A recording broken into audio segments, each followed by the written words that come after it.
John O'Keefe before John O'Keefe and the defendant arrived at Fairview. And John O'Keefe and the defendant were lost. And in giving directions, she offered to John O'Keefe, which was heard by the defendant, the house is near Bella's mom's house. That is evidence of motive. All right, just that she said, yeah, I'm going to allow that. I don't have a problem with that. And yesterday, I'm sorry, I misunderstood. I thought Mr. Brennan was trying to get in the nature of the relationship between Bella and John, which would be hearsay. I have no problem with this offer of proof. Yeah, it's a little bit different than yesterday. Okay. All right. And I understand the loop you'll make eventually, but Right. this is all you intend to get through Ms. McCabe now, right? Yes. Okay. Yes, because I don't think from what I heard, she knows of that relationship at that time. Okay. So I don't think I should ask that. Okay. Just that she was giving directions and. Yeah, that's fine. That's fine. And then those clips can come in. Great. Fantastic. Thank you. All right. So we'll bring the jurors over. The only thing I would ask is let's not be played with Ms. McCabe on the stand. Agreed. Okay. All right. Let's bring the jurors over. Do you need me to take a recess? Okay. Why not? Yes. Yes. You are.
Hear ye, hear ye, hear ye. All persons have any business before the Honorable Beverly Codoni, Justice of the Norfolk Superior Court, before the county of Norfolk. Draw near, give your attendance, and you shall be heard. God save the Commonwealth of Massachusetts. This court is now open. You may be seated.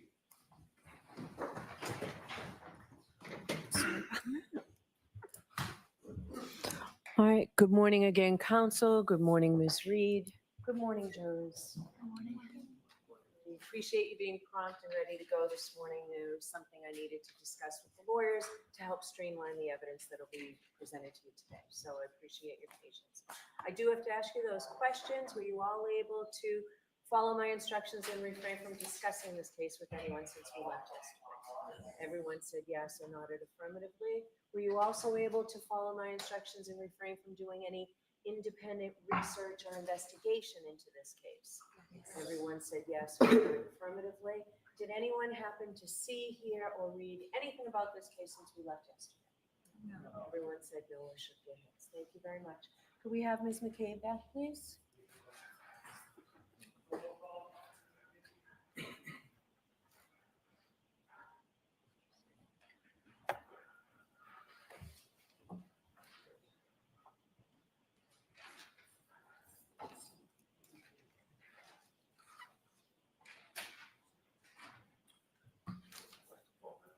Good morning, follow me, please.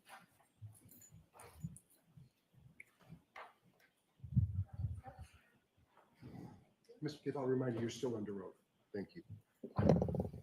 May I proceed? Good morning, Ms. McCabe. Good morning.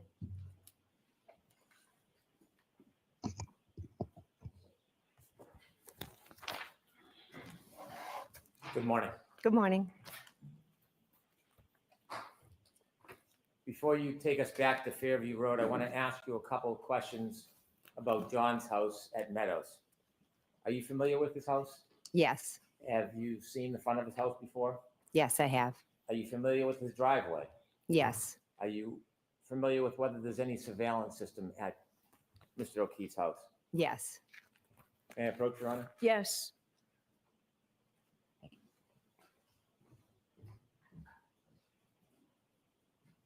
Ms. McCabe, I'm showing you what has been previously marked as Exhibit 6. Do you recognize that photo?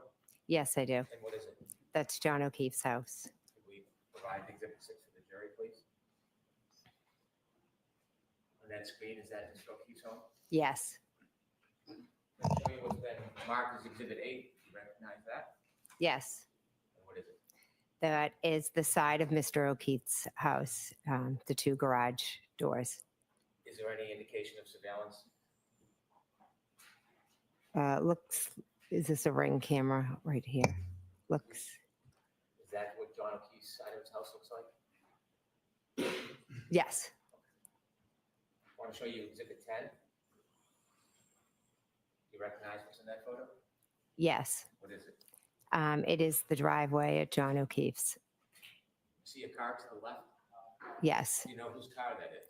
Yes, that's Miss Reed's. Is that where you left it the night before? For those early morning hours when you drove to Mr. O'Keefe's house? Yes. I want to show you what's been marked as Exhibit 11. Do you recognize what's in that photo?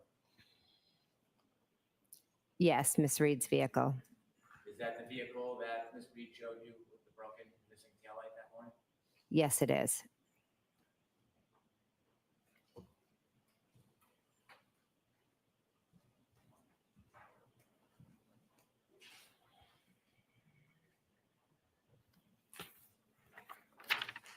You mentioned earlier in the night, you spoke to John O'Keefe when you called him or he called you about directions to Fairview Road.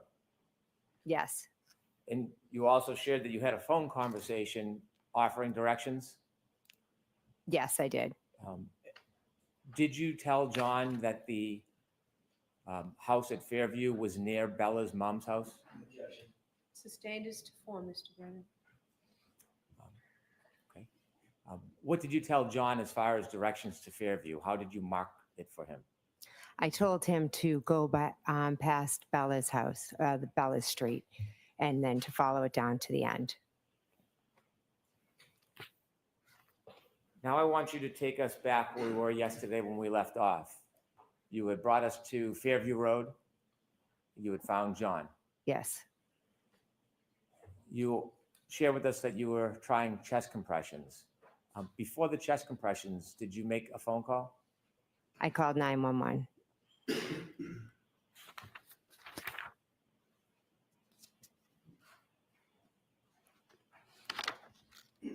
I'd like to move to introduce a copy of that 911 call. Okay. Do you have something physically to, thank you, Ms. McLaughlin does. thank you. With, Thank you. with the court's permission, I'd like to play Exhibit 45. Yes. No, this is for my emergency. Yes, I need someone from the 34 King, 34 Fairview Road, Canton, Mass. There's a man passed out in the snow. You can't pull up, but you're can't please talk. You can't get to know, okay? Yeah, I don't know why I did that. If you have to tell us about that line. I'll get people, like, you guys got here in 15, okay? What's that line? What's it? Okay. I know. Where's the budget? I don't keep going to parents. 911, what's your emergency? I need someone to come immediately to 34 Fairview Road, Camden, Mass. What's going on? There's a guy unresponsive in Retrial. Is it so? 34? Yes, 34, the Alpha resident, yes, I just pulled up and found it. Okay, 34 Fairview? 34 Fairview, Camden, Mass, yes. 911, that's under bullet, where's your emergency? Hello? Yes, I'm sorry, can you come to 34 Fairview Road in Camden? 34 Fairview? Yes, there's a man unresponsive in the snow. Okay, and what else? He's gonna get here, okay? Okay, what's going on? Is he face down? We just flipped him over. Okay. And who's that in the background? Is that someone related? That's his girlfriend, his name is John McCabe. Okay, how old is he? John is 46 years old. 46, how long has he been outside? I don't know. I don't know. He got out of the car and Is he breathing? a couple of hours. Is he Carrie? Is he? I don't. I don't know if he's breathing. There are two women trying to. It's in his body and they're hysterical. Okay, can you just try asking? I know it's tough, but we're gonna get the fire department going, they just gotta know. Okay. Is he breathing? It doesn't seem to be breathing. Okay, do they know how to do CPR? Do they want to attempt CPR? Yes, he's got to do CPR. No, I guess he's gone. Okay, they don't feel comfortable doing so? No, I think he's passed away. Okay.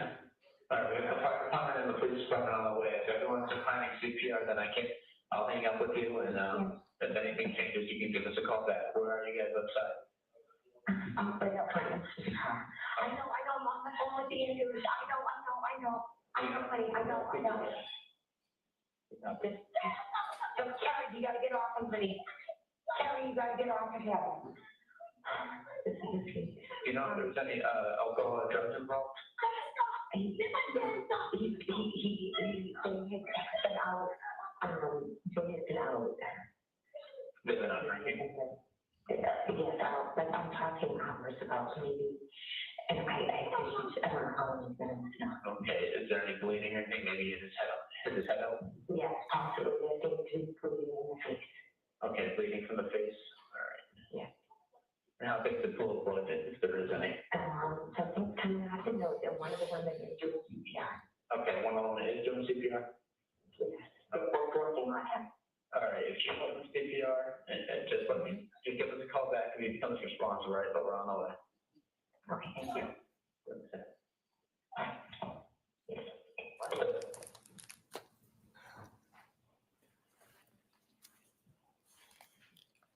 Ms. McCabe, describe your mental state when you were speaking to 911. I guess the best way to describe it was I was in shock. My heart was racing. I was trying to be as helpful as I could and get the information to the most important information out as quick as I could to the 911 operators. But also the scene there with Karen and KERRI was a bit chaotic between the two of them. So I was just trying my best to be as calm as I could, to get help there as fast as I could, and to answer their questions the best that I could.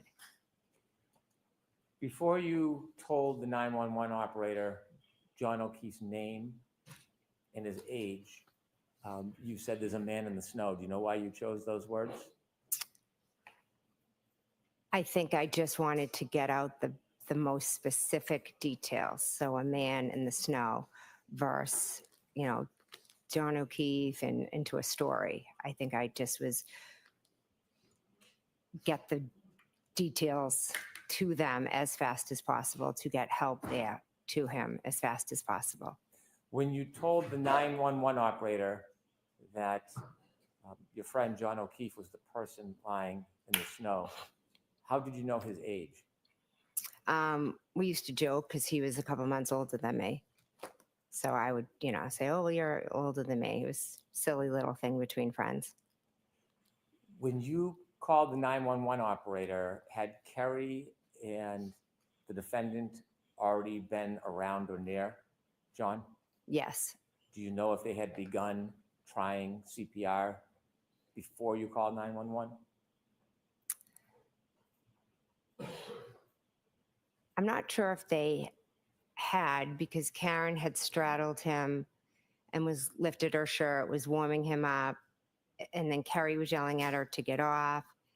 And I think when KERRI got the blankets and was trying to put him under John, I think as she started to move him and wipe him, blood started to come out. And then Karen was afraid that he was going to choke on his blood and wanted to move him on his side. But then KERRI was yelling at her, we can't move him. And this was kind of all going on while I was talking to 911. You described what you saw and you said at some point he was bleeding from the face area. Was that before or after he was moved? After. Before he was moved, did you see any active bleeding? No.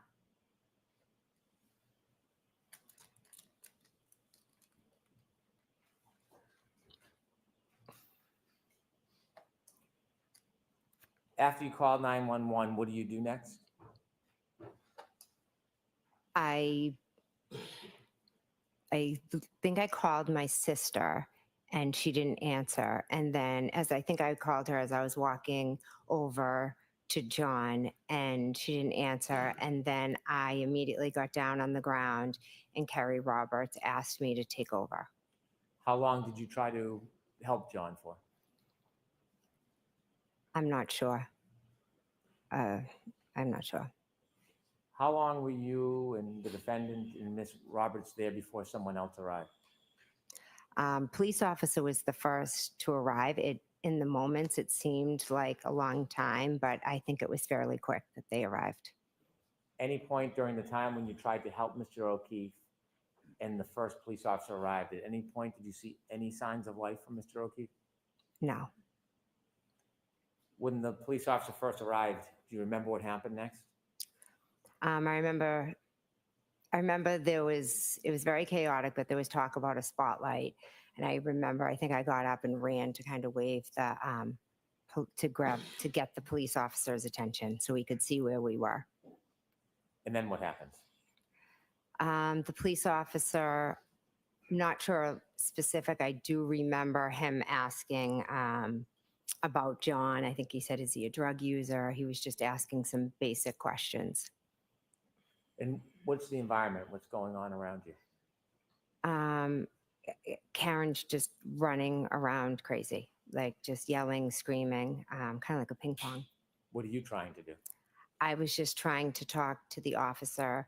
I guess I just went into this like type of mode of, all right, I have to just talk to him, get the information out, figure out like how we can best help John and like what happened to him and try to save him ultimately. And what happens next? More officers begin to come, fire and EMT. So the scene becomes active with a lot of different presence.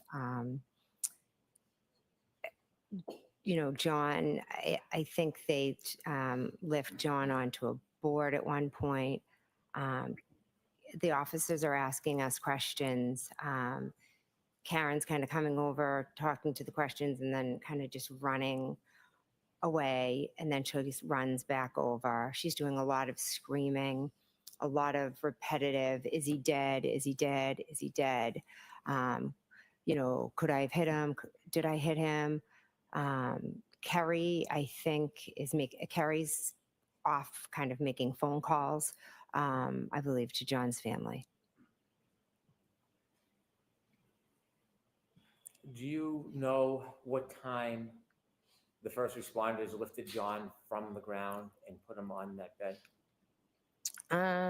I don't know a time, but it was... Okay, that's the only question. Okay.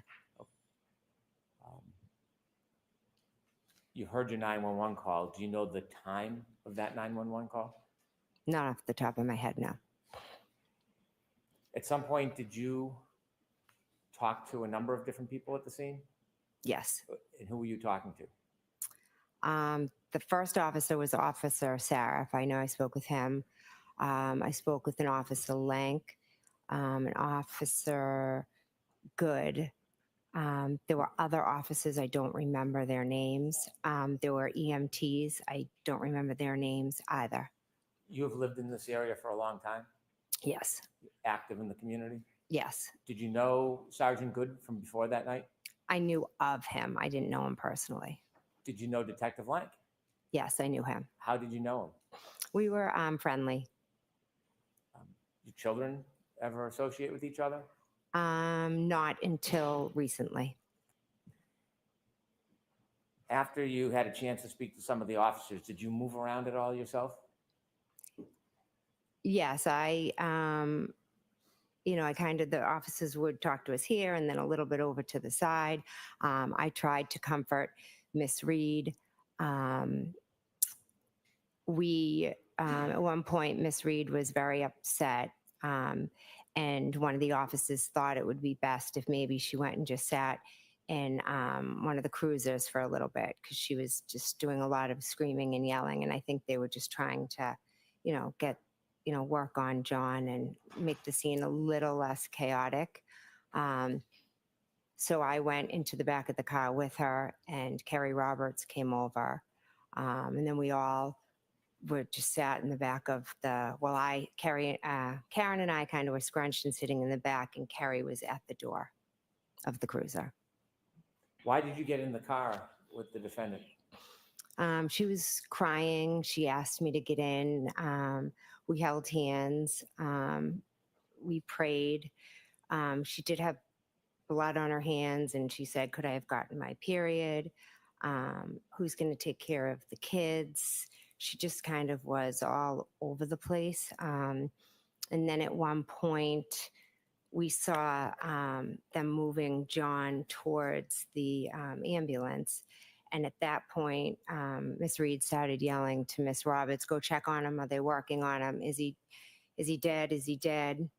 And at that point, myself and Miss Reed got out of the car, and she started yelling and pulling on me to Google hypothermia and Google how long it takes for somebody, to die in the cold. When the defendant first asked you to Google an inquiry about hypothermia, were you still inside the police cruiser or were you outside? Outside. What was the weather? I know it's an obvious question, but how cold was it? It was very cold, windy. The snow was blowing.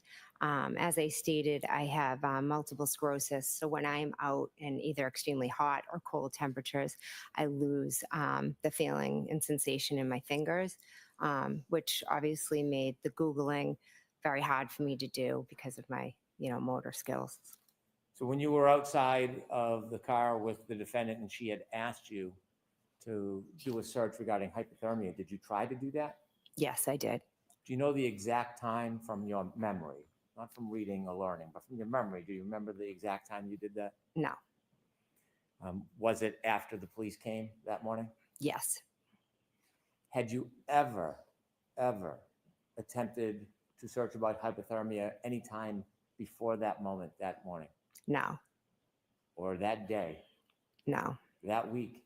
No. Was this the first time that morning after the defendant asked you to search that you searched that phrase? Yes, it was. And did you complete your search and get a result? So I don't know what came up because I think as I entered it, I think I misspelled things. And so then I think I tried a second search. And again, I don't think I even paid attention to what came up because we were already on to the next thing. Karen was already moving and screaming about, the next thing to KERRI.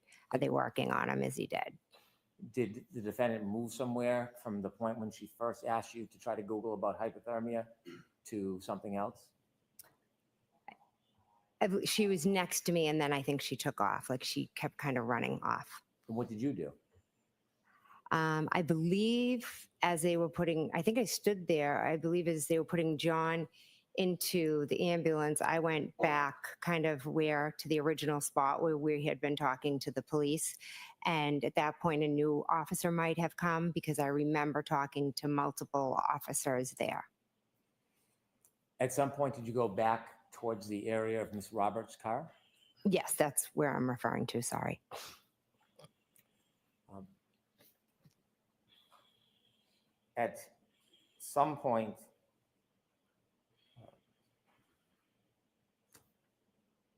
some point, were you with the defendant when she spoke to an officer and a first responder? Yes. Do you remember if the first responder was a man or a woman? I remember there was a woman right next to us, yes. Remember if that was before or after the defendant asked you to search about hypothermia?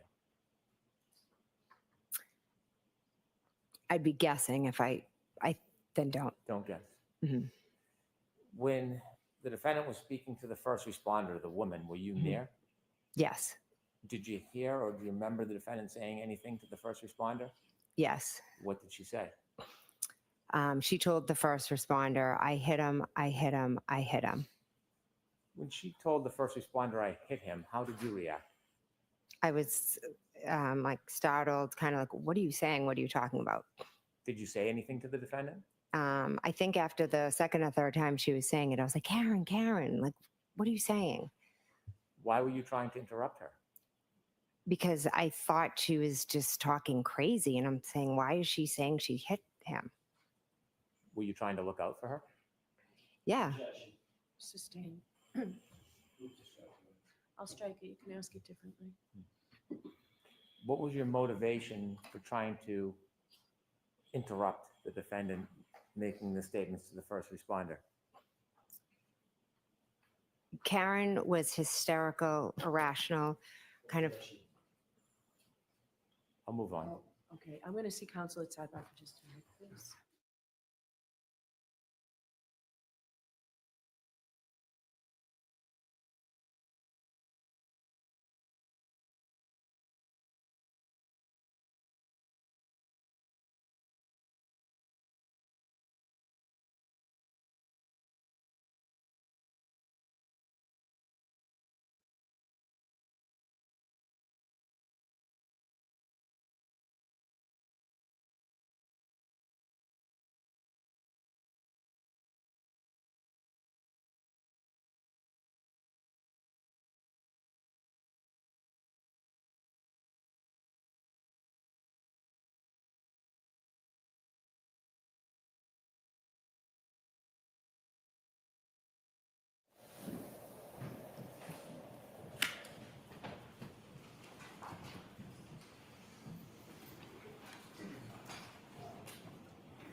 Yeah.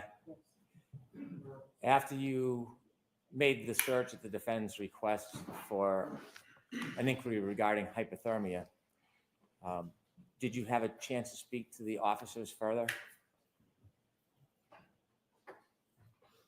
Yes.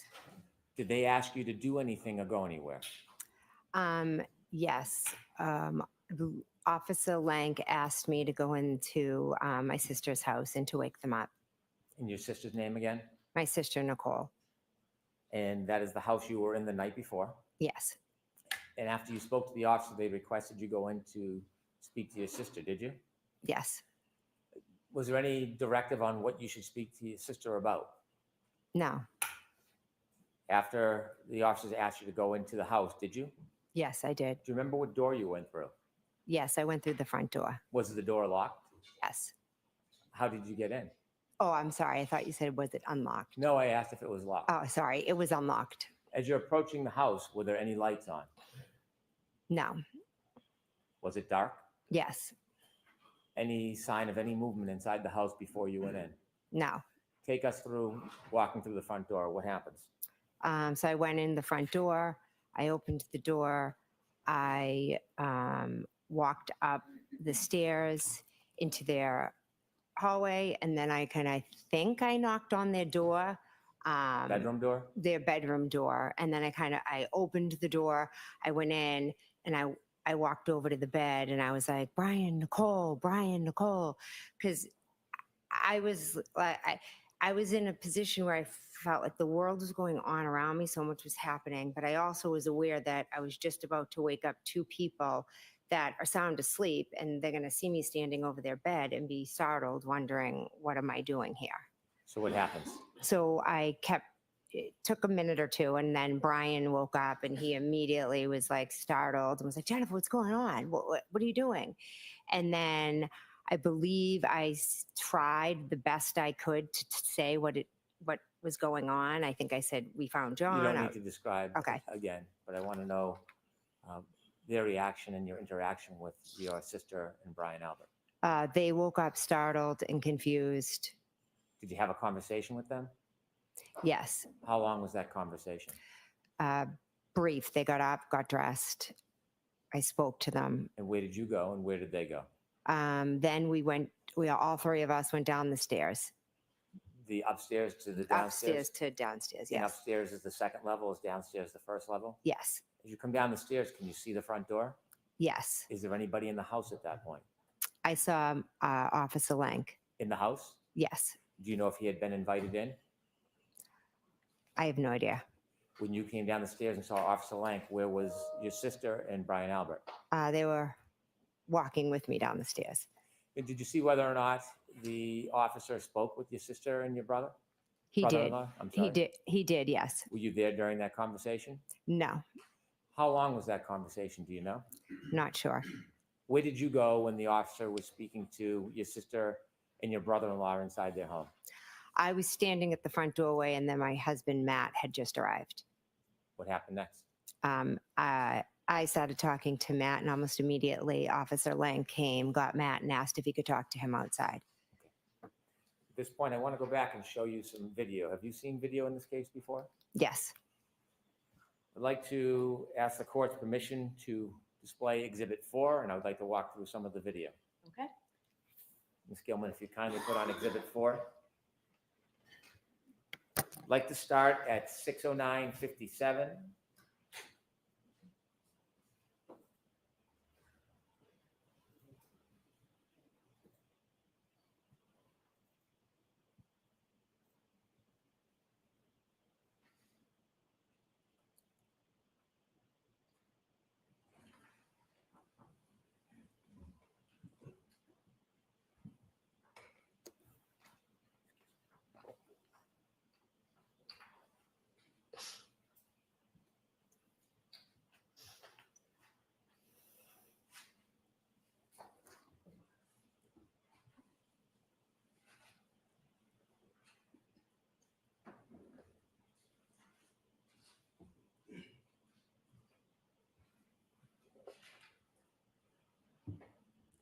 Ms. Gilman, if you can take us to the arrival at Fairview.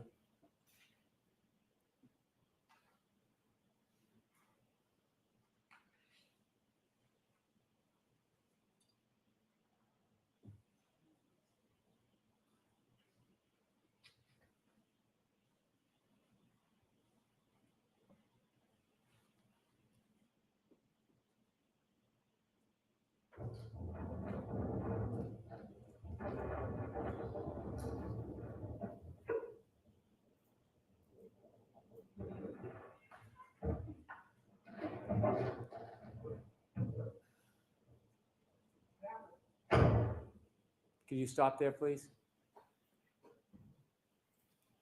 Ms. McCabe, do you recognize this scene? Yes. Is that morning? Yes. The car directly in front of this dash cam, do you know whose vehicle that is? KERRI Roberts. On the left, we see somebody with a blue parka or jacket. Do you know who that is? I believe that's me. Can you continue to play, please?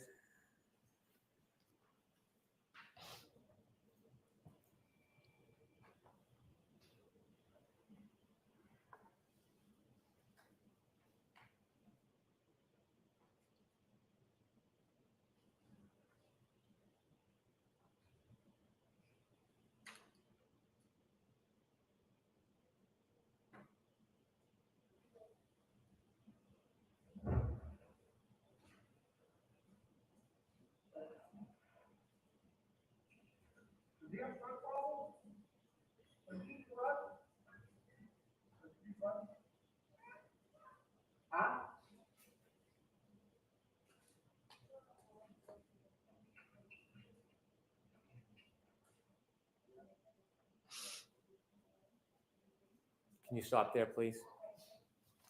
Does that fairly depict your first interaction with law enforcement? Yes. Do you see the flagpole in that video? Yes. And is that the area where you found John? Yes. I'd like to move forward in the video if we can move forward to 6:14:45, please.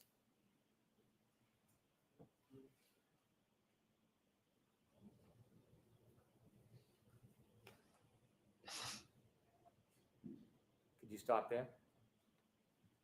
Can you identify people on that video from right to left, if you can? I don't know the officer. That's myself. I believe behind me, that's Miss Reed. And this is about, let me get the time correctly. 6:14:47. And do you know where John is at this point?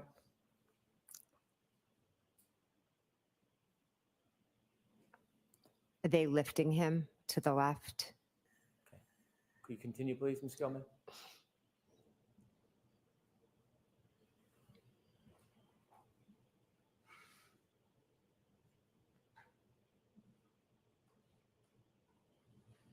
Could you stop there? The person all the way to the left near the flagpole. Do you know who that is? I believe KERRI Roberts. And is that the area where John was found?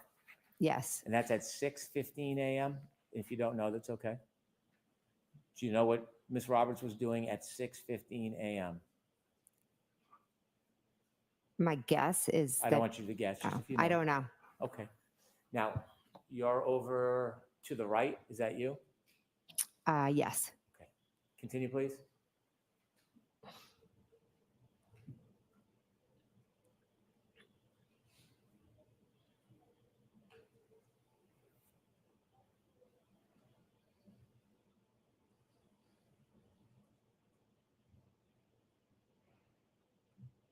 Is that KERRI on the left? Yes. Stop, please. On the right, do you see yourself? Yes. And which person are you? I'm the one next to the one with the fluorescent yellow. Is your back to us? Yes. To the right in yellow. Do you know who that is? I don't. Continue, please.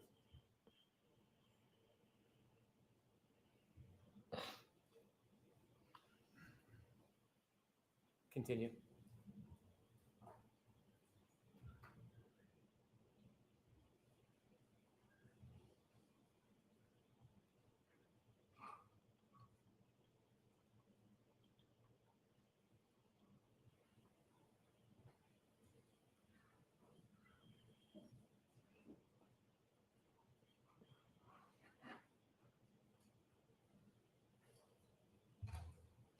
Stop, please.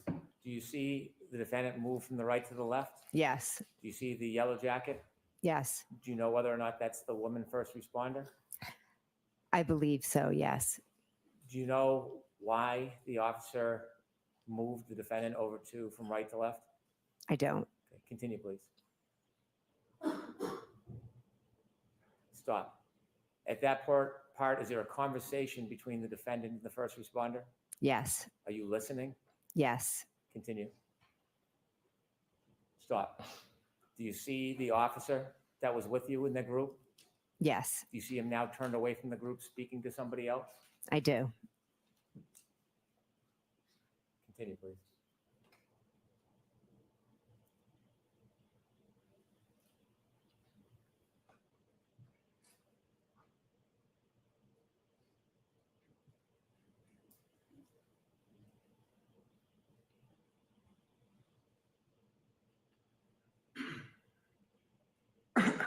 Thank you. If you could move ahead to 6:19, please.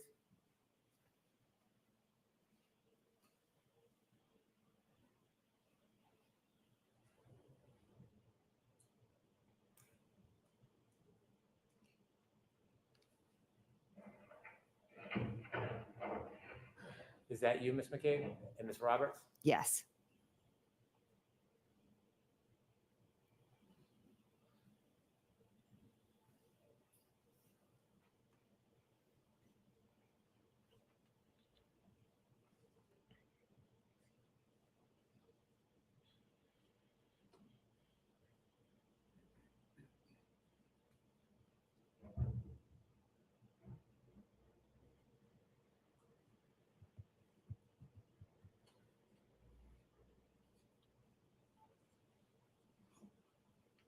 Is that Ms. Roberts? Yes. Stop for a moment. Do you know at which point you went to the officer's car and sat in the back with Ms. Reed? I believe it's right after this. Can you continue, please?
Is that Ms. Roberts?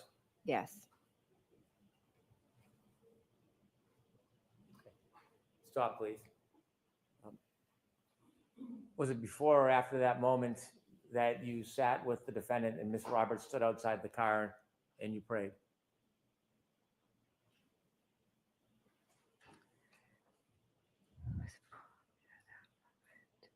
I'm not exactly sure from Okay. that video. That's fine. If we could move forward to 6:23:40, please.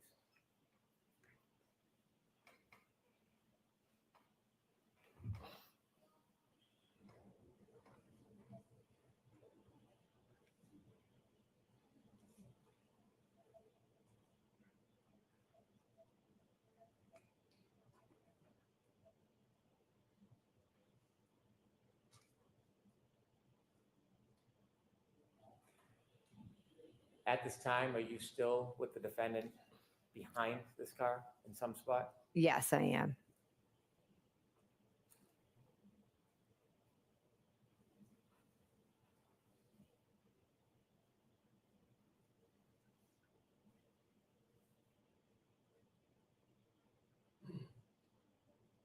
Is it during this time, 6:23 and 6:24, you tried to make those searches at the defendant's request? Yes. Ms. Gilman, if you can move forward to 6:26:15.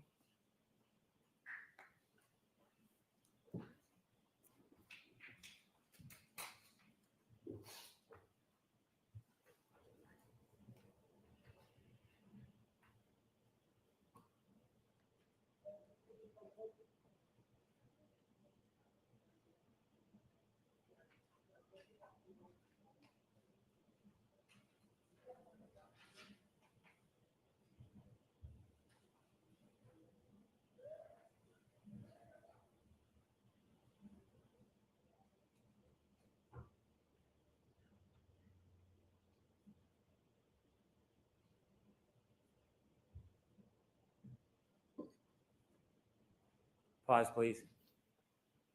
Ms. McCabe, do you see anybody returning to Ms. Roberts' car in that area? Yes. And who did you see? I saw myself, and I'm standing outside of the car speaking to Officer Lank. I saw KERRI go up and near her car. I'm not sure if she went into it, and I saw someone walk Miss Reed into the car. Is it around this time you have a conversation with Mr. Lank? Yes. And what does he tell you again around this time? He's at this point, I think, asking me questions about what had happened. And then soon after, he asks me to go into my sister's house. Ms. Gilman, if you can fast forward to 6:34:15, please.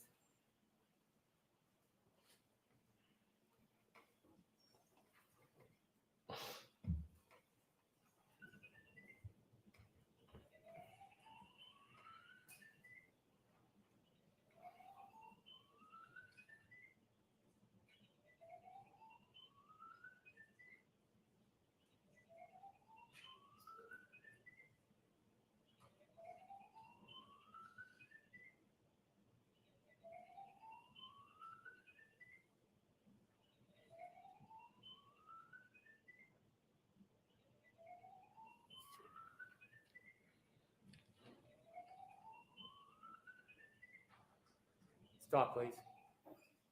You described that the house had no lights on. Is that a fair depiction of, Yes. of the view? Yes. Do you see a figure walking up the driveway? Not on this pause clip, but I did see it. Yes. Let's play it and see if you can identify. Yes. I can see myself walking up. Where are you now? I'm walking up the path to go up to the stairs into the house. And this is at the request of Officer Lank? Yes. And you described first you went in and woke up your sister and brother-in-law? Yes. Could we move forward to 6:39, please?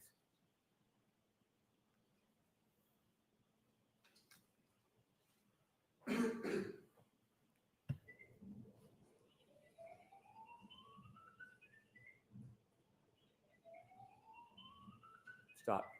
And do you see something happen with the house at that point? Yes. And what happens? Light went on. I'll note it 6:39:08. Thank you, Ms. Gilman.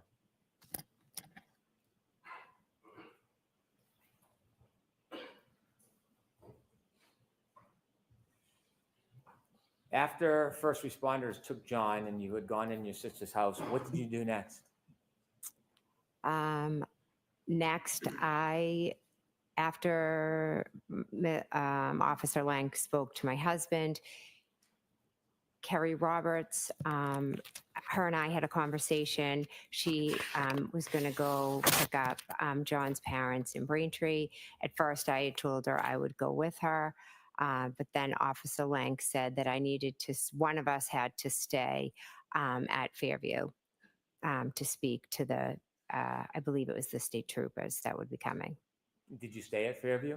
I did, yes. What was your mental state at that point? Again, I was in shock. The best way I can describe it is the feeling of I'm present and everything's going on around me, and I'm just trying to process and make sense of everything. Did you speak to your sister about what happened?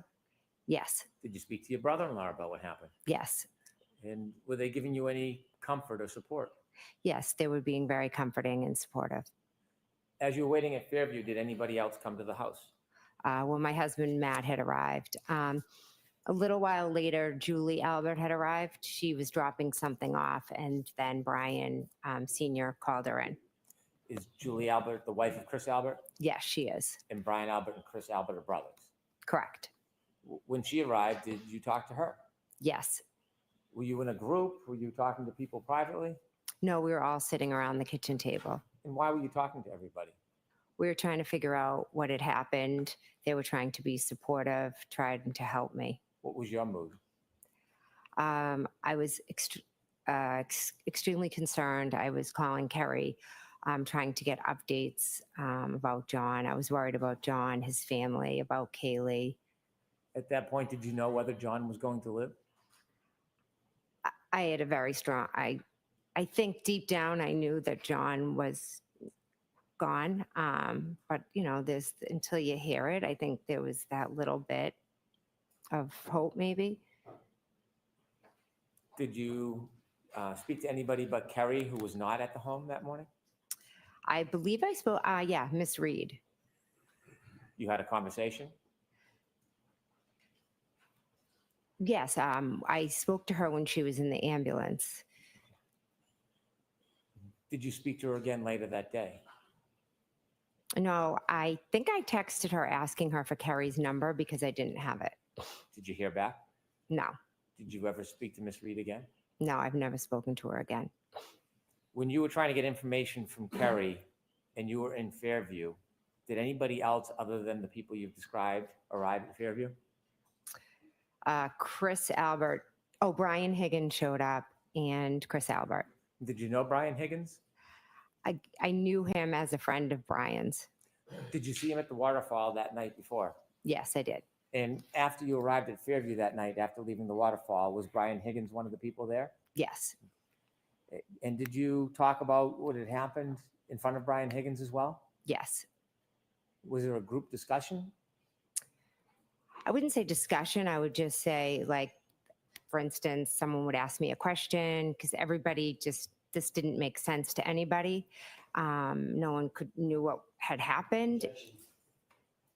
Agreed. So just move on. And so was there a lot of questions about what you saw and heard? Yes, You mentioned earlier that you felt like you were in a state of shock. Did you feel like you were still in that state, or were things changing mentally? little by little, as I sat there, I started things started coming back to me that had been said to me earlier. Did something significant come back to you about what happened earlier or what you heard? Yes, And what is that? when Miss Reed stated to myself and the female, I hit him, I hit him, I hit him. And did anything else over the course of that morning come back to you about that moment? Throughout when I was still at Fairview or throughout the day? Still at Fairview. I believe that was maybe the main thing. I can't be sure what time, what memories came back. When you remembered the defendant's statements to the first responder, did you decide to do something with that information? Yes, Officer Lang had said if I, remembered anything or needed anything before the state, the state police came to give him a call. Did you? I did, yes. And you knew Officer Lang? I did, yes. Were you comfortable calling him? Yes, I was. Did you tell him the information that you had remembered? I just asked him to come back to Fairview. Did he? He did, yes. When he came back, did you speak to him? Yes, I did. Were you with the group or were you alone? No, I was with the group. And did you tell him what you had remembered? I did, yes. How long did you stay at Fairview for? I believe somewhere between 11:30. I'm being approximate with my times. Officer Proctor called me from the state police. Do you know how he got your number? No. Did you have a discussion with him?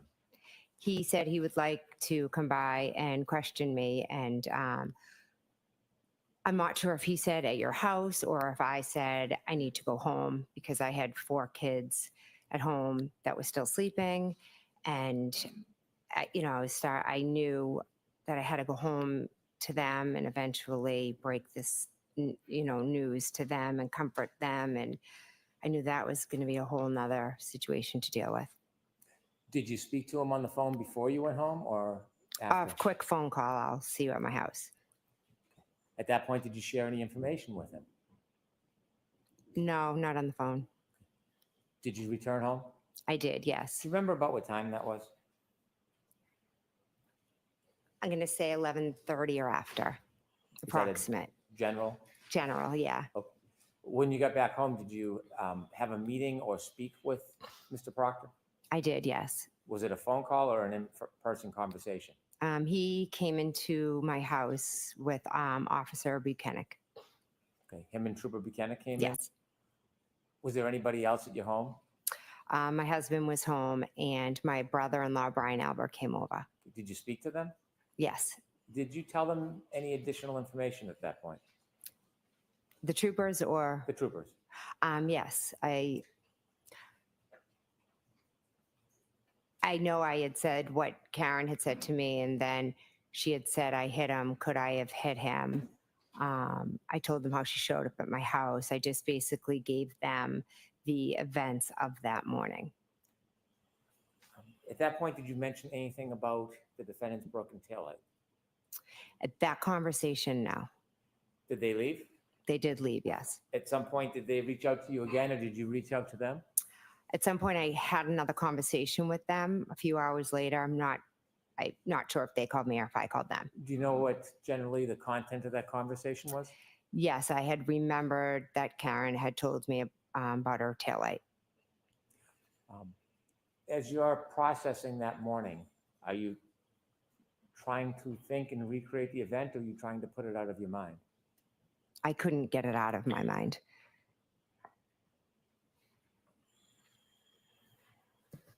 While you were at home, did you receive any updates from anybody, KERRI Roberts or anybody, about John? Yes, when I was still at the Alberts, KERRI had given me word that, John had passed. Then once I got home, I know different friends who were starting to hear. Without saying the, without content, were you receiving contacts, calls, text Yes. messages from other people? Yes, And were you reaching back out to other people? some, yes. At some point, did you go over to Meadows Road? On Sunday, I did, yes. Was Sunday the next day? Yes, it was. Why did you go over to Meadows? KERRI and I went over with my daughter and her daughter to see the family and to offer support You and our said you, sympathy. you said you and KERRI. How did you get there? KERRI picked me up. Prior to that evening, you and KERRI, you described, weren't friends or familiar. Correct. Were things changing? Yes, rapidly. Good morning. When she picked you up, who else did she pick up with you? My daughter, who is Kaylee's friend. And was anybody else or any of Miss Roberts' family in the car? Yes, her daughter was in the car as well. So it was you, Miss Roberts, and your two daughters? Yes. You said you went to Meadows. Yes. Why did you go there? To offer our condolences, sympathy, support, to be with the family. I love them. Were they staying at Meadows? They were at Meadows, yes. When you went there that next day, can you describe I know, wakey, wakey. people that were there? There was a house full of family, friends, coworkers, loved ones. The car repairman, like anyone and everyone. Did you ever see the defendant? No. While you're at the house, did you have a chance to speak to Miss O'Keefe? Yes, I did. At some point that day, did you leave the house? Yes. Who did you leave with? KERRI and my daughter stayed to be with Kaylee, and we left with her daughter. Where did It's you going to go? be fiery today, We guys. were Hey, heading home, Kim. but Hey, then we everybody. ended up dropping off her daughter Oh, I at see her it's friend's Kim's house. messages. Now, who's her daughter? Am I in the Okay, right don't give room? me a name. Kerri's Yeah. daughter? KERRI's daughter, yes. Good morning, Susie. Kerri's daughter friends with any of the Lanks? Yes, KERRI's Susie, daughter's my good wife is friends with watching Mike's your Lank's video daughter. in the other room. When Miss Roberts drove over Emma. to Mr. and Mrs. Lank's house, did you meet Good anybody? morning, Mac. Yes, Sharona. her daughter, KERRI's I'll get daughter, went in the to house, saying good mornings when and Mrs. Lank came out. Her and KERRI are very good in the interim. friends, so she came out In the intro. to offer support and condolences. Was it still cold outside? Yes, it was freezing. When she was offering her support, was she inside or outside of the car? She jumped into the back seat. During that time you spent with Officer Lank's wife, did you ever go into the house? I have a faint memory. I think I went in and used the bathroom at one point. When you were having the conversation with Mr. Lank's wife, were you talking about what had happened? Yes, KERRI was just explaining the morning, the phone calls, the scene, things like that. Were you trying to get any type of inside information or push the investigation in any particular direction? No, I didn't speak much. It was mostly KERRI and Trish was just being a supportive friend to KERRI.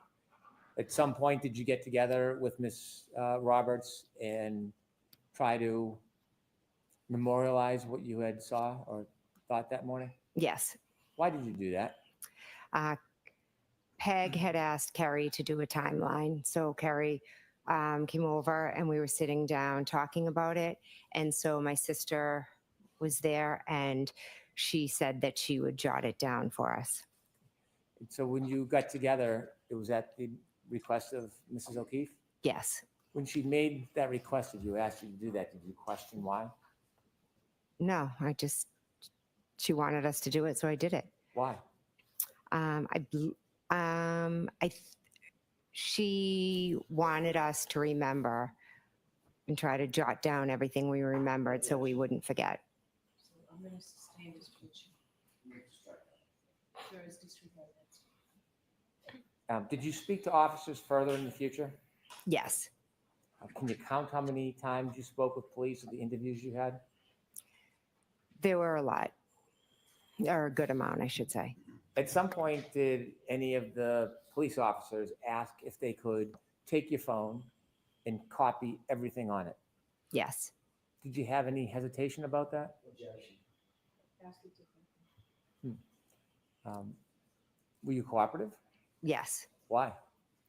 I wanted to help in any way I could. May I approach? Yes.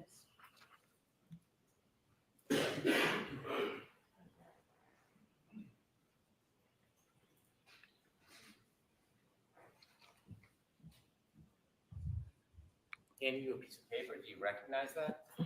Yes, I do. And what is it? That's my. Hey guys, good morning. This is Sam. This is the Morning Mayhem Show. I am so excited for today's testimony. Today's testimony is going to be vicious. And then right after that, hopefully we get the ARCA testimony. So the ARCA testimony is like the crash or the, it's where the feds independently came in and did an investigation. And they are saying there's no way that John O'Keefe was unalived by a car. And the judge not only let that in, and the judge was heated yesterday. The judge said, yes, you were ambushed, prosecution. But she's also letting in more than what the defense asked. And that just blew Mr. Brennan away, the prosecutor. I would love to catch you guys up on the testimony from yesterday. Hopefully most of you watched it. If you didn't, it's okay. I mean, everyone pretty much knows the case. And if you don't, you're still going to see some good, fiery, hostile witness testimony when the defense cross-examines. I am so excited for it today. This is the day I've been waiting for the trial. There was a lot of good stuff that we missed, during the, I don't know, we'll think of a name for this last weekend, but so we can reference it just with, a name. But we missed some, but we are going to really enjoy ourselves these next couple days, or today at least. I don't know if I'll cover it tomorrow. And it just depends on what we get through today. All right, I'm going to get back to it. My signature. You know what that document is? Yes, it's the consent form that I Jim. signed for myself. Kim is feisty today. I think this is an exhibit. Any objection? Yes, Your Honor, we can deal with it sidebar. I have no objection to the identification of it. Chris, it's good to see you, brother. Okay, I'll see what's on. Meet you and Bacon. Let's do a show. It'll be men's night. Well, cool. We have a little bit of a sidebar, I think. I don't even know if it was a sidebar. But good morning, everybody. Hopefully everybody is doing good today. I'm doing okay. I woke up sick, so that kind of stinks. I must have got Hazley and Mariana's sickness from the other day. Tomorrow I might not even have a voice because Mariana lost her voice for a day or two. You guys are like, yes, quit talking. Well, if you wanted to see me not talking, yesterday's show would have been pretty good for that. I was a mess and it lasted all day. All right, here we go.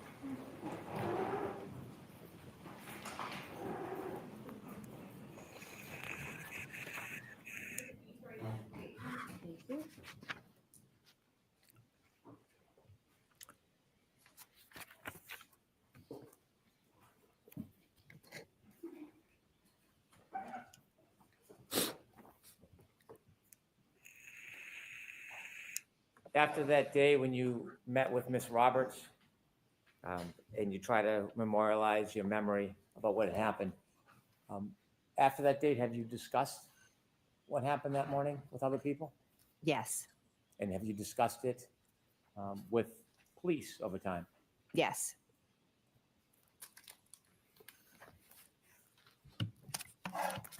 I have no further questions at this time.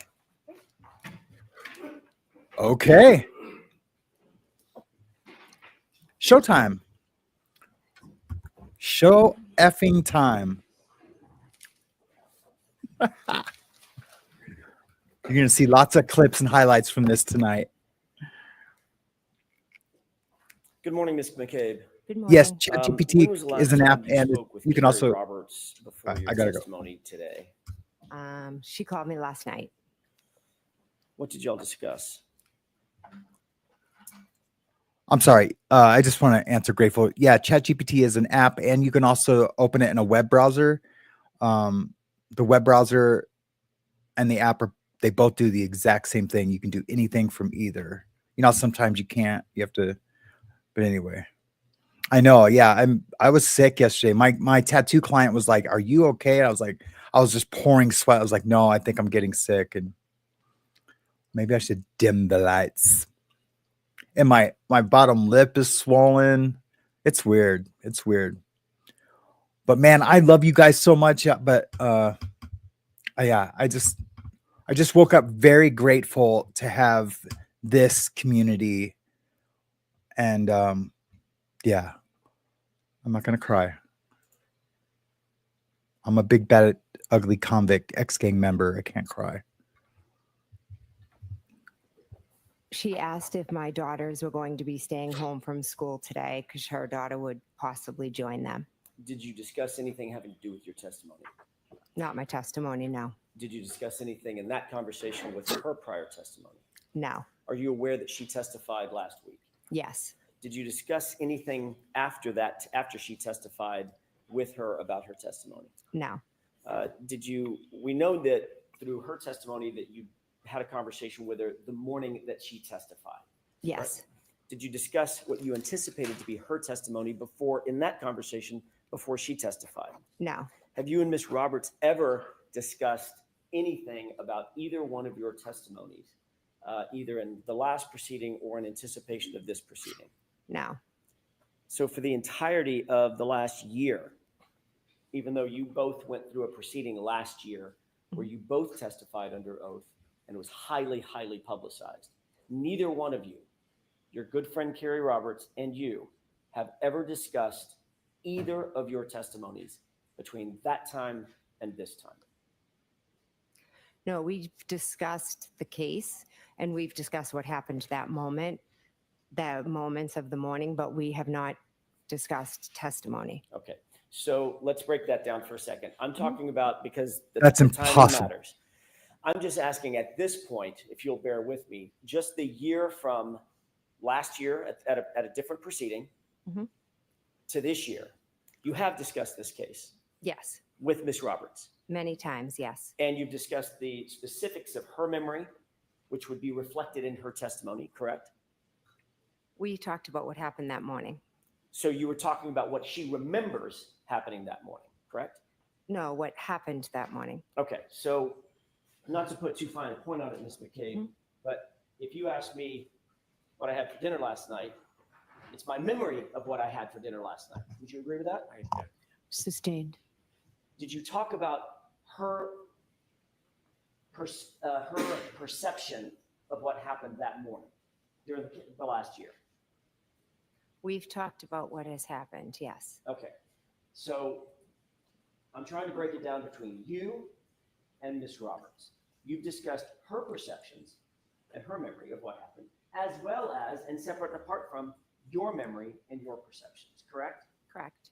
So there have been circumstances in which you and Ms. Roberts have compared, by definition, what she remembers versus what you remember, correct? I wouldn't say compare. Now let's move to what would you say in terms of what you've discussed and why? I would say that we've both talked about what we've discussed, but it wasn't like a comparison. We weren't comparing anything. You've talked about what you discussed. What does that mean? Talked about your testimony?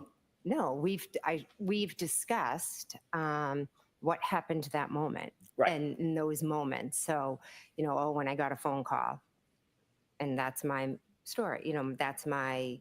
I got a phone call in the morning, and then KERRI can say, yeah, I got a phone call as well. That's her As you story. said, that's your story, correct? Not my story. It's Those the were truth. yours. It's the truth. Okay. No, I knew he was So, for going to jump on instance, when that. You got a phone call at 4:53 in the morning. KERRI Roberts wasn't there. I would have. Correct. But you've discussed that with her. Correct. And you've told her what your perception of that, your memory of that phone call. Do you guys see how she keeps looking at the jury when she answers? That was coaching by the prosecution. I would make it look more like a conversation if I was a prosecutor. Just look at the lawyer, answers questions. Was, even though she was not recipient to and did not witness that phone call, correct? I've told her about the phone call. Correct. As well as many other details that she It was looks not privy to unnatural. personally, correct? Correct. Conversations that you've had. She's for looking at instance, the conversations lawyer that now. You've had with Miss Reed, correct? Correct. And you See how she told looks at her the what jurors your when perception it's is weird. of those conversations, or your memory was or is of those conversations with Miss Reed, correct? Which conversations with Miss Any Reed? conversations, just anything that she wasn't privy to. You've discussed that with her.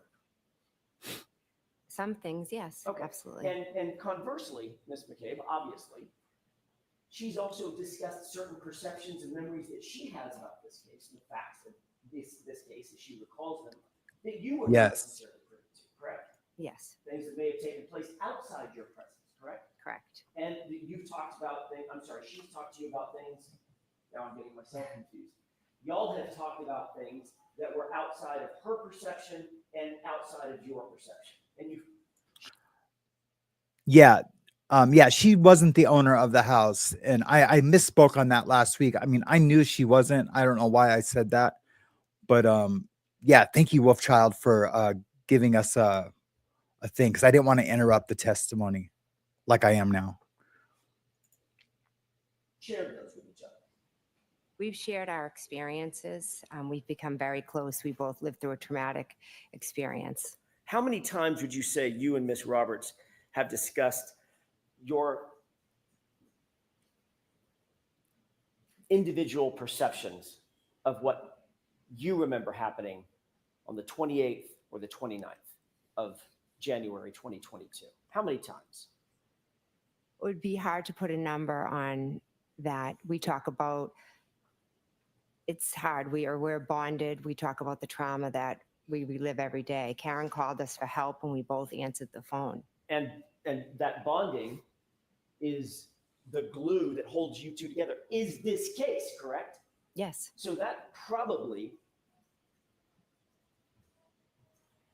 by definition, is the foundation of many, many, many of your conversations. Would you agree? we've grown into friends where we talk about many other things Sure. besides the case. Sure, the movie you saw last weekend and what the kids are doing next week. Yes, and yes, absolutely. We Okay, talk so- many different things, just like girlfriends do. I'm just concerned with and asking you about the subject matter of this case and the details and the facts of this case. You two have probably talked hundreds of times, that's fair to say, about your individual perceptions, your respective perceptions of this case, correct? This happened 3 years ago, and we've talked about it time and time again. This case has traumatized us, so And it's a talking huge about- part of our lives. I'm sorry, I didn't mean to interrupt you. Oh, it's, I'm sorry. I believe it just, I meant traumatized our lives. Okay. It would be impossible for you two to have had so many conversations about your respective perceptions of the details of that day without that influencing the other person, correct? You've somehow been influenced by Miss Roberts's perceptions and her memories, correct? I don't think I would say influenced. Would you say that she's been influenced by your perceptions and your memories? Objection. Would you say that, Ms. McCabe? No, I wouldn't. Next question. How many times have you met with anybody from the DA's office And I'm just going to Thousands. limit the time frame right now in anticipation of your appearance in this trial yesterday and today. I'd say roughly 4 or 5. Can you give me a time frame when those 4 or 5 meetings were? I don't have dates. I do remember at one point I met with Mr. Brennan. He was new to the case. So I went in and he introduced himself. How long ago was that? I Weeks or months? I can't give you a time frame. I'm sorry. Do you think it was last summer? No, Do you think it was? no, it was more recent. Okay. Yeah, It wasn't in sorry. the fall of last year. No, It was in 2025 sometime. I believe so. Yes. You think it might have been February, January? Again, I can't give you an exact. I'm sorry. All right. I want to talk about the time frames of those conversations, and I'll ask you a little bit more about those conversations. So that was the first meeting that you had was with Mr. Brennan in anticipation of your testimony. What were the subsequent 4 meetings or so that you've had? With whom and approximately what time? Okay, so another meeting with Mr. Brennan. Are you looking for who was Sure. there? Who All else right. was there? I mean, can I give you a general answer? I didn't write down like every meeting who was there, Of but course. generally, okay. Was Mr. Lally there? During 1 or 2 of the meetings, he was. Yes. Was Ms. McLaughlin there? Yes. Was there anybody else from the DA's office there? The officer or trooper Tully was there at one. Trooper Buchanan was there at one. The witness advocates were there. And again, give or take the particular meeting. Those are 2 meetings that you've talked about with Mr. Brennan and others. What about the 3rd meeting? No, I'm sorry. I was lumping a few of them together. Sure, I understood. apologize. How many meetings would you have? Let's just start there. How many meetings have you had with Mr. Brennan and either staff or colleagues? So after the first initial meeting, I Right. would say, again, I didn't write them down off the top of my head. I can think of 2 or 3 more after that. Okay. Excuse me, first initial one. So that's either 4 or 5 meetings with Mr. Brennan and some combination of his colleagues, Mr. Lally, Ms. McLaughlin, perhaps, Mr. Nelson, perhaps, Yes. the other employee of the DA's office, and Troopers Buchanan and Trooper Tully. Correct. You asked questions about at any of these meetings? I'm just going to lump them all together. Any of Okay. these 5 meetings. By the way, when was most recent?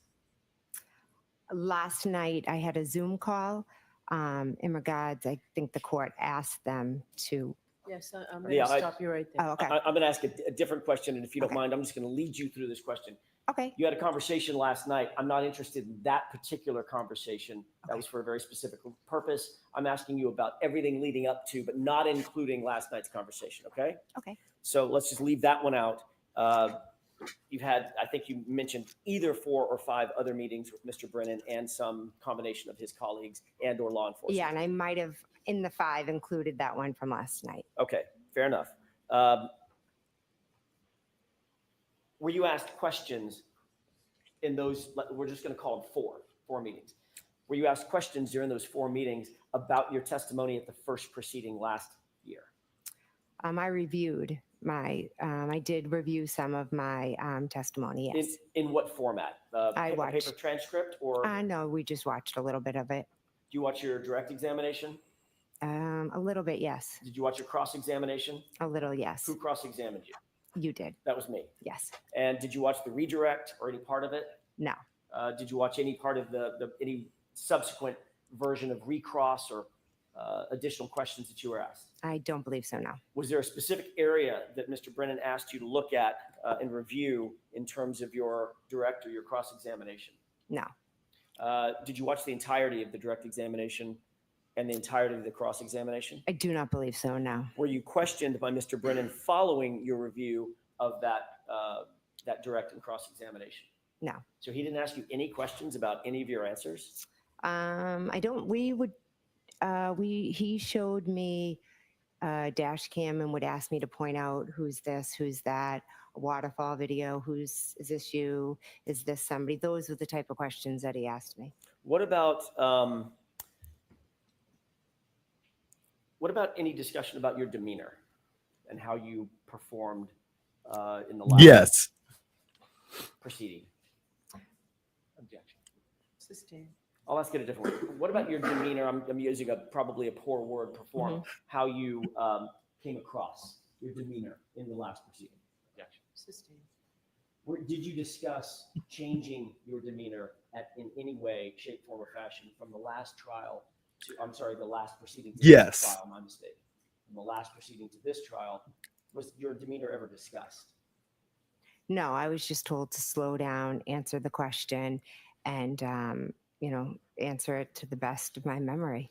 Was there any discussion about talking about your background, for instance, your family and your children and being a sports mom, as you talked about in your direct examination? No, I believe I did that in the previous one as well. Was there any discussion about crafting your testimony in any way to suggest a softer approach? No, Was there any discussion about how to develop your testimony from beginning to end? Objection. Sustain. Did Mr. Brennan ask you about, or let me ask it a different way. Did Mr. Brennan take you through a series of questions, for instance, as almost a test run of questions that you might be asked either on direct examination or cross-examination? no, Did you practice your testimony with any member of the DA's office? no, Were there any sessions where you sat and was subjected to a cross-examination, like a fake cross-examination or a fake direct examination? no, there Anything wasn't. like that? No. What were the things that stand out in your mind? You said you had at least 4 meetings. How long was each meeting, by the way, ish? The first meeting I think was fairly quick. It was just the introduction. 30 minutes, less than 30 minutes? I don't want to give a time because I'm not sure. Okay.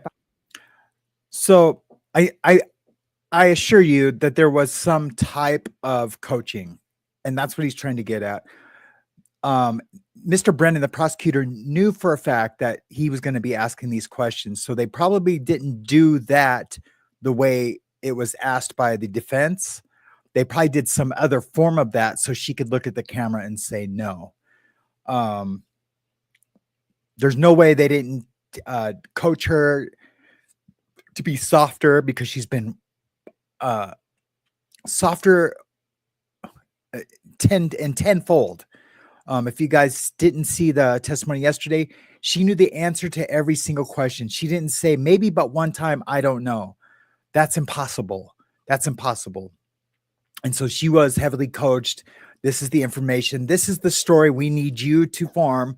And if you didn't notice before I came on, Mr. Brennan was kind of steering her a little bit. Nope, just answer that question, because she wanted to expand on it. And so he's really keeping a tight rein, the prosecution, on sticking to the prosecution's narrative, because the prosecution's narrative isn't what happened. There's little tweaks in it, like the being told to Google how long does it take to die, things like that. Or at least KERRI hearing that. I can't say for sure if she was told or not, but yeah, it's going to be good today. If it's not, I apologize, but I feel like it's already good. But I'm a law nerd. I am legal live wire. But I was fairly quick, yes. Okay. What about the second meeting? Again, I don't know specific meetings, but I can tell you that But I there was was on a mute. longer Would've one where I been did bummed watch out. some dash cam video, look at different pictures, things like that. Someone will get you my What email. kind of Thank pictures you. did you look at? Sharing with Shannon. Other than the dash cam video? The pictures of John's house. Okay. The same photos that we saw today? Yes. How long in total would you say all of those meetings were? Just taking them all together. I really can't give you I'm weird but cute. I really can't give you an estimate. I think the first one was fairly quick. The second one, one of them was a little bit longer, maybe a couple hours. Okay. Then the third one, was that also a couple hours, or was that one fairly quick? That was fairly quick, yes. So fair to say between 2, 3, 4 hours total meeting times? Again, I'd have to probably go back and look at the date and the time. I really can't give you a specific amount of time. Did- I apologize. Did Trooper Tully or Trooper Buchanan ask you any questions during the course of any of these meetings? Regarding the case, no, but we did briefly talk about how my kids were, how their kids were. But they didn't ask you any questions about your testimony, about your case, about the case, about your memories, about specific facts? I do not believe so, no. During any of these meetings, was anybody taking notes? Mr. McLaughlin, Mr. Lally, Mr. Brennan, any of the troopers? No, I don't believe so. So there was several hours worth of meetings Mhm. with you, and nobody scribed any notes that you saw. None that I saw, no. And these meetings were not recorded? I do not believe so, no. Impossible. Ms. McCabe, I'm going to ask you a series of questions about your family because I just want to make sure it's crystal clear who's who. You're married to Matt McCabe, correct? Yes, Your sister is Nicole Albert. yes, Nicole is married to Brian. That's right. It was her Albert. sister's house. It was Brian Albert's home that you were at 34 Fairview that you arrived at where John's body was found, correct? yes, The same home where that late night gathering was on January 28th going into the morning of the 29th, correct? yes, Would you consider yourself to be close with your sister Nicole and Brian? yes, very close. Your families, are, it's not just you and Nicole, your whole Close families enough are to lie. correct? Yes, we have a very close family. How long have you known Brian Albert? Since I was in kindergarten, You consider him, even though he is not blood related to you, you consider him family. yes, In addition, I'm sorry, and I'll back it up a second. In that culture, that cop culture, we're above the law culture, especially in Canton, they would lie to the ends of the earth. They would almost martyr themselves for their family and for the blue line. I'm not mad at them. I love that loyalty. I love it. But what I don't love is an innocent woman going to prison for the rest of her life so they can keep their loyalty and honor with amongst each other. That's not cool. John O'Keefe was beaten to death by fists, not a car. Black eyes, pounded head, dog bites. It's impossible. And then there's all kinds of other little evidence, little clues that lead to him being beat up. And I think what their original story was going to be like, oh yeah, we got in an argument and he left. And what they're going to say is that, oh, he left and he passed out in the front lawn. I don't think they planned on using Karen Reed. She was just the obvious patsy for the situation. But we're going to hear some awesome testimonies today. I'm not speechless like I was yesterday where I couldn't articulate the word breakfast, but I'm speechless because of the excitement. And I have a bag full of Reese's, a bag full of caramel creams. I got a coffee. I got my smart water. And I rescheduled my 12 o'clock tattoo. Oh shit, I hope she's not watching. I am a little sick, client.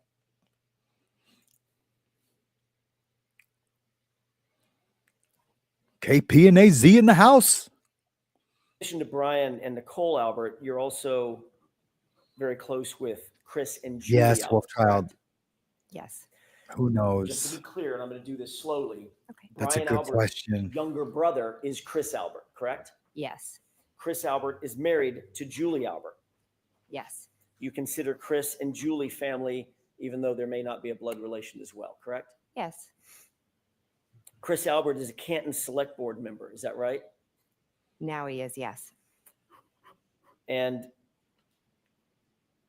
the Canton, that's in Canton. I said Select Board, did I mention Canton? I'm sorry to interrupt again. I'll keep letting it play. I just want to talk with Wolfchild. Yeah, I watched that Emily D. Baker coverage last night, and I fell asleep to it. Yeah, they were talking about that. I think with the ARCA testimony that comes in today, it's going to be crystal clear. Like, and the ARCA will have no skin in the game at all. They are completely independent of the defense and the prosecution initially coming in, but then they were acquired by the defense.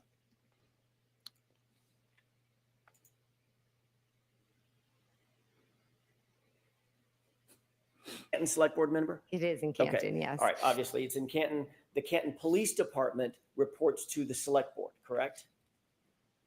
I'm not aware. You're not aware of that echelon? No. Okay.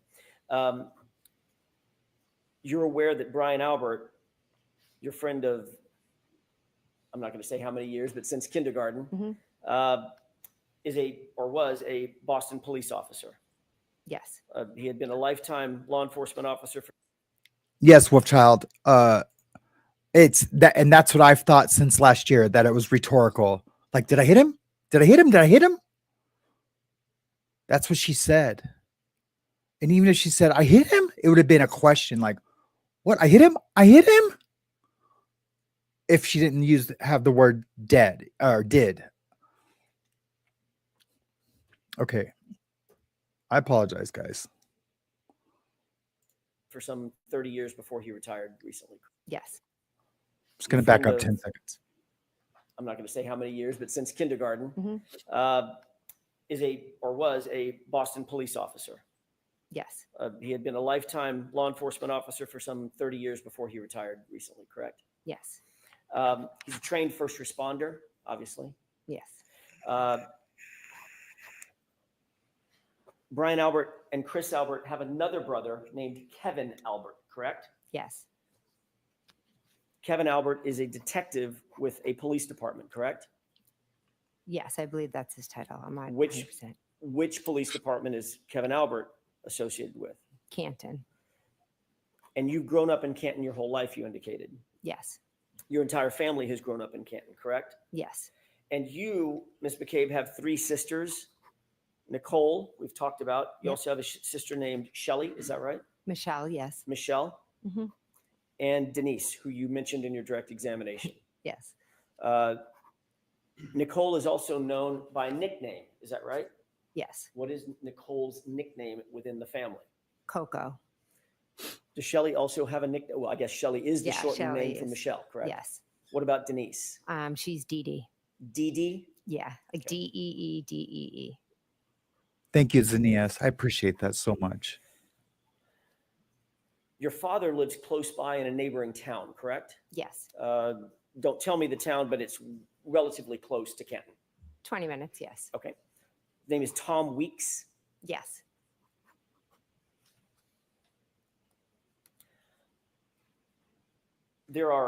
I'm not going to go through all of them right now because the family tree is getting large, but there are children, cousins, second cousins, nephews, aunts, uncles. There's a combination of familial relations within that set of folks that I just talked about, Chris and Brian and Nicole and you and Matt and the folks that we've just talked about. Yes. That family, that large family, celebrates holidays together, I'm guessing. We don't typically, celebrate with Kevin and Chris, but my family does. Yes. Along with Brian, Albert, and Nicole. Yes, of course. Birthdays are celebrated within that family. Yes. Go on vacations together, I'm guessing. Yes. Gatherings like the one on the 28th. Yes. Special events. Yes. Spend weekends together. Yes. You mentioned a lot of sporting events. There's a lot of sporting events that y'all go to together. Yes. So it is very, very easy to see that it's an extremely close-knit family. Yes. And naturally, you're very protective of your family, as anybody would be. Yes, I love my family. You also said that you knew, and your words, liked Karen Reed, my client, on the 28th of January 2022, correct? Yes. But she very much is not family, correct? Correct. She certainly was not as important to you as your actual family, the Alberts, the McCabes, the folks associated with them. Is that right? Yes. On January 28th, 2022, members of the Albert family and the McCabe family all went to a bar together, had drinks together that night. Waterfall, we've heard a little bit about that, correct? Correct. Ultimately, you went back to your sister's house for the after party that we've heard so much about. That was at Brian Albert's house, is that right? Yes. You've been interviewed, I think you indicated multiple times. You didn't even give a number of how many times you've been interviewed by police in this case. Is that right? Yes. Your family is connected to people at Boston Police Department. We've just talked about that. Brian Albert, is that right? Well, was a Boston police officer. Right. So when I say connected, there is some familial or family or friendly connection to that police agency, Boston Police Department. It'd be Brian Albert in this case, correct? The objection sustained. There's also a connection to the Massachusetts State Police through your family. Is that right? Objection. So define connection. Julie and Chris Albert are very, very close to you. Correct? I'm close with Julie and All Chris, yes. You're aware that Michael Proctor's sister, Courtney, is basically best friends with Julie. No, I'm not aware of that. She's best friends with Julie's sister, Jillian. Okay, so Courtney's best friends with Jillian, who's sisters to Julie, Yes. who's married to Chris, who's an Albert, who's the little brother of Brian Albert. Yes. Okay. And Canton Police Department. There's also some connections there as well, Kevin Albert being the most obvious of them. Objection. You know what? I'm going to allow that. Do you have a connection with the Canton Police Department? Not with the department, but with Kevin Albert. Right, who's a member of the department. Yes, but my relationship's with him. Understood. You've indicated that you've been interviewed by law enforcement agents associated with with Canton Police Department. That'd be Officer Lank. Yes. Can I and stop Officer you for a Good. second and see counsel at sidebar, please? Sure. Sidebar. Got to get to the sidebar. Good morning, everybody. Look at the PO'd witness box.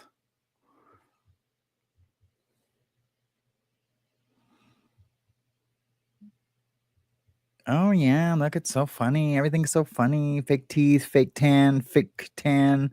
Jen McCabe is a liar. Yes, all of that is true. And I mean, in the grand scheme of things, you can't be mad at her, right? I don't know. You just can't. I mean, I despise the woman because she's sending an innocent woman. She's trying to send an innocent woman to prison. But if we're honest, I mean, we would love if we were in a situation like her family to have a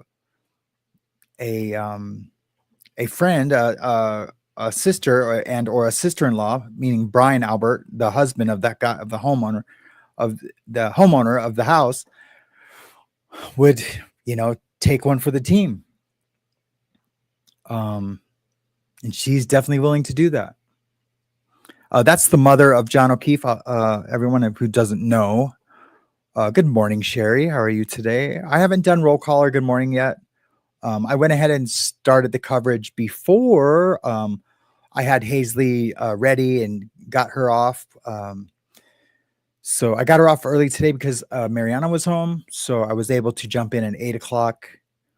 So that was perfect. But it's good to see everyone here. We get about 30 people here. That's perfect. Perfecto. It's good to see Lord Kiss Freak. I want to have a conversation with him. Woot woot. Lying in order to send an innocent woman to prison for life is pretty terrible. Yep. Going to prison is even worse. That's true. That's true. Grateful. I didn't even think about it like that. Because the real perpetrator is getting away, right? And that is awful. That is awful. And even if they say Karen goes free, right?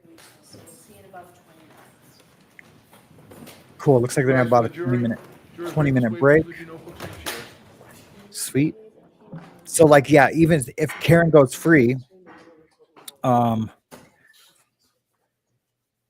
they will they'll have an opportunity to reopen it up if they wanted to, but they never would, because that means that everything they did and said in the Karen retrial would be false. And so there would be, to send the real perpetrator away, they would have to send away Jen for perjury, and probably another one or two more people.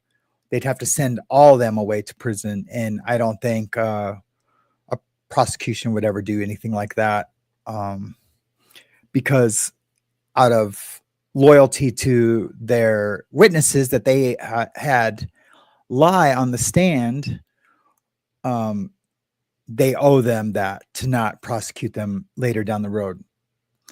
So I know it's crazy. It's what it is. Good morning, Galen. How are you today? Good to see you. Do you guys remember the movie The Nutty Professor? Was it The Nutty Professor with Jerry Lewis? Not the Eddie Murphy one. There's a part in that movie where he's like just standing there, and I'm just out of the blue. Jerry Lewis's humor is really funny, but he was just like standing there, and then he just broke into song, and he goes, "Lava when you're near me," and then just like kept moving on and talking and like did the scene. But it was just like a random, it'd just be like me just like talking to you guys. Hey guys, how's it going? Lava when you're near me. Since I was a kid, I thought that was funny. And I think my mom and dad knew I was going to have a pretty good sense of humor, finding that so funny as a kid. But yeah, I love Jerry Lewis. I remember watching him as a kid, and it was just awesome. Hey, good morning, Steve. How are you doing today? Grateful's here. Zania's is here. She can't recall a meeting with the prosecutor. Yeah, I know. Lighty. Yeah, Lighty. It's so funny. Good morning, Shell. Yeah, so they're on a 20-minute break. What time is it now? 8:53. Phew, man, what a crazy couple of days. In just everywhere in the Karen retrial and life. Let me see what's going on in my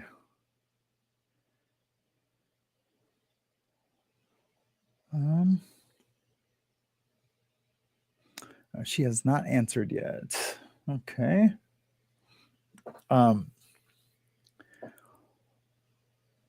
So yeah, it's gonna be looking pretty good. Oh, a 2%er is Krushik. What's underneath my name is that's the percentage of people that become heavy drug addicts, heavy drug users, and get clean and stay clean, and remain sober. It doesn't mean there's no relapse involved. It just means that they end up building a new life and just continue on the road to recovery.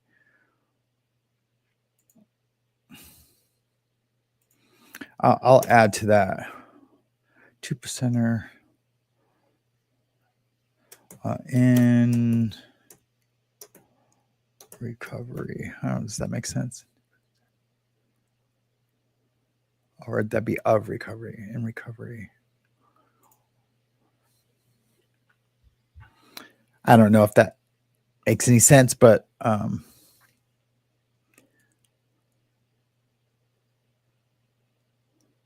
oh, no shit. Was it a 2%er? That's cool. That's cool. Yeah, I have it on my hand. You can see it right there. I covered it because I have a big syringe on my hand too, like an idiot. I remember getting that tattoo and everyone saying, "Don't do that. Everyone can see it." Yeah, Aaron Boy is really good. Yeah, Steve. You and I might have watched the Jerry Lewis movie back in the day. I'm sure we almost had to have. Your dad probably had it on beta, on the beta tape or something. I know we watched Rush on beta. What was the name of that album? What was the name of that live Rush album or video we used to watch?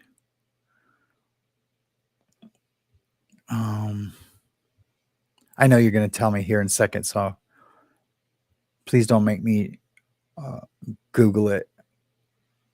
And when you tell me, I'm going to be like, yes, that's it.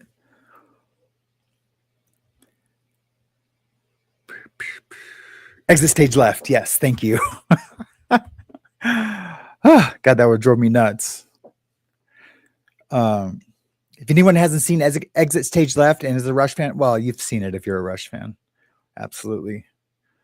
I watched Neil Peart's motorcycle tour video again just like a month ago, and it was just so good, man. Oh, All the World's a Stage too, yeah. But this video was as Exit Stage Left. All the World's a Stage is great too, man. Which one did they do Witch Hunt on live? I think they did Witch Hunt on one of those live. I know Witch Hunt is a very difficult song to play live. Of course, Neil can do it, but yeah.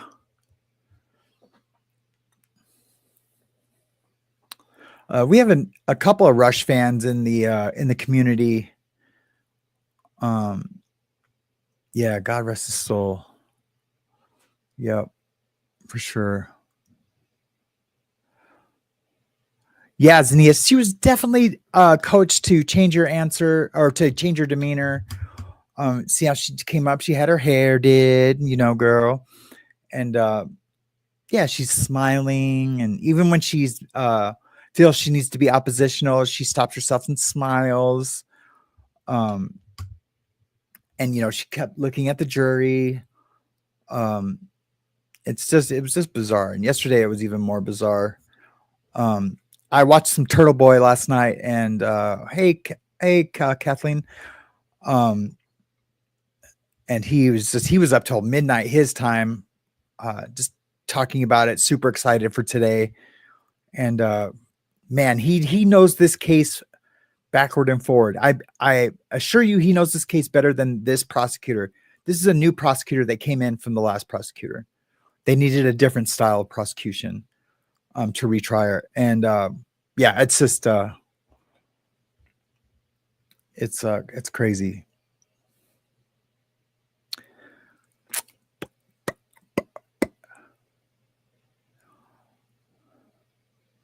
Hey James, hey guys, bad reception on a way to tattoo appointment. Good, have a good appointment, brother.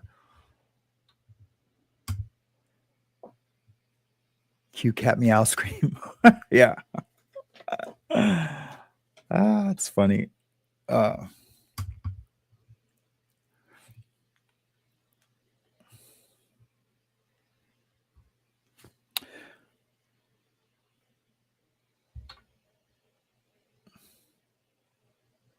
Okay, cool, Grateful. Thank you. Awesome.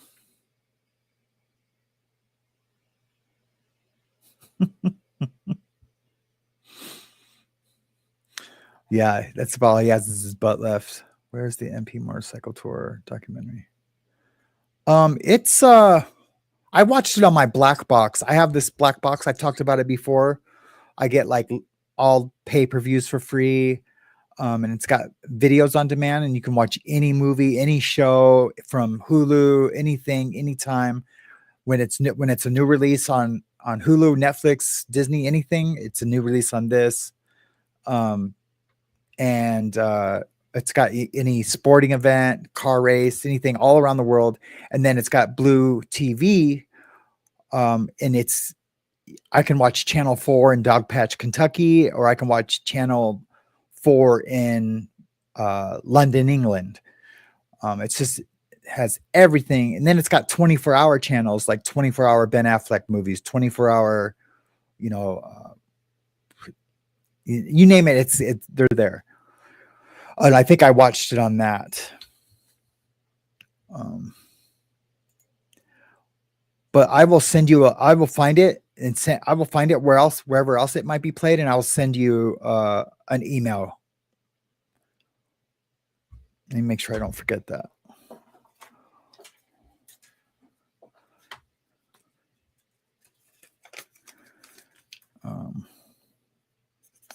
And P to grateful. Yep, I'll put it on a Post-it.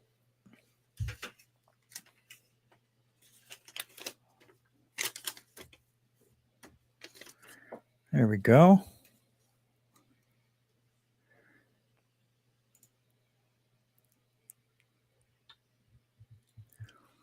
Hey, Deb. Hey, Heat My Shorts.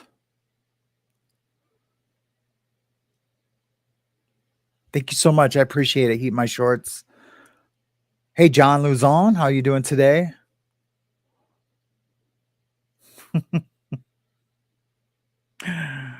Did Mickey from the Monkeys mother invent Post-it notes? Really? Did he? I would love that little bit of trivia if that's true. That would be awesome. Hey, Deb's away. Hey, who else is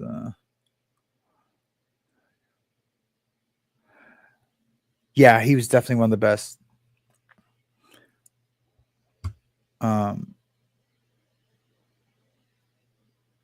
I would have said back in the day the best,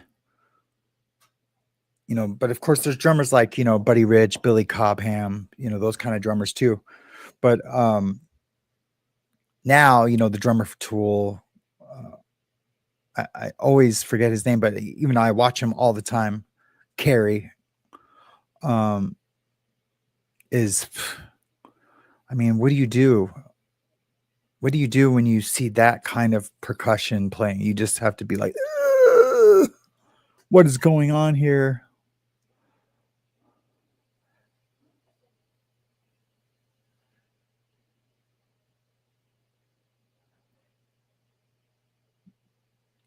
Yeah. Best is an opinion. Yep, absolutely. Yeah, because then you have what's his name, Ginger Baker, you know. But yeah, so best would definitely be an opinion because they're all insane. They can probably all, yeah, Danny Carey, thank you. Good job, Heat My Shorts. Because I always want to say Jim Carrey, and of course I know that's not it. You know, just waiting for the Karen retrial witness cross of Jen McCabe to start back up. For anyone who just popped in, should be about another 10 minutes. Oh, Mickey Dolenz mom invented whiteout. And who knows, maybe what's his name? His mom invented Post-its. They're just all, it's just an office supply. Mickey Dolenz used a lot of that when typewriters were a thing. Yeah. I remember one time somebody at high school brought some whiteout in a paper bag to like sniff it, huff it like Rush, that stuff you get at head shops to like get and I mean, these kids were doing that all the time. I tried it one time. I'm like, what are you guys doing? It just gave me a headache. It was disgusting. Huffers always freak me out. If you're a huffer, we're probably not going to be friends. Yep, that's right. That's right. The German Shepherd definitely attacked John O'Keefe, and they got rid of that family dog that they've had forever. They rehomed him where, you know, he would have a better life, and sold the house and ripped up all of the carpet out of the house, out of the basement of the house. It's the only thing they changed when they sold the house, is they ripped up that carpet downstairs. What? Unbelievable. Unbelievable, right? It's just too much. Too many things point. Hey, Deb, Caddy Connie, Deb, how are you doing?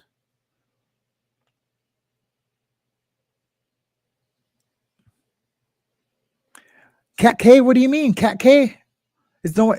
Cat K is no one. I don't think you're blocked, Cat. Blocked or no one wants to speak back. I didn't see anything. You said, Cat, for real. But you might have said some stuff before I came on. And you know, and it moves pretty fast, and I'm looking at the screen, but I try to address everybody, Kat. I assure you, if you're here, we want you to be a part of the conversation. But I understand if you feel that way, but that's definitely not happening.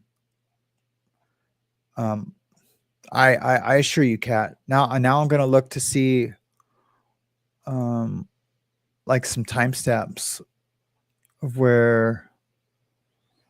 Oh, I got to hide your comment just so I can get the timestamps.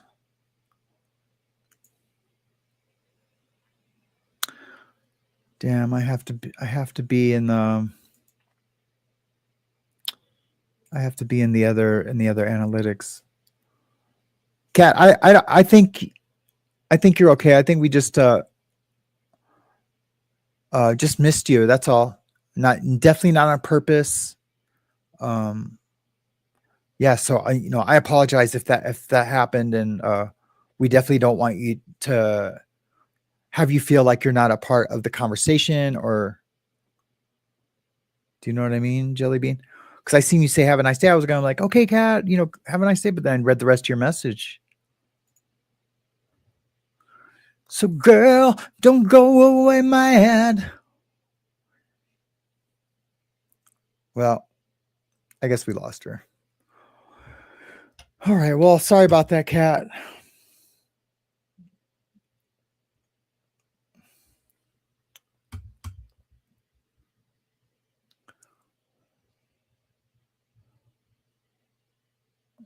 Yeah, see, Kat, she's probably gone. Well, that sucks, man. I mean, every person counts, right? We can't have, there's no, what do you call it? Little cliques or anything in this community.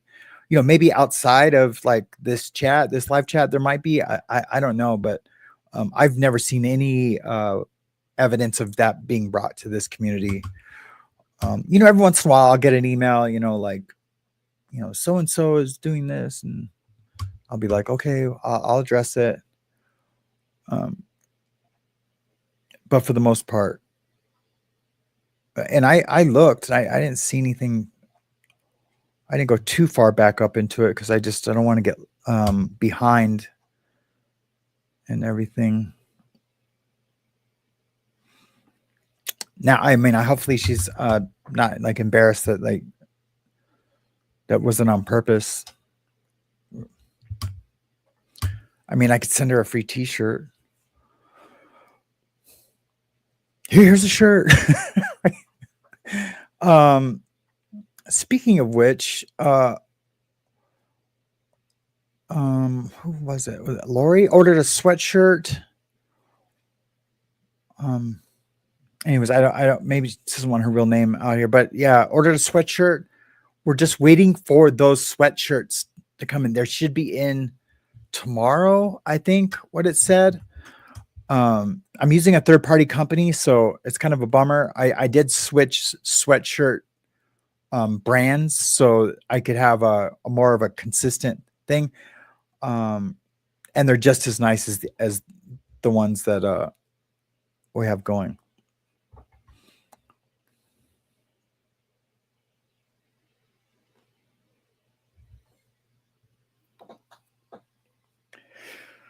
What else is going on in the chatty chat?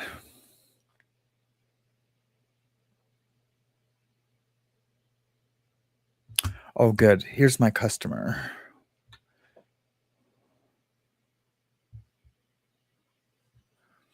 I'll get to it later. So, did you guys, yeah, grateful. I just checked. I can even show you. Well, there might be personal information on there, but yeah, just if I don't have them by the end of this week, I will refund. I'll send like the money's still in that like account. It's like just like the clothing account, like, and I will refund it to you. But I really want you to have the sweatshirt. But the blanks should be here today. Yep. And I had a problem with this, not the manufacturer, but the with my website provider of them letting me put the payout bank account. I've loaded 4 different checking accounts into it, and they keep saying that they can't release it. Can't release, find an account that has my name on it. Like all my accounts have my name on it. So, but finally I got that taken care of, and so hopefully, hopefully it should be good.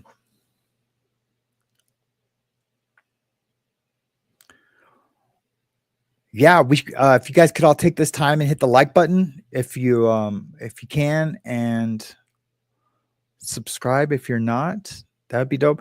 All the subscribers that I lost from the I always want to say the lion video because I did the lion and the jackal, but the thunder video, and we won't name names of who made it, but all the subscribers I lost from that video being put out, I gained back. So I thought that was pretty cool. And I appreciate everyone coming back who did. And that was the exact, like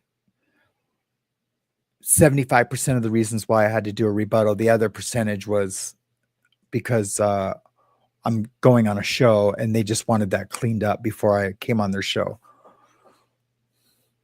And I'll announce that appearance as soon as it's absolutely official. I have to sign some things.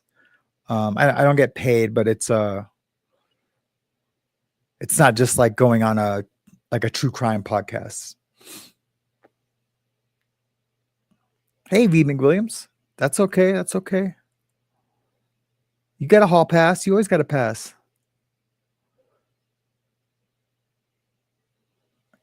Emily. Which Emily? Donette? D. Baker?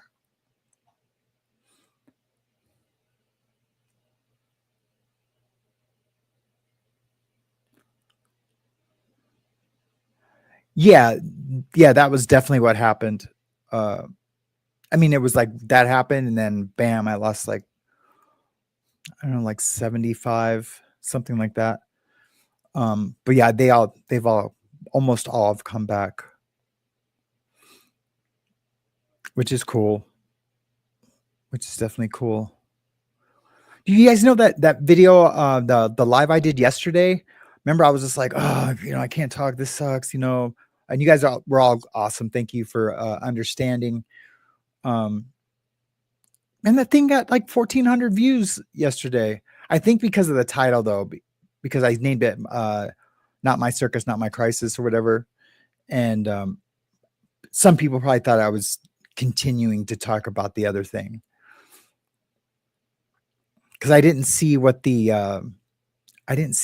average view time was on that.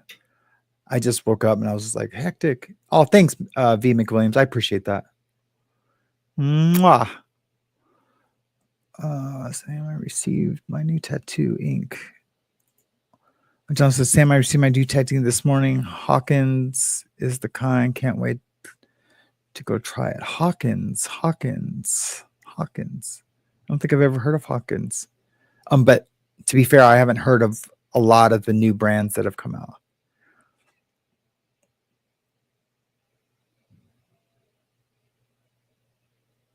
Should I stay or should I go now? You should stay. Why would you not stay? Ben? If I go, there will be trouble. Oh, you're singing. So I just went backwards. Someone just left. So I was like, Ben, don't go too. I love you. So I went back to look for more comments, and then it was, of course, if I go, there will be trouble. And if I stay, there will be double. So come on and let me know. Should I stay or should I go? Dun, dun, dun, dun, dun, dun, dun.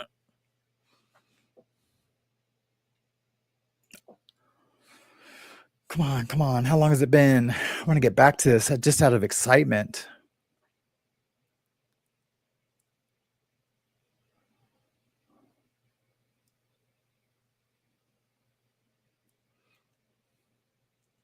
Yeah, going through this twice. It's crazy.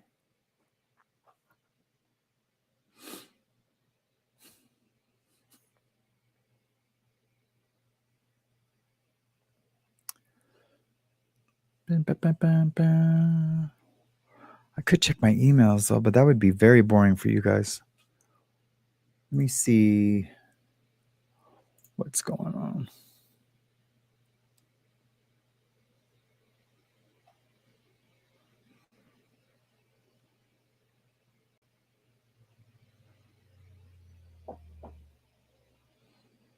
What am I doing there?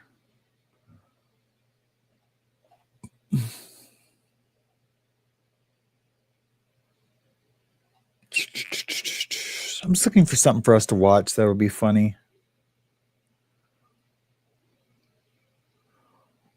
Here, Skeptic usually has something cool.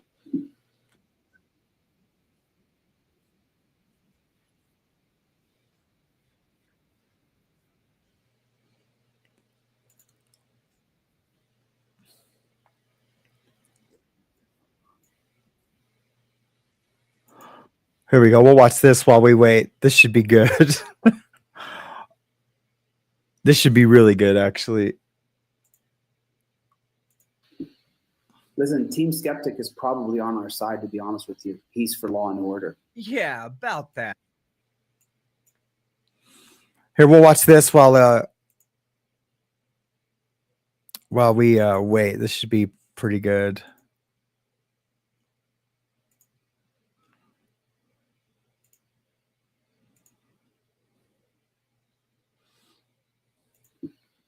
Listen, Team Skeptic is probably on our side, to be honest with you. He's for law and order. Yeah, about that. Well, maybe this video will clear any confusion.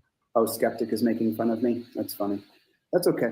Hey guys, and welcome to today's video. Today, we're going to be covering a video straight from the Sally Jesse Raphael collection, as I cover Chili the con artist as he terrorizes Not the online. town of Oh Ironton, man, Ohio, I got back. and Oh, look, eventually I'm gets arrested. paused. Now, the original live stream was Shit. over 4.5 hours long, and I've condensed it down to about the dumbest Hold on. 10 minutes. So a link will be in the description if you want to watch the whole live stream uncut for yourself. So let's begin. No, I And I think need a proof of I think you're service. I don't watching have that someone that's form. behind Because I'm going to have Terry serve them what child?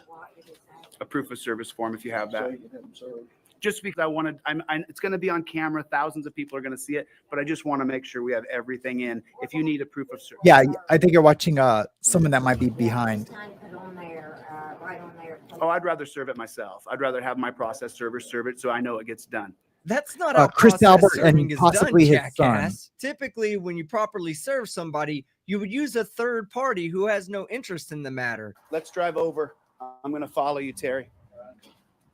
I'll come right around. Terry, why aren't you scared? Why aren't you scared? Hi, my name is Chili. This is my brother Chili, and this is my other brother Chili. Well, I have nothing to be afraid of. I haven't done anything illegal. Oh, you don't break the law? Never. You're not addicted to meth? Absolutely. You not. hate cops then, right? Not a bit. Not a bit? Just the bad ones. Why would you support someone here trying to get transparency? Well, that's what I want too. You want transparency. What about you? Absolutely. You're not afraid? Nope. Do you break the law? Nope. Do you hate all cops? Do you hate them all? Not all of them. Right, just the bad ones. Just the bad ones. You're addicted to methamphetamines? No, sir. No? Okay.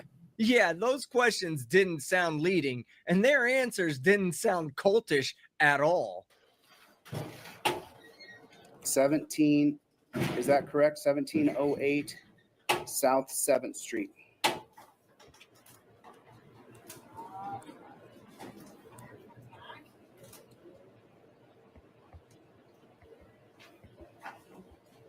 What address is that?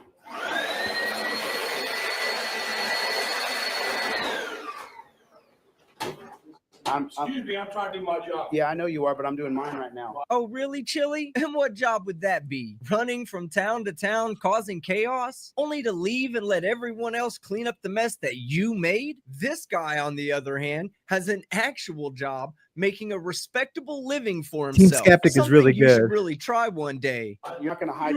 You're not gonna hide transparency. You ain't gonna do it. Ain't I'll- gonna happen. I'll- No, I'm let not me gonna think get about out of that, your John. way. That ain't gonna happen. You ain't doing that. It ain't gonna happen. No how, no way. Back off. I don't give a damn what you are. You're not gonna vacuum right here, right now, while the people are getting transparency. That ain't gonna happen. I don't give a damn. You can go do it somewhere else. It's his job, and he literally can't do it somewhere else, Yeah, Karen. And what the guy kind of that's prima speaking, not donna this guy. stares at himself in his phone as he's talking to another human being? It's that simple. Back off. You ain't gonna vacuum right The guy here while talking right I'm now, showing he's a transparency. This straight gentleman right punk. here is trying to He hide got bitch transparency. made in This jail, gentleman and he right here is cried trying when to he hide went to jail. transparency. Ain't gonna happen. You ain't doing it. I don't care. You ain't gonna vacuum right here, right now. There's 1,300 people watching. I will identify you if you don't walk away. I'll put this in your face. I'll show the people who you are. Oh, really? You'll just Who put his name cares? and face all over your live stream for all your followers to harass. It's kind of hypocritical of you, especially since earlier in the video you said these two things. And as you notice again, I didn't put you on camera. Yeah, be happy. I don't do that to people. Look, I know a lot of auditors. Yeah, he's They a will film doofus. the clerks. They That's will right, film the Jeanette. people in offices. I don't do that. That's not how I do it. I don't want to cause anybody any undue burden or stress. What He a always pile says of he's an human elephant alpha. shit. So Where's Kim basically, going? if you don't do what Chili says, when Chili says to do it, he's going to do everything in his power to ruin your life, starting by showing your face and exposing who you are to his mindless cult of crayon munchers. And while we're on the topic of hypocrisy, what do you think the most hypocritical thing an alpha cop hater could do when a little old janitor gets a little bit too close with his vacuum cleaner? He calls for the cops to help. Officer, I'm having a problem here. You're going to vacuum over there is what you're going to do. Don't you ever try it again. The Reader's That's who Digest that gentleman button? is right there. Don't you I'm ever sorry, I try to didn't see hide your transparency comment, again, Kim. you dirty pig. Don't you ever do it again. You understand me? The law's arrived. Nope, the jackass has arrived. The law gets there at 5 o'clock. Now, in the next couple of clips, Karen DeCastro is trying to procure the restaurant behind him for his constitutional classes, but it gloriously doesn't go his way. Where am I going to? Okay.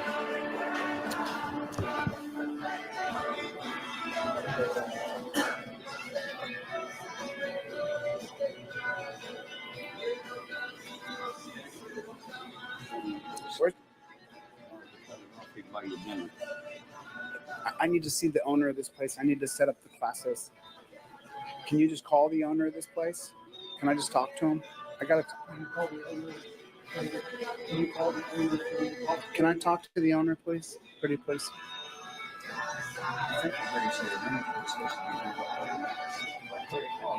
Let me just call him so I'm not just standing outside like a silly person. Oh, Chili, standing outside filming yourself looking like a dipshit is the least of what makes you look silly. Owner? Is he on the phone? No. Can you call him on the phone? Can you call the owner on the phone? For me?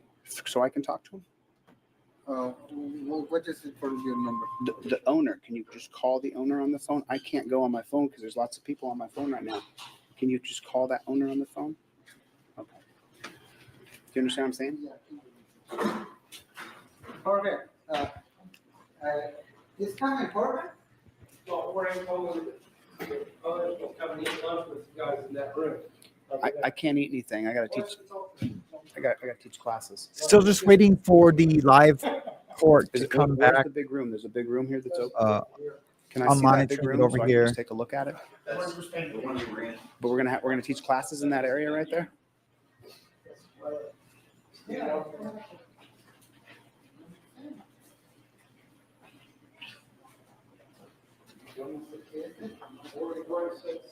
How you doing, bud? So it's this area right here. It's pretty hot in here. Okay, so I'm no mathematician or carpenter, but that room looks like it's about 10 foot by 10 foot. And you're already saying it's getting hot in there? Exactly how many people were you actually trying to stuff in your tiny auditorium? Yeah, we're gonna have 100 people here after 5 o'clock, maybe 200 people. So we need to make sure. I'm sorry, you said 25 to 30, that's why. No, there's hundreds of people who are gonna come down here. Well, I guess we can add logistical event planner with constitutional educator on the list of jobs that you're not qualified to hold. So the severely undersized restaurant didn't work for him. Let's see if he has any better luck at the municipal center. Well, I want to rent the commons area downstairs. Downstairs, the commons area where you do baby showers and weddings and stuff like that. The lobby. Yeah. That lobby there? Yeah. All right, I can give you a paper and have you fill it out. Give me 1 second. So it looks like we're This going to dude Chili is a straight douche. I just want you guys to bring a know. printer down. Oh, the mayor has to approve it, so it won't be today.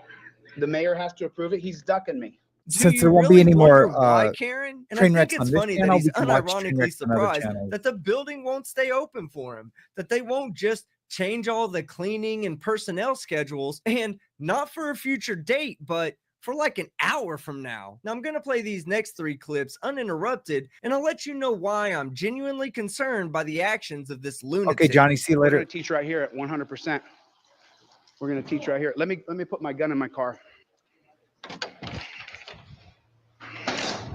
Where'd Terry go? That's why I diaphragm Hey, Terry, breathe. go put these guns in my car. Yeah, good God. Is he? Probation officer? How you doing, sir? I'm doing good. Can't record in here. Oh, I can record anywhere. It's a public building. Maybe that's true. Maybe it's not.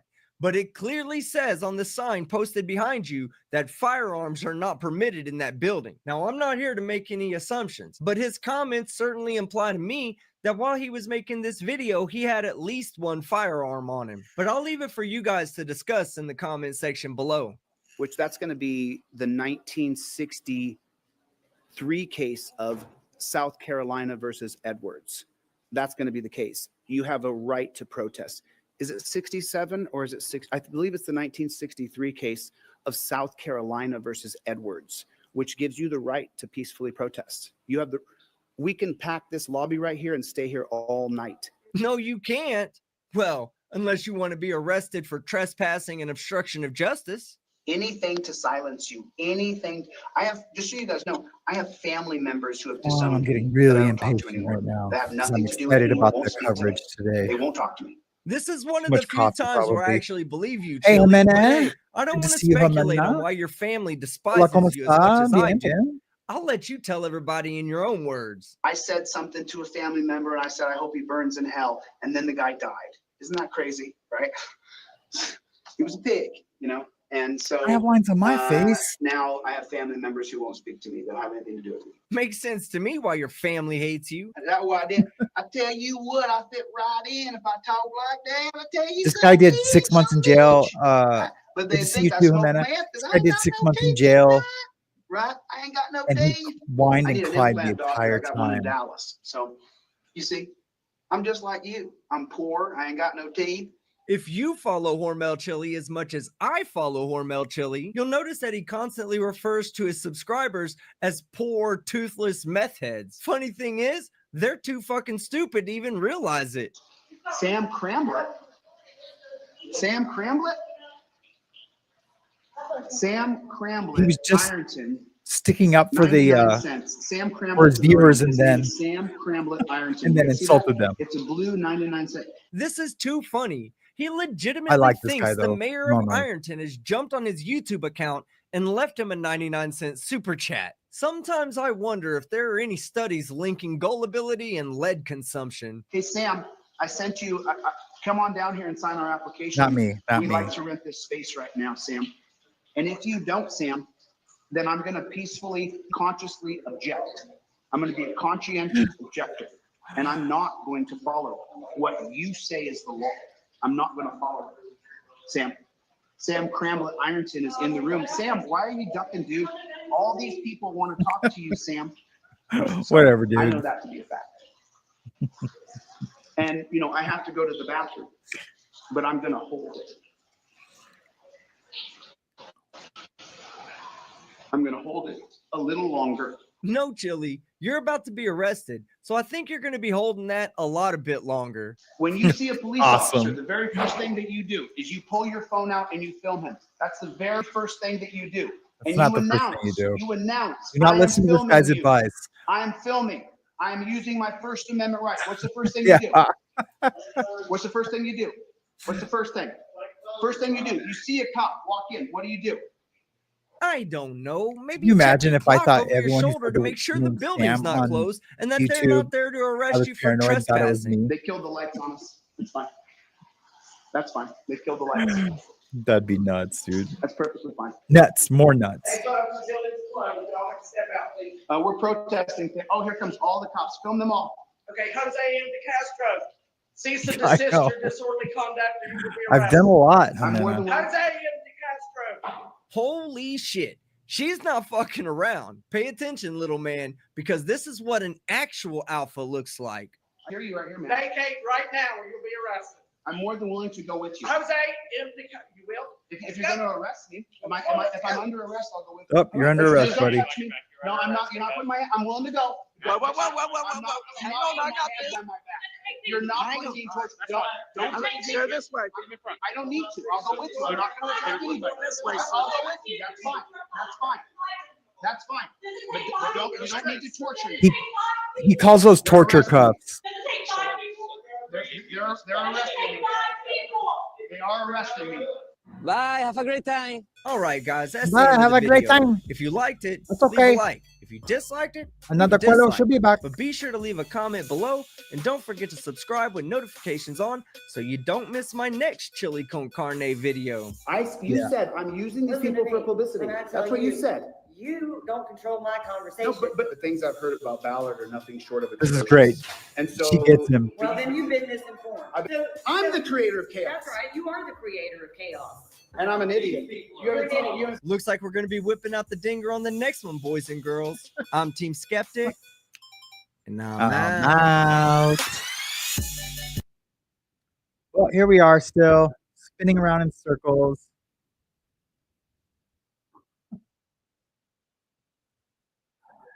Oh, hey V, Nick Williams.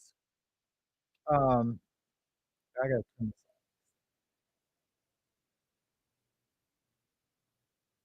That sound is driving me nuts. V, I had from Costco, you know, the let me get my head in the square. The croissants, the croissant rolls from Costco. I just cannot stop eating them. I have like 3 left out of like a big, huge thing.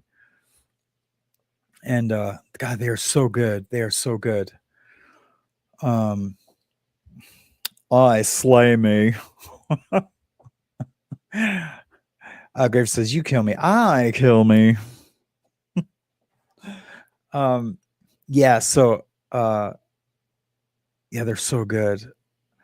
Yeah, and the test samples. Some days I don't get any. Other times I'm searching for the little food sample little kiosks, and man, they're just so good. Man, I really need this testimony to start.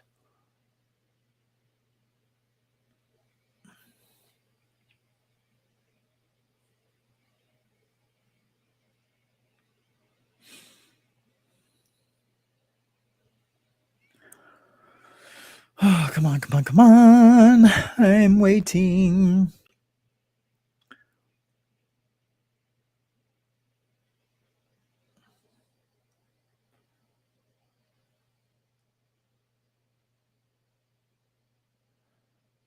Yeah, that's YT legal. And if it's not, I'll cut it out. I'll cut it out.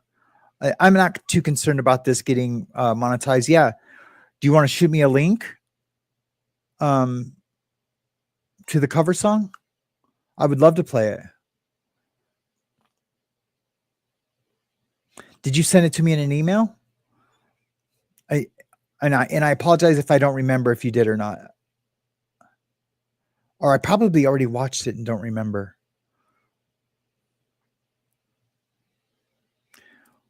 I'm going to check my email right now. I can't do it up there because I need to watch to make sure. I'm going to look for it.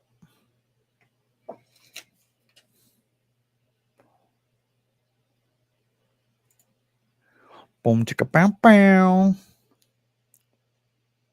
La mama quiero, la mucha gusta.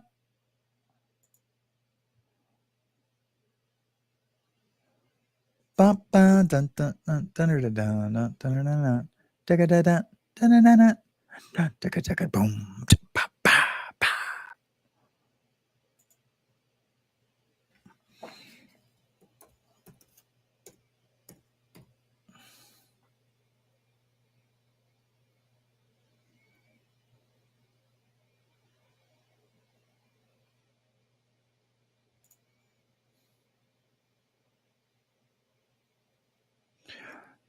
I emailed Bob Forrest also. I'm just waiting to hear back. I know he is a very, very busy guy. Oh, we're back. We're back, guys.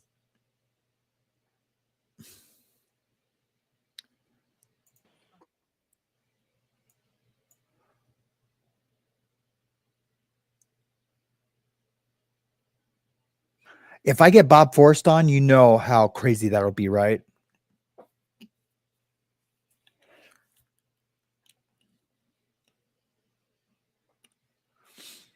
Yay. Lumber when you're near me. Okay. Our next little thing, I'll play it. Grateful. Oh, what is going on? Oh, they're bringing in the jury. I was like, now what? I'm just tripping on my hair today. I mean, I always wear it messy, but like when I'm not live, but I usually wear a hat when I'm live. I don't wear it messy.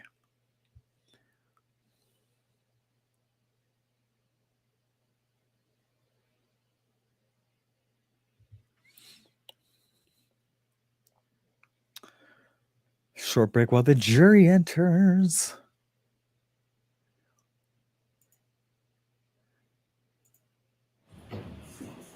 Jurors, thank you for your patience. Sometimes there are matters that we need to address, and that's what happened here. So I appreciate your patience. Mr. Jackson, could we please have Ms. McCabe back in here? Oh. I want to eat more candy, but I think I've had too much sugar this morning. It's making me feel a little anxious.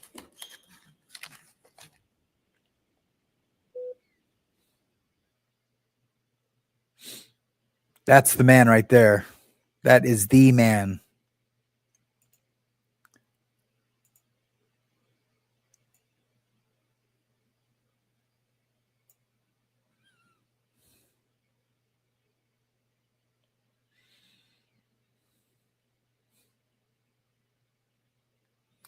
Buffering. All right, Mr. Jackson, go right ahead. Thank you, Your Honor. When last we left off, we were talking a little bit about some of the familial connections that your family has with certain law enforcement agencies. We talked about Yeah, that's Court TV is obviously Brian Albert. They're setting up a little buffer. So there's like a little bit of about lead. Massachusetts State Police and knowing friends of friends.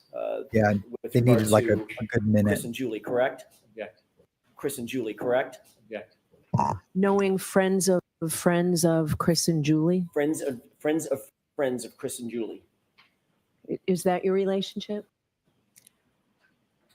With Yes, Karen's attorney is really, really good. who? I'd asked you about. I'll ask you a different question. Okay. A little bit vague. Courtney Proctor is friends with Julie's sister, Yes. and obviously Courtney also knows Julie and Chris, correct? Sustained. And there's also a connection to Canton Police Department through Kevin Albert. Is that right? Yeah. Can you answer that? Is there a connection? Do you have a connection with the Canton Police Department through Kevin Albert? Not with the police department, but Kevin Albert is Brian Albert's brother. Right. And Kevin works for whom? The Canton Police. Thank you.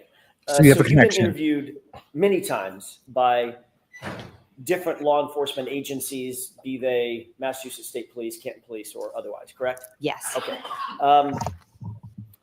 Those interviews have not just been over the period of weeks, it's been over the period of weeks and months and even years since this occurred, correct? Yes. Oh, Jimena, I have been You were contacted to, by jail in Mexico. another law enforcement I know you didn't ask agency that was not Massachusetts State Police and not Canton Police Department at one point in April of 2023. Do you remember that? Yes. I want to talk for a second about that series of interview or that interview. You were contacted at your residence by these members of this law enforcement agency, correct? Yes. All right. Later that same day, you did sit down with those same law enforcement officers for a formal interview. On that same day that you were contacted by them, they also went into your home and actually interviewed you, correct? Yes, it was brief. All right. those law enforcement officers identified themselves as being associated with an agency that is not Massachusetts State Police. You understood that. Yes, And you understood that they were not involved with Canton Police Department either, correct? correct. Completely separate agency. Is that right? Yes, During the course of that interview, those officers informed you very specifically, Ms. McCabe, that it is a crime to lie to them, even during an interview, correct?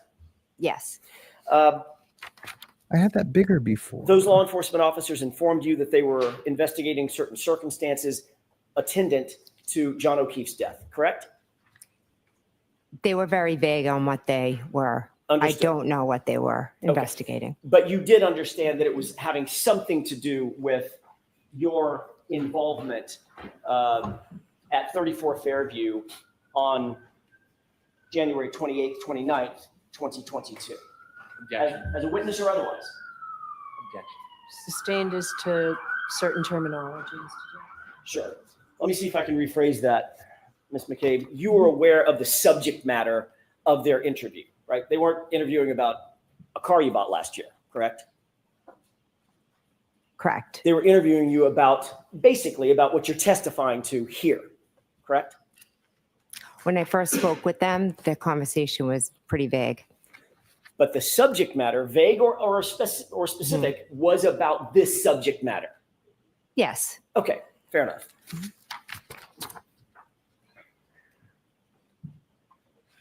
They first contacted you telephonically, called you on the phone. Is that right? actually, they walked up to my car. They walked up to your car. Yes, Okay, that was the very first introduction, correct? yes, At that point, they had not identified themselves, correct? they didn't know. All right, and at that point, you told them that you were not Jennifer McCabe. They asked you who you were, and you said, I'm Nicole. I thought they were like selling something, so I was like, oh no, I'm not the homeowner. Fair enough, fair enough. However, after you said, I'm not Jennifer McCabe, you walked into the house, they then called you on the phone. Yes, They were correct. still sitting outside your house. I don't know where they were, but they did call me. They were close by. I'm not aware. Well, the call came almost immediately after you walked back in the house, correct? I'm not sure how much time had passed. Give me an idea. It wasn't an hour. It was No, it was 5 to 10 soon minutes. after. I'm just not sure. I can't tell you where they were located. I'm sorry. okay. They told you that they would, at that point, they identified themselves as being law enforcement agents, correct? When they called me, yes. And they told you at that time that they were not with Canton Police. You knew at least they were not with Canton Police Department. They were not troopers with Massachusetts State Police, correct? Yes. Okay. And they told you that they would like to have an interview with you. They'd like to have a sit-down talk with you, correct? Yes. You told them that you would be willing to submit to an interview, but you needed about 10 minutes to get ready, correct? Yes. You ultimately did allow them into your home, and you did sit down for a formal interview with them, correct? Yes. Brief, but yes. And it was during that formal interview inside the home that it was explained to you that it would be a crime for you to lie to them on any material issue, correct? Yes.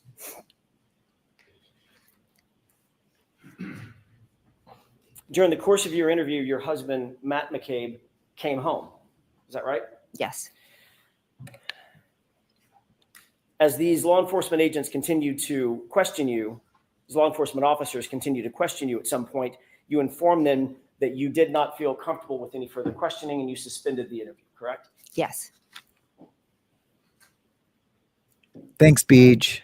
Before leaving, however, Get through one those bar same membership. law Thank you enforcement so officers much. asked you We if you had appreciate all the contacted support. anyone in those 10 minutes when you indicated, I need 10 minutes to get ready. Between the time they called you and you ultimately did allow them into your home and you did sit down for a formal interview with them. And it was during that formal interview inside the home that it was explained to you that it would be a crime for you to lie to them on any material issue. I just correct? backed it up real Yes. quick because I interrupted the question. During the course of your interview, your husband, Matt McCabe, came home. Is that right? Yes. As these law enforcement agents continue to question you, as law enforcement officers continue to question you at some point, you informed them that you did not feel comfortable with any further questioning and you suspended the interview, correct? Yes. Before leaving, however, those same law enforcement officers asked you if you had contacted anyone in those 10 minutes when you indicated, I need 10 minutes to get ready, between the time they called you and the time that they showed up and came inside your house, correct? Yes. You told them that you had contacted your husband, Matt McCabe, Yes. which is why he came home, right? Yes. And you told them that you had called KERRI Roberts before they interviewed you, correct? At that moment. I'm not 100% sure, but if you have it, it seems like something I would do, but if you have it, could show me. Absolutely. Mhm.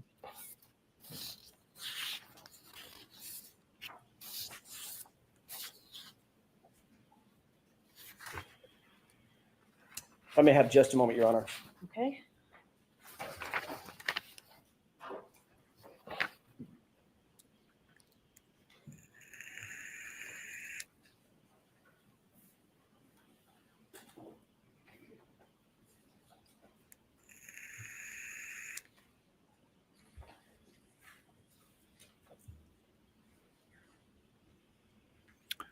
Yeah, super May I nervous. approach briefly? Yes.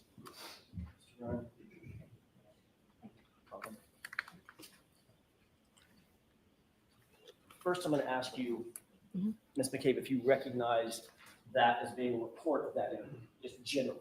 Yes or no? It appears to be, yes. May I approach the witness stand and stand by the witness stand for a couple of questions? Yes. I can have that. Sure. I want to direct your attention, if I may, and for court and counsel, page 3 of 4, starting with the second to the last full paragraph, going into page 5, top full. I'm sorry, page 4, top full paragraph. Okay. You could review those 2 paragraphs, read them to yourself, and then look up and let me know when you're finished.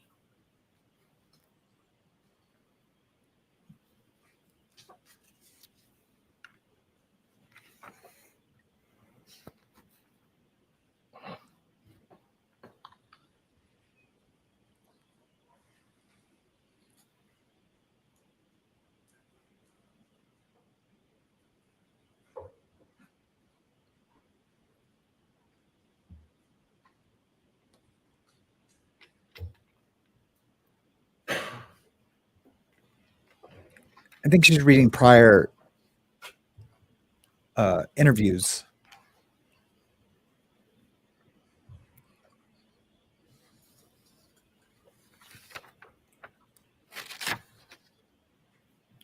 And when he proceeds, the question like, now when you did that, they'd let you know that it's a crime to lie. That's kind of baiting the jury a little bit, like letting them know, like, I'm going to try and impeach her right now. Even if he does or doesn't, the jury's going to remember that. Can remember that he's mentioned, you know, telling the truth.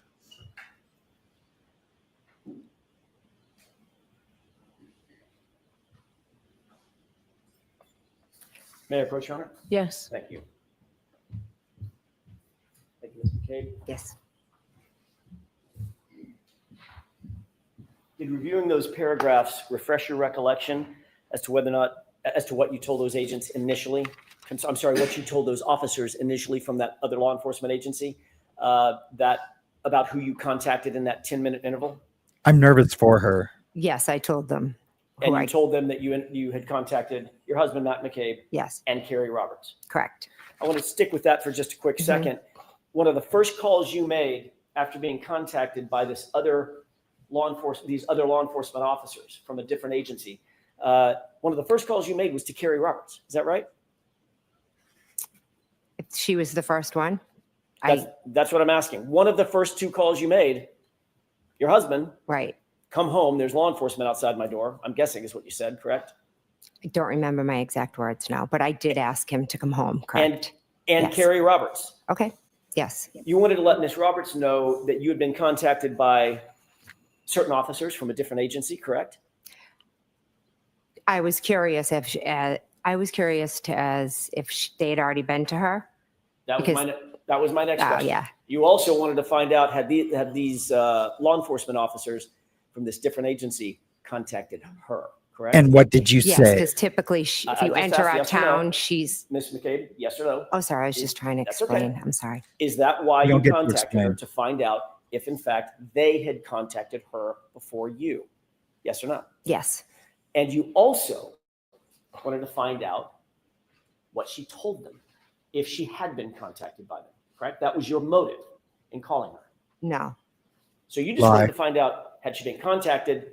But if Yes. she had said yes, you weren't going to say, and what the hell did they say? What'd they ask you? Well, I can't say what I would have answered, what I would have asked her, but I know I was calling to see if they had been there. Yes, that was is your correct. that was your intent. I called to ask her if they had been there. Yes. So that was your intent. Yes. Yes. Okay. Got to have the story straight. Your motive in calling KERRI Roberts at I don't that either, moment Danette. before your interview was to ensure that your story would line up with her story, Ms. McCabe. Isn't that right? That's right, Dan. No, that is not. You wanted Sorry. to find out if she had talked to these particular law enforcement officers and what she had told them so that your story could somehow align or it could inform how you responded to questions that they asked you. Isn't that true? That's not true. We both know what happened. We don't have to have a story.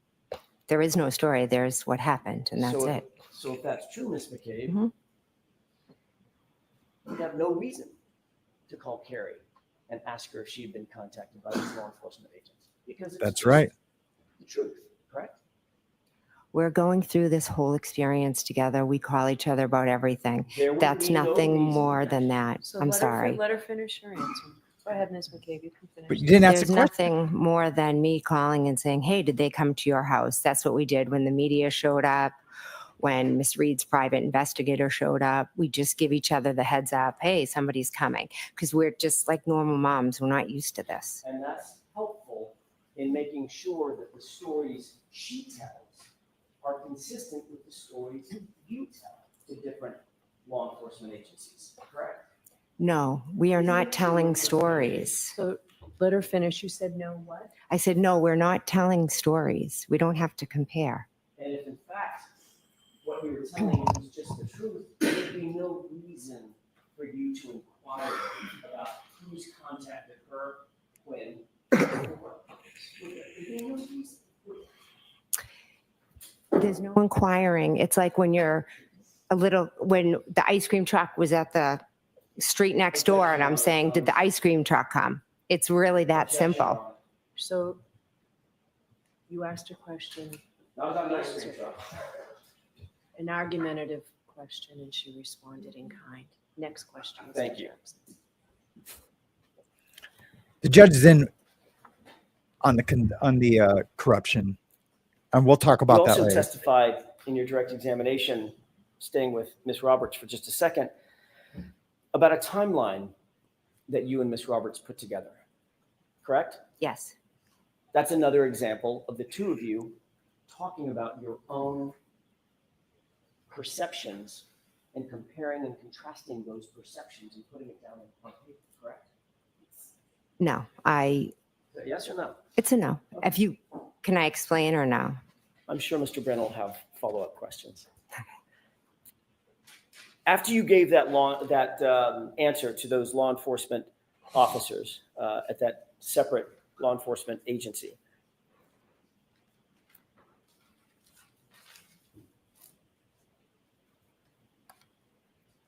they asked you, was there anyone else that you contacted in that 10-minute period before we got a chance to talk to you? And your answer was no, correct? Correct. And that was a lie, correct? It wasn't a lie. No. Was it true? Was it the truth or a lie? It wasn't a lie. Okay, so it was the truth. You had not spoken to any other person between the time they contacted you telephonically and you said, I need 10 minutes, and then they came in the door. During that arc of time, you didn't talk to anybody else or contact anybody else other than Matt McCabe, KERRI Roberts. Now you're testifying that was a true statement. I Yes or no, ma'am? can't answer that yes or no. It's pretty binary. Had you talked, well, let me ask you this. In point of fact, you did talk to other people. You contacted others in addition to Matt McCabe and KERRI Roberts, correct? Yes or no? Yes, I did. Okay, so when you said no to the answer, did you contact anyone other than Matt and KERRI? That would be, by definition, Ms. McCabe, a lie, correct? No. It's not a lie? Is there some shade of lie that I'm not aware of? It's the way you're asking the question. If I Okay, let could me ask it a different explain, way. if I could explain, Let me ask it it a will different make way. more sense to you. The agents asked you, I'm going to go over this one more time, then I'm going to move on. The agents Okay. asked you, in fact, did you contact anyone between the time we called you and set up the interview and the 10 minutes before we walked in the door? They asked you that question, correct? The objection sustained. Watch the choice of language. I'm sorry. I meant the law enforcement agency. That law enforcement agency, the members of that law enforcement agency contacted you. Sorry, they asked you who you had contacted between the time they first telephoned you and walked in the door 10 minutes later, correct? Correct. Okay. Data point number one. Data point number two, you told them Matt and KERRI, correct? Correct. You had actually contacted, they then asked you, did you contact anyone else other than Matt and KERRI, correct? Correct. And you said no. Is that correct? At that moment, I said no. Yes. Correct. At that, or any moment? No, at that moment, because they had just come in my house. I asked you, Only one person can talk at a time. you said the word no, She correct? was finishing her answer. Finish your answer.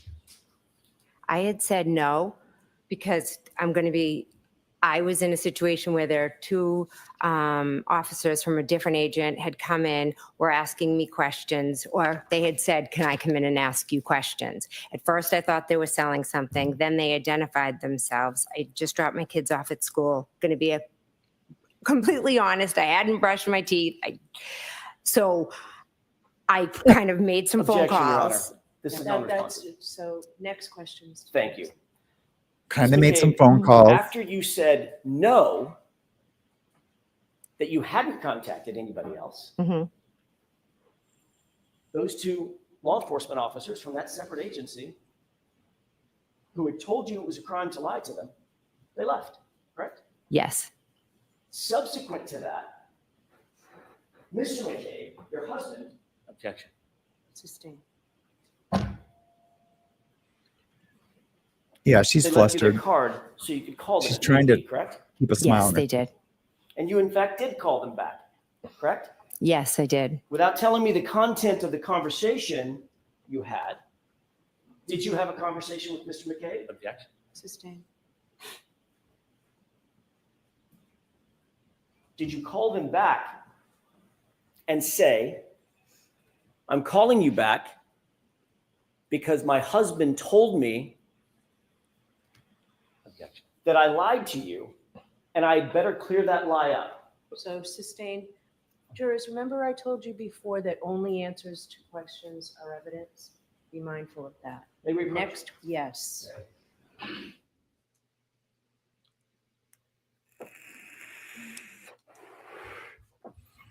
He should be allowed to impeach her.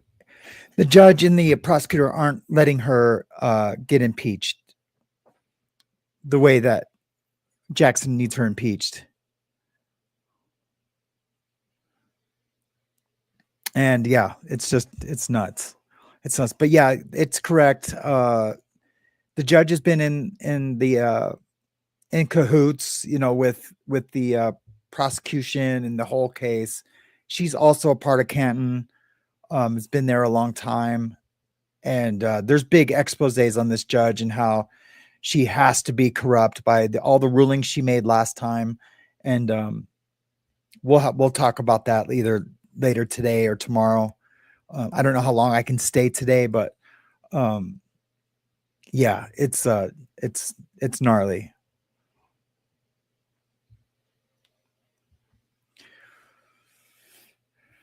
Yeah, she's unbelievable. And I just can't believe this poor man's family, this poor family, the victim's family, don't see it either. I think they do, but they just have to go with it. What else can they do? You know, to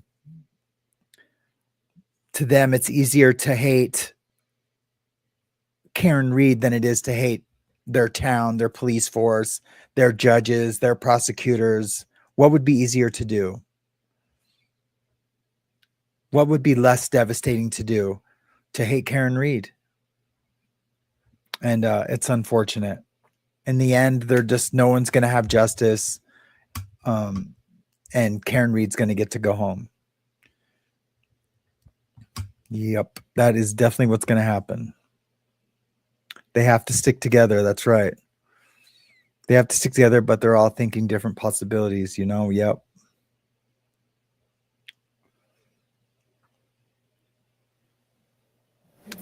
Is that the Timu Chandler Bing? It's so funny where everyone's using Timu now to like, for fake ass. That's the fake ass Chandler Bing. Yeah, Canton is corrupt beyond compare. May I? Yes. Thank you, Your Honor. You ultimately called these officers back, correct? Yes. And you explained to them that you had been untruthful with them, correct? I explained that I had forgotten to mention a couple of people that I had reached out to. You had forgotten. Is that your testimony? Yes. You had forgotten. You remembered Matt and you remembered Kerri, but you had forgotten the others that you had just contacted maybe 30 minutes before. Yes. There were 5 people that you contacted. I contacted Matt. Let's go through them. Understand Yeah. yes or no. You know them? I know 4 off the top of my head. Okay, let's go through them.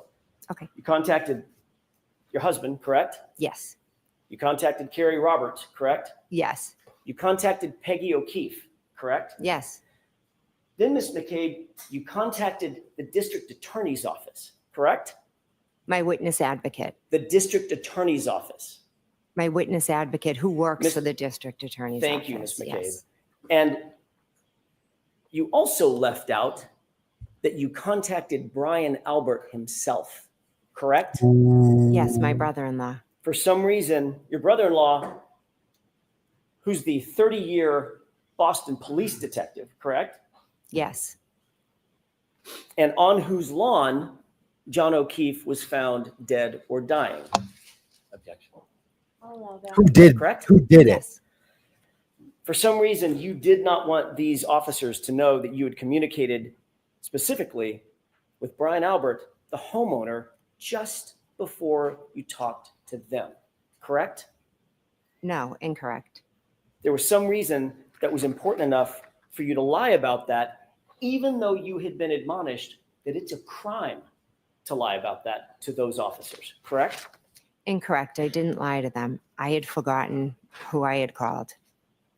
And all of a sudden you had an epiphany right after they walked out the door? Yes. Matt said, who have you spoken to? Objection. I'm going to allow it. It's out. You're not to go any further. Mr. Jones. Ms. McCabe, I want to draw your attention to January Right. 28th. You had gone out drinking with your family at the Waterfall Bar and Grill, correct? I went with my husband and met my sister, yes. And met the other family, correct? The other family members, meaning My niece. Matt McCabe, Nicole, Chris, Julie, Caitlin, correct? Yes. And I think you mentioned Tristan was there as well. Yes. You were later joined by Nick and Karina Kolakithis, is that right? Yes. Ultimately, Brian Higgins showed up Yes. and Brian Albert showed up. Yes. You previously indicated that Caitlin's boyfriend, Tristan, left early for whatever reason. He had errands to run or had to get to bed early for some reason. Is that right? He left before us, yes. So he didn't stay through the shank of the evening. Through the what? The shank of the evening, through the course of the evening. Oh, okay. Mhm. Is that right? Yes. Okay. And ultimately at the waterfall, Say what? John What the hell O'Keefe shank? and Miss Reed showed up as well. Yes. You didn't see any tension at all between John O'Keefe and Karen that night, did you? No, I didn't. They appeared to be getting along, Yes. sort of a normal couple having a nice evening out together. Yes. Neither John nor Karen Reed appeared drunk or inebriated, out of sorts. No, I wouldn't categorize them as drunk or inebriated. And not. But again, I don't know what the definition of drunk is. Well, that's a fair statement. I'm Yeah. not asking for their BAC, but they didn't appear to be stumbling around, falling all over themselves and sloppy drunk, correct? No. Out of control, nothing like that. Nope. Okay. You did see Brian Higgins and Brian Albert at a high top table sort of together through the course of that evening, correct? We were all kind of around like a long high top table. And John O'Keefe, and as you look at I'm going to use the perspective of the video that we've seen, that camera angle that we've seen. John O'Keefe and Miss Reed were sort of further off in the corner, closer to the bar rather than to the tables, correct? Along with the Colaquitases and those, and you, as a matter of fact. Yes. At different times, everyone was kind of moving around. I spent the majority of the time that Karen and John were there speaking with Karen. And that was sort of over toward the bar. We weren't in the bar, we were at the table. So it was one side of the table and the other. It wasn't like far away. Right. Kind of, yeah. I'm using the bar sort of as a landmark for I didn't mean you were sidled up to the bar, but just sort of as a landmark. You were closer to the bar than, for instance, in the foreground, which would be the high top tables in the foreground, correct? We were just on the other, I'm confused about this. We were just on the other side of the table. Okay. You did see on the opposite side of that high top table, that's where Brian Albert and Brian Higgins were standing, talking and communicating with each other. Is that right? I believe so. I was talking to Miss Reed. I wasn't really paying attention to them. Did you ever see those two men get physical with one another that night? I did not that night. I did not see that. Have you ever seen a full review in all the hours that you've sort of prepped for your testimony? Have you been shown that waterfall video from the time you got there until the time you left? Not the full video, but I have seen a good portion of it, yes. Okay, and you've certainly seen the portion where Brian Because they Albert and did Brian get into it Higgins earlier got that night, I physical believe. and sort of get physical with one another, correct? I would say more like play fighting, and Nick Colaquitas was a little bit like doing it with them as well. Okay, so the physical part is, all I'm asking is, did they touch each other? Yes. Yeah, I guess, yeah. And you described it as play fighting, correct? But I don't, if we could watch the video, it might explain it better than I could. We probably will. Oh, okay. But right now, I'm just asking about your memory. You remember them squaring off on one another, playing, but squaring off on one another, I correct? don't remember them squaring off. Like I said, I just watched the video. I don't remember it from that night, and I didn't really pay attention. It looked like foolish, like guys just, I don't even know how to describe it. From your perspective, having watched the video, Mhm. it appeared that they squared off on each other and sort of took a fighting stance. I didn't look at it that in depth, so I could not say that. Did you see them walk up to each other and grapple with one another? Like they didn't notice punching each other. Right. I get that. Mhm. Were they grappling with one another, like faking punches to each other? I don't know. Almost like sparring a little bit. I don't honestly know. But you did see the I video. saw them together. It's blurry, and they're kind of, I don't know really what they're doing. Okay, but they weren't standing there holding hands. For Oh, instance. God, no. No. They weren't on their phones, right? They were engaging with each other, playfully grabbing at each other. I don't really, Playfully grabbing at each other, play fighting, correct? That's my point. I'd have to watch the video to categorize it as play fighting. You don't have that in your head? I didn't know. It was a quick clip. I wasn't like focusing on Brian and Brian. I was just identifying that was myself in the video, and there was Miss Reed. And I believe Miss Reed actually did some play fighting to Matt. There was, in fact, to Matt. Yeah, I feel like she was about like this to Matt at one point. Yeah, in the video. So let's talk about Brian and Brian Mhm. Higgins and Brian Albert. Hmm. Those two men, very large in stature, correct? They're the guys, yeah. Big boys. Mhm. A lot bigger than me, right?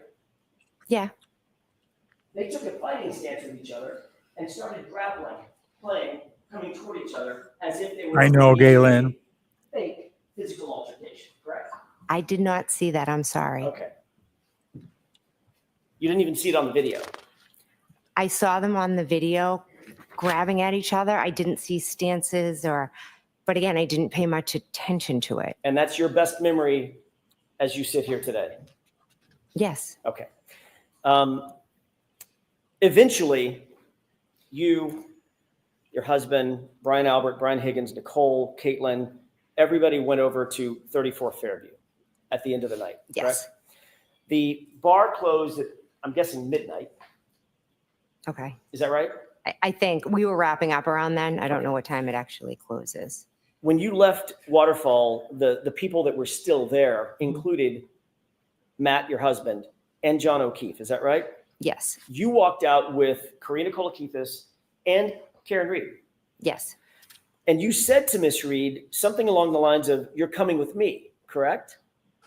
I said, why don't you come with me? Okay, fair enough. You were prompting her to join you for the ride over to 34 Fairview. Is that right? Yes. You even went outside and sort of waited in the cold. There's a video. Have you seen the video of you outside? The surveillance video of you outside in the cold? Yes. And you're sort of waiting there, moving from foot to foot like it's freezing out, which I'm sure it was, correct? Yes. In a big puffy coat of some kind, right? So the question was, I moving foot to foot in a coat? Yes. My question is more, did you see yourself waiting outside in the cold? I saw myself convert. I believe I was in a conversation at that point when I was standing out there with John and Karen. And that's when you were asking Karen to come with you? No, I had asked Karen previously when we were at the door to come with me because I didn't know how long Matt and John were going to be in the bar because they were in there still. And that would have, by definition, brought Karen to 34 Fairview separate and apart from John O'Keefe if Karen had come with you. Is that Yes. right? Mm-hmm.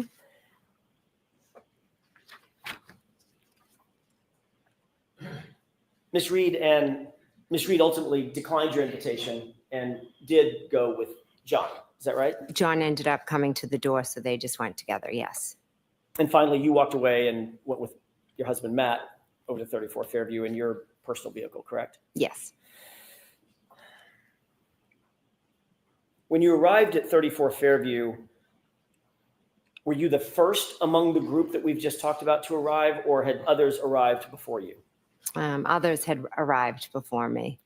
When you walked in to 34 Fairview, where was everybody generally located? Give me a layout of the interior of the home, how you walked in and where everybody was located, the people that were there when you walked in from the waterfall. So I walked in through the front door. I took a right into the kitchen. And then there were people sitting around the kitchen table, Brian Albert Jr., Julie Nagel, Sarah Levinson, Caitlin Albert. My sister was over more towards like the counters and the sink. And Brian Albert and Brian Higgins were, there's like a room right off of the kitchen, like a TV room. And they were in there just talking. I think Nicole had like put up some new pictures. So, or maybe the sun and the Marines, they might've been looking at a picture. Vaguely have a faint memory of that. You indicated that you walked in the front door, correct? Yes. May I approach briefly? Yes. I wish she would just break down and be like, "It was Brian Albert." That would be amazing. Sure. Yeah, this is your, I'll take care of this. Can you just take a look at that photograph for just a quick second? Yes. Do you recognize that photograph? Yes. What do you recognize that photograph as being? It's my sister's house. 34 Fairview? Yes, sorry, 34 Fairview. Brian Albert's house as well. Yes. Your Honor, I'd like to mark this as marked for identification. There's a Identification's fine. thank you. If I may. What would be the next in order? Exhibit F for identification. Thank you.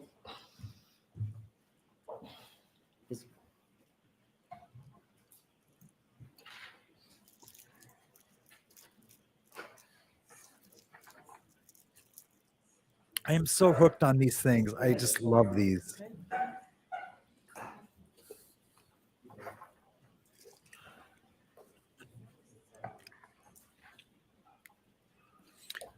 Also, Dalen, thank you so much for the donation and tip yesterday. I really appreciate you. What exhibit number is that, Mr. Wolf? 3. Your Honor, with the court's permission, I'm going to show a different exhibit until the other issue can be resolved. With the court's permission, it's Commonwealth Exhibit 3. Permission to publish? Yes. Mr. Wolf, could you highlight or enlarge the house as much as you can? Thank you. Ms. McCabe, do you recognize what's depicted in this photo? I know it's a little bit of an angle. Yes, What is that? that is 34 Fairview. Okay. Can you, I think this laser will work. May I approach? Yes. Can you use that laser and point to the front door that you entered Yeah, Wolf. So when good. you walked in the house? Okay, that's directly in the middle of the just to the left of the flagpole for this Hey, Teresa. purposes of this photograph, correct? Yes. Okay. Is there another entry door on the house that you may not be able to see, but you know the general area? Yes. Where's that door? So that would be, see where these two windows are? Yes. The door would be kind of behind that right there. So it's right to the left of those two windows. And Ms. McCabe, just staying with doors for a second, is there another She is door shaky. associated with the garage? Look how shaky Oh, her hand actually, is. yeah, there is. Right Look how there. shaky Right there she next is. to that side door? Yes. Okay. Thank you. May I approach? Yes. I could do that way smoother. I know, grateful I haven't eaten either. Sorry. You didn't go in the side door, you went in the front door that night. Yes.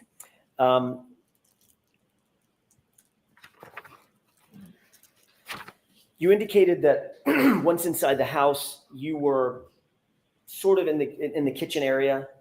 Is that right? I was in the kitchen, yes. You weren't paying special attention to Brian Albert or Brian Higgins, what they were doing. As a matter of No. fact, I think they went into a different room. Is that right?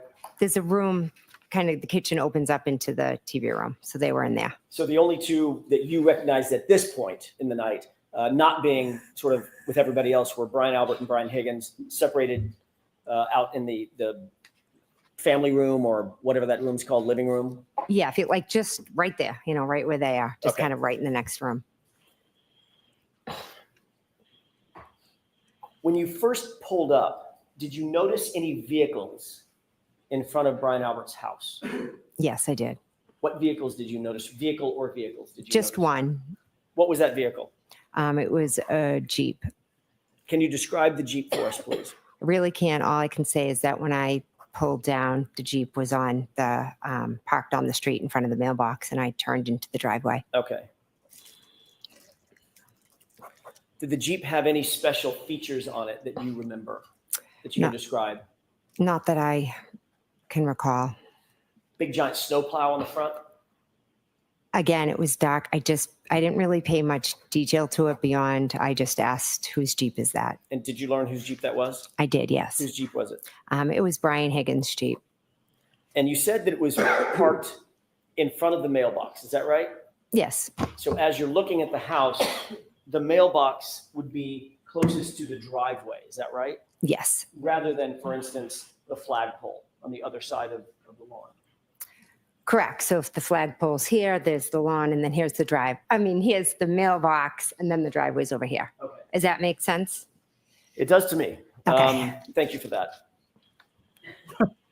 You've previously indicated that the back edge of that vehicle, Brian Higgins' Jeep, was at the side, basically, of the driveway, which is what you've just described. It would be blocking the mailbox, the rear end associated with the driveway entrance, correct? Yes.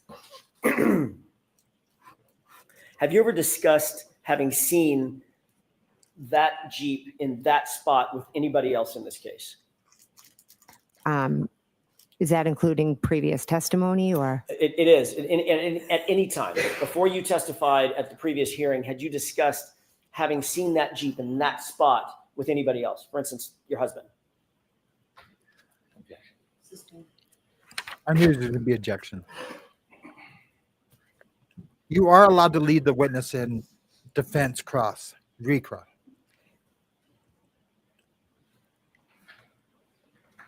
Was there any other car on that curb line, if you will, other than the Jeep when you pulled in? Not that I remember. And Brian Higgins, if it's his Jeep, he's in the house, that Jeep's not moving, correct? So it stayed where it was. Yes.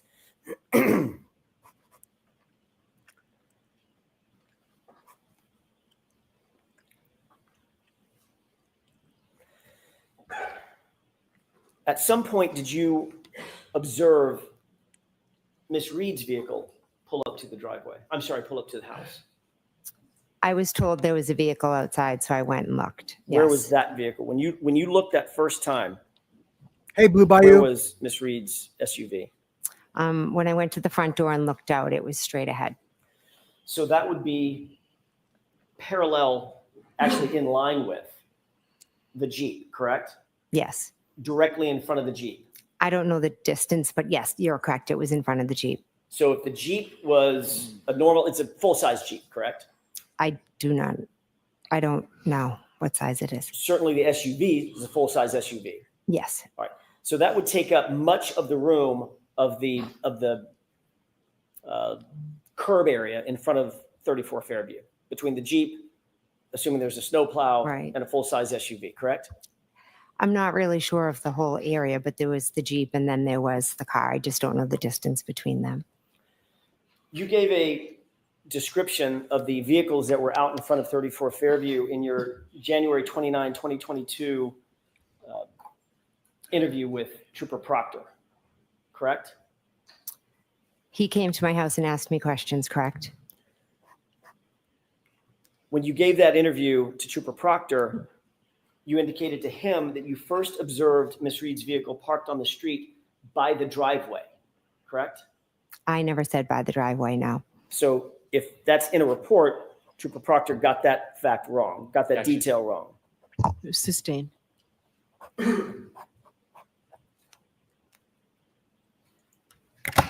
If in fact, well, let me ask it this way. What did you say to Trooper Proctor about where that vehicle was? Miss Reed's vehicle? Correct. I told him it was straight out front, the window. The straight out front of the front door. Sorry. Trooper Proctor wrote a report about his interview with you, correct? Correct. You've seen that report in other hearings, is that right? Yes. Your interview with him was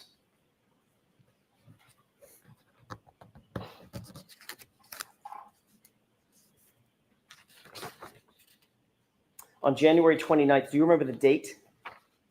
I'm sorry, I just said the date. Do you remember the time? My mistake. I don't remember the exact time. I'm assuming afternoon, like after 12, or I'm not 100%. Sorry. You had been contacted by Trooper Proctor while you were still at 34 Fairview, is that right? Yes. Ultimately, instead of coming from the Canton Police Department to 34 Fairview, you went home to your house. I did. To Yes. the Country Lane address. Yes, I did. And Trooper Proctor ended up meeting you there, correct? Yes. And in addition to you and Matt being there, Mhm. Brian Albert showed up, correct?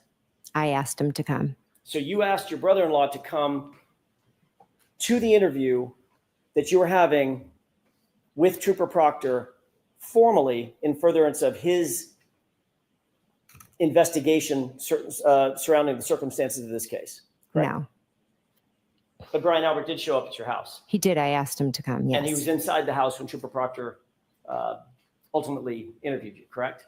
He was in the house. Yes. And you'd spoken to Brian Albert before Trooper Proctor had interviewed you formally, correct? I believe so. Yes. Matter of fact, several times you had to have spoken to him at 34 Fairview. You've already said that, right? Oh, right. Yeah. We were all there in the kitchen. And then obviously you spoke to him about the interview before Trooper Proctor got to your house to interview you on the 29th as well, correct? We were just talking about what happened. It wasn't specifically about Trooper Proctor. Right. Not about Trooper Proctor. You talked to Brian Albert about the circumstances of this case before you spoke with Trooper Proctor. Yes, I had.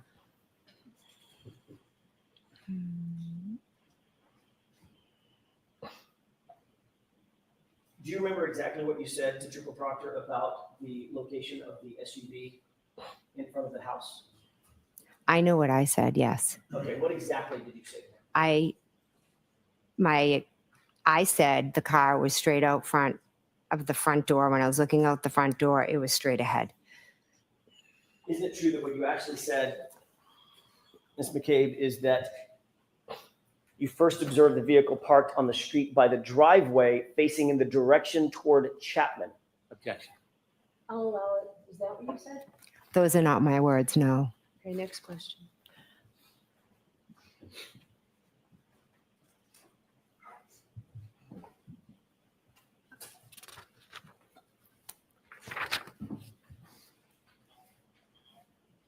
You've already indicated that following the events of January 28th and 29th, you have spoken extensively with your family and your friends, members of your family and your friend group about what happened that night, correct? Yes. And that includes Brian and Nicole Albert, is that right? Yes. That includes Matt McCabe, your husband, correct? Yes. That includes Chris and Julie Albert? Yes. Includes other people that were there that night, including Brian Higgins? I haven't spoken to Brian Higgins since, I believe, John O'Keefe's wake. But you did speak to him that morning at 34 Fairview, is that right? Yeah. Oh, yes, he was there. Yes. As a matter of fact, he's the one that told you to call Officer Lank back and have Officer Lank come back for the additional statement that you wanted to give Officer Lank. Ooh, Is that that's right? heavy. He may have suggested it. I'm not sure. So in those discussions that you've had with all these folks, you've talked to the details about that night being at the bar, the house, who was where, all of those things, correct? Yes. You've talked about the timing of the night, who arrived, when people arrived at 34 Fairview, when people arrived at Waterfall Bar and Grill, correct? No, those really aren't details we discuss. I mean, everybody kind of knows when they came and when they left. We talk more about, living with everything that we've gone through.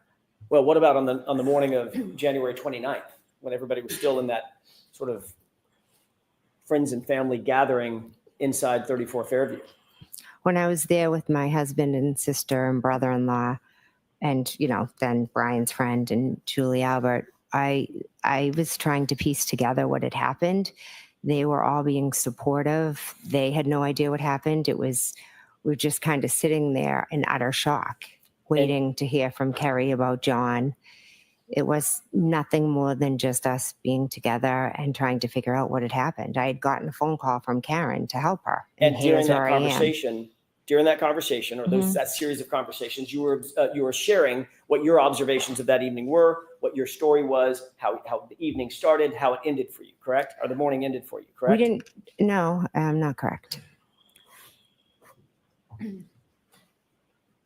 During the time that you folks were inside the house discussing this, there was no law enforcement agent or officer inside that house, correct? Correct. So the entire family and the friend network that we're talking about, with whom you discussed all these events, everybody was entitled to and did coordinate their statements without any separation and without any law enforcement oversight, correct? I was with my family, my sister, my brother-in-law. It wasn't really a big group of us. As I've mentioned, I had 5 or 6 people. I was in shock. I didn't know what had happened. They were just asking me what happened. And you told Questions them. like that. And I absolutely told them, but it was no story. There was no us being allowed to do it. That was my family. They were just there with me. But nobody was separated by law enforcement, correct? I don't believe there was a reason to separate us. Nobody, well, notwithstanding what you think was the reason, you're not a professional investigator, correct? I'm not, no. You're not a trained investigator. No, You're certainly not a homicide detective, correct? no. None of you witnesses were ever separated, were you, that morning? There was no reason to separate us. I'm not asking you if there was a reason, okay? I'm asking you whether or not factually anybody was separated in that house. Or is everybody allowed to talk amongst themselves? I was with my family. We didn't need to be allowed. Okay. Let me try this again. Was anybody in that house separated? Were the witnesses separated from each other? The family, who are witnesses, were they separated from each other? By law enforcement. At that point, I don't think anyone but myself and Matt were maybe even witnesses. Okay. I'm not asking you what your determination of who the witnesses are. Mhm. I'm asking you whether the folks in that house were separated by Man, law she wants to enforcement. push her narrative. We were able to have discussions about the events of January 28th and 29th. That's a yes or no question. Were you separated or not? At one point, when Mike Lank was in the house, he had separated and talked to Nicole, then Brian, then Matt. And then he Mhm. promptly left and left everybody in the house together, correct? He left us, yeah. Right. Nobody was taken down to the station, is that right? No, As a matter of fact, Trooper Proctor didn't even come over to 34 Fairview, the scene of the incident, to interview you, correct? I asked him to meet at my house because I had to go home to my children. And he accommodated you, didn't he? He did, yes. And he accommodated the fact that Brian Albert escorted you to the house for your interview, correct? Brian didn't escort me, no. Well, he went to your house at the same time that Trooper Proctor was there to interview you, correct? He came at some point, yes, by But himself. Before Trooper Proctor did the interview. I'm not sure if he was there, if he got there before or when. Well, He arrived. You've testified in the past that Yes. Brian Albert came to your house alone. I don't mean you came in the same car. Yes. But he followed you over to your house before Trooper Proctor ever got there. And he was in the house while Trooper Proctor conducted his interview, correct? Yes, Brian was All in right. the house for the interview. Brian Thank you. is the guy who did this. Making sure she had her story straight. You've already indicated that you have been discussing this case with certain other witnesses, not for days or weeks or months, but literally for years, most specifically KERRI Roberts, correct? The case in general, yes. Just before KERRI Roberts testified at a grand jury proceeding in this case, you were with her, weren't you? I don't recall what you're talking about. Do you remember being at the grand jury? Yes, Do you remember testifying at the grand jury? yes, the one back in April? April, I think, yes, yes, 2022? yes. That sounds Yeah, right? it sounds about right, yeah. You remember being there in an anteroom with some other folks? What's an An anteroom? anteroom, a waiting room? Oh, yeah, Waiting for your mhm. testimony? Yes, You remember KERRI Roberts being with you? Keeps in that using these exact crazy same words. anteroom? yes, I mean, it's not a crazy And word, right but before her testimony, correct? I believe so, yes. So in answer to my question, Mhm. you two were together literally just before she testified at the grand jury, which was the first formal under oath testimony that she ever gave. Is that right? Yes,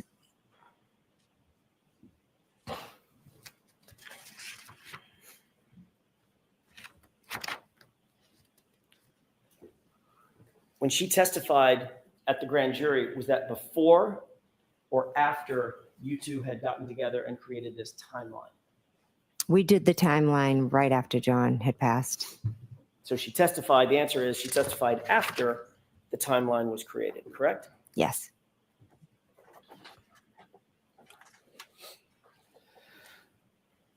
Brian Albert and his family had a dog on January 29th, used to. 2022, did they not? yes, they did. What was that dog's name? Chloe, What kind of dog was Chloe? German Shepherd. Was it do you know if it was a purebred German Shepherd or a mix of Malinois and German Shepherd, or do you know? I have no idea. Big Yes, dog, you do. Yeah, good size It doesn't dog. matter. Yeah. 70 pounder. I don't know its weight. Wasn't a little munchkin dog, though. It was No, a full-size German It's a Shepherd. full size, yeah.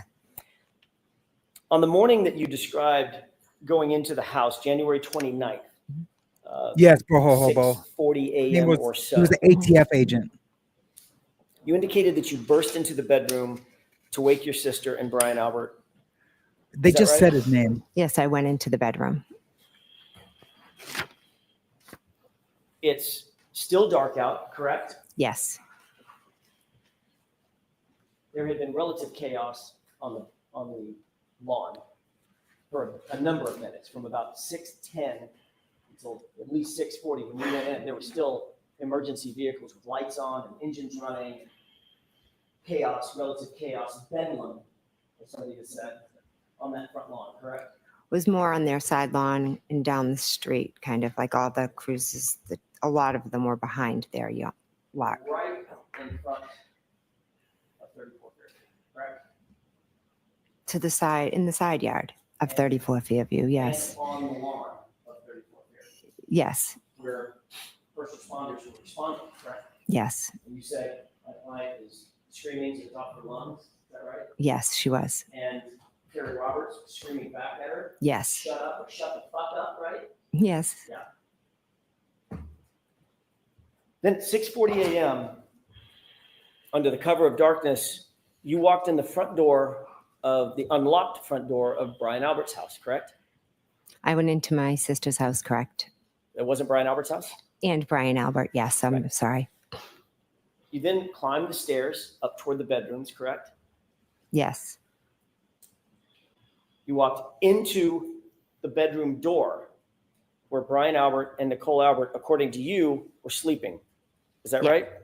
Yes. So you would agree that you unexpectedly, in terms of their view, unexpectedly walked into their house basically in the middle of the night, middle of the morning. Yes. You indicated that when you went through their bedroom door, you sort of burst through, correct? I opened the door. I don't know if I used the word burst. You previously indicated that when you went through the door, it was chaotic because you were so amped up from the events. Is that right? I don't know if I used those words. Would you say that you were loud or quiet? I think as I explained earlier, I was like where She would've everything went was in going screaming. on around me. And I mean, maybe I was kind of like, they were asleep, but they weren't. in They were awake. just a state of shock. And I remember thinking, I don't want to startle them, but I have to wake them up because obviously when not I in wake them shock. up, they're going to be panicked and think something terrible happened. Well, why didn't you want to startle them? Something terrible had happened. I didn't want to give them a heart attack when I woke them up. But you didn't walk up and just nudge them and say, hey, Nicole, honey, can you wake up? There's something we need to talk about. You didn't do that. No, I was like, Brian, Nicole, wake up, wake up. Okay, exactly. But you weren't saying it in that voice either. You were saying, Brian, Nicole, get up. I'm not sure if it was that loud, but I definitely was. You definitely like trying to wake them up. Yes. Just say What was the yes. dog's reaction? I don't recall seeing the dog. So, according to you, to the dog at least, we can get in the mind of a dog, a relative stranger walks in the front door, climbs a set of stairs, the house is completely dark, walks into a bedroom door and starts barking. The person starts barking, get up, wake up, Brian, Nicole. And you don't remember seeing or hearing a dog at all. Objection. Sustained. Why? Why is that objection? As you indicated, it's not that the dog wasn't reactive, it's that you don't remember the dog even being there, correct? I have no memory of the dog, no. But you do know that You that can drop dog your link, Boho, sleeps. anytime. Anytime, anywhere. Anybody who has a channel is sub to me, they can drop their link in. It may, I don't know for sure.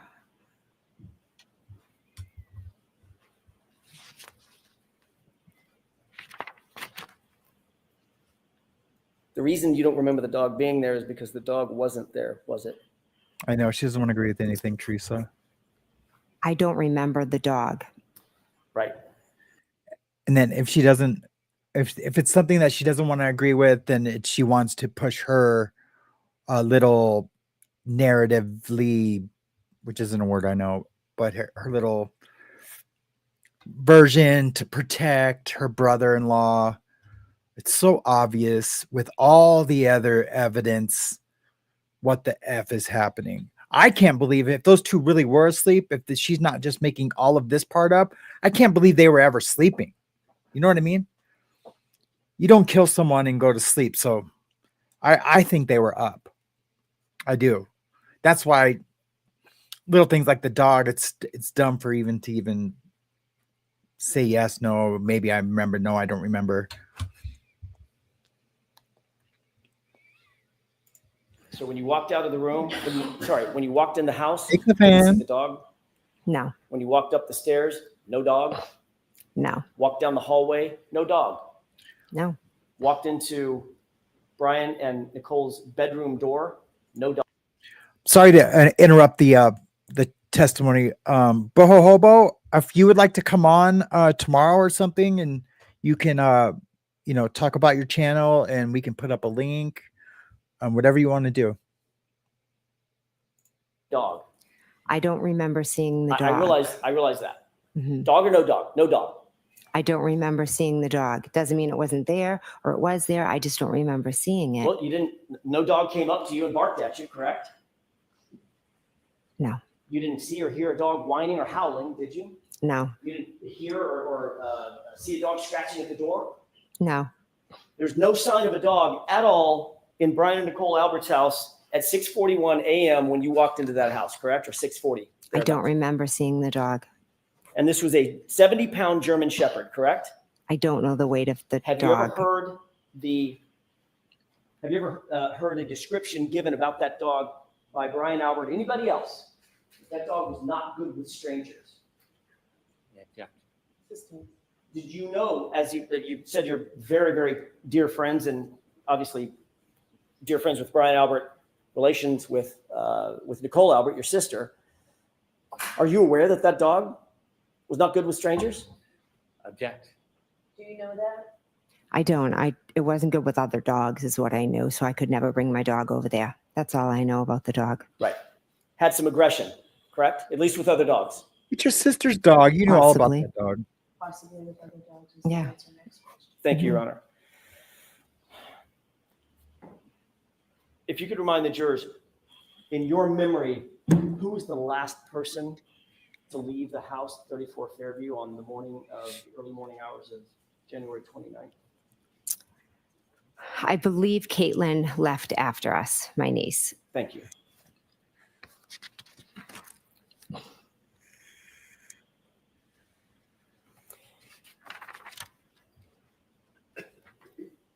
At some point, we've already talked a little bit about this. You said you looked out the front door glass. Was it a window or is the whole door glass? The whole door was glass, I believe. Is it like and pardon my ignorance, is there like a wooden door that is open and there's a storm door that's all glass that was closed? Is that what we're dealing with? I believe so, yes. Okay. Yeah, that sounds about right. Mhm. Can we take one more glance? I'm going to back up for a quick second. Okay. Can we take one more glance at that exhibit 3 with the court's permission? Okay. Thank you. That's a good question, Danette. Danette says, why would you have an after party late at night if your dog wasn't good with strangers? Yeah, they would have to put the dog up. May I approach? Yes. As I understand it, that dog was Thank One you. more point of reference. no Can you bueno. Please show the jurors where Brian and Nicole Albert's bedroom window is in that photograph. Sure, it's right there. Upper left window, uppermost left window, correct? Yes. Thank you. May I approach? Yes. Go.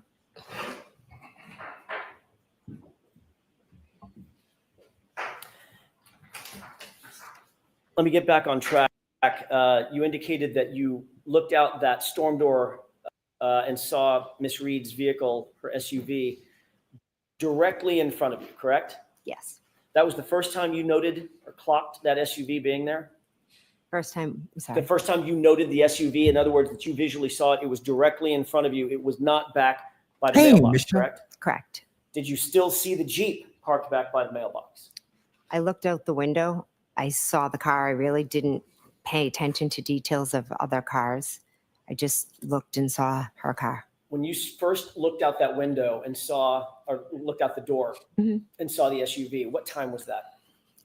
I don't remember off the top of my head. I'm sorry. Does the time 2:23 a.m. sound familiar? 2:23? I'm sorry, 12:23. My mistake.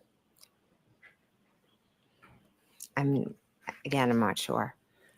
The 2:23 was the time that she Googled search how long to die in, or how long to die from hypothermia. But it's funny that he said that. When you looked out the door, did you see any other vehicles at that time, other than the Jeep, other than Miss Reed's SUV? I believe I saw lights. Oh, sorry. Lights like over here somewhere if the Jeep's there and the car, is there. Okay, may I Can you describe for the record Did what she you did? swallow? The theirs don't come across on the record. Oh, So to sorry. your left Yes. is Straight out would be Miss Reed's vehicle that I looked at. okay. I kind of looked at that. I remember my peripheral vision seeing lights over there to the left. Sorry. All right. So the way that you're describing this, and that's lights to a vehicle, correct? Yes. Matter of fact, you know what vehicle that is. I do, Yeah, yes. it is. What vehicle is it? Describe it for the jurors, please. It's Ryan Nagel's. Ryan Nagel's what? I'm sorry, I'll get back to that. I just want to ask Ben a question. Ben, in my Just the Facts Ma'am video, did you see the part where I mentioned something about oh girl, you know who I'm talking about? Like she like swallows air. She does it a few times in the entire video, but it's always I feel like that's a super stressor. I've done it before, telling a lie back in the day. I'd be like, yeah. I don't know. I did that for you to put up that that text splash. Yeah, you could cook tacos. Okay, sorry guys. Car, truck. I believe he has a truck. Okay. So what you're describing is you looked out the window, you saw Miss Reed's SUV directly in front of you. Right behind that, in line, was Brian Higgins' Jeep, and behind that was Ryan Nagel's truck. Is that right?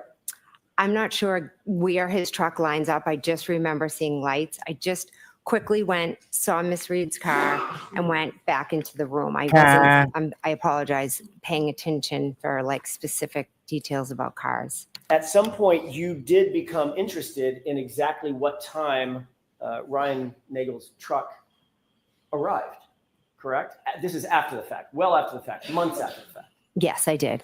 As a matter of fact, you took it upon yourself to ask Julie Nagel, Ryan's sister, to send you something, correct? Yes, I did. What did you ask her to send you?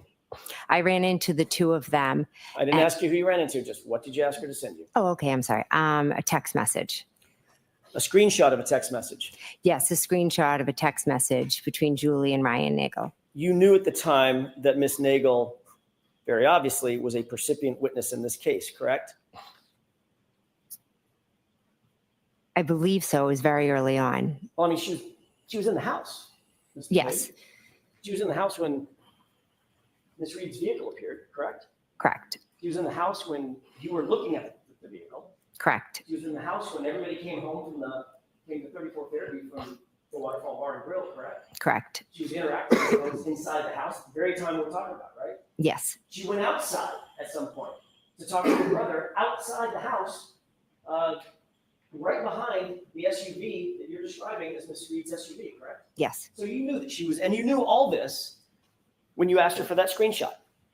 I was trying to piece together. You knew all this when you asked for the screenshot. You Yes. knew what her position was in this case, correct? She had no involvement. What happened I outside didn't ask is you if she had different. involvement. Let her finish her answer. Involvement in what? Go ahead. Ms. McCabe, finish that answer. I didn't. What happened outside was separate from anything that happened inside.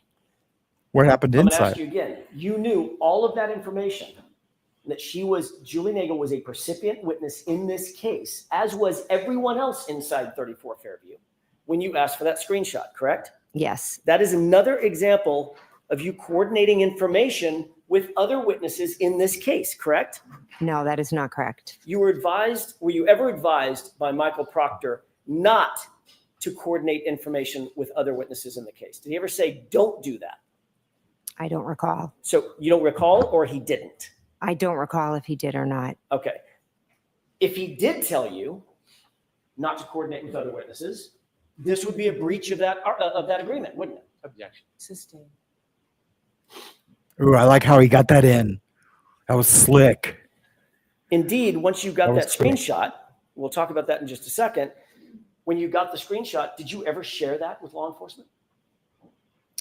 I'm not sure if I did or not. You never provided that to Michael Proctor or any other investigator, did you? I'm not sure if I did or not. As a matter of fact, Ms. McCabe, the only reason we know about that screenshot is because of the extraction on your phone. Isn't that right? If that's how you know about it. I'm not sure. You asked for that screenshot for your own personal use, for your own personal information, for your own personal coordination, correct? Of what happened that night. That's, what are you asking? There's 3 questions there. Did you ask for that screenshot for your own personal use? Yes. And indeed, you do know what time it was that you looked out and saw Ryan Nagel's truck, because the screenshot told you that, correct? The screenshot told me when Ryan Nagel pulled up. It didn't tell when I saw. And what was the time when Ryan Nagel indicated that he pulled up? I'd have to look at the screenshot. 2:23 a.m., 12:23 a.m., sound right? If you have it and that's what it says, absolutely.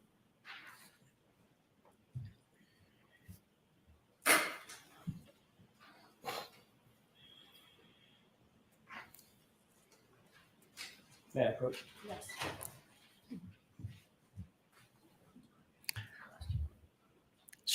She just comes off so evasive, right? When she's trying to explain everything, inherently it's evasive, and it's unbelievable. I love it. I love it. This is good stuff.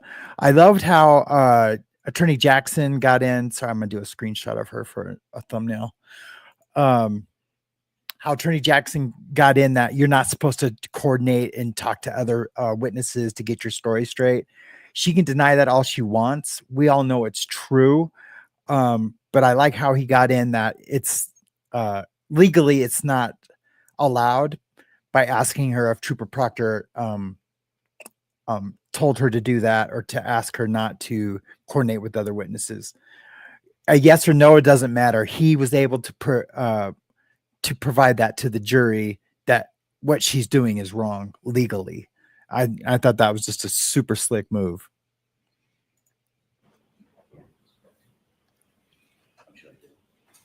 Of course he did. Ben's a beast. Mary, take a look at that transcript, that column. You can read that to yourself, the highlighted portion to I'd yourself. like to be heard. All right, why don't you come to council? Why don't you council come to that? Judge is not happy with the defense. I mean, they're not doing anything illegal, but he knows, Jackson knows he's doing exactly what he wanted to do. Even if he can't catch her in a lie and impeach her, she comes off as evasive. And there's only one reason to be evasive, and to try to protect her brother-in-law and sister, and or anyone else who is involved. That Ryan, the ATF agent's name, I think, is Ryan. That's the Ryan they're talking about. But this is good stuff, man. This is good stuff. This is what this is the whole reason why I'm on YouTube. I wish we had trials like this every single day. It would be easy for me to show prep. It's stuff that I know about, and it would just be amazing. And I've been like kind of watching your guys' conversation, but I love it. I love what you guys are talking about. You know, you worry that the dog. Yeah. My only concern with the dog issue and her is that she knows the dog, right? It's her sister's house. But even being a relative coming in that late with an aggressive dog like that, I've known plenty of dogs like that. I have friends that have German Shepherds. My buddy breeds German Shepherds. Well, they just did their last litter a couple weeks ago, because his wife is like, nope, I'm done with this. It's too crazy. That, you know, you put the dog up, or you kennel it. And that could be the case here. The dog could have been kenneled. Okay, here we go.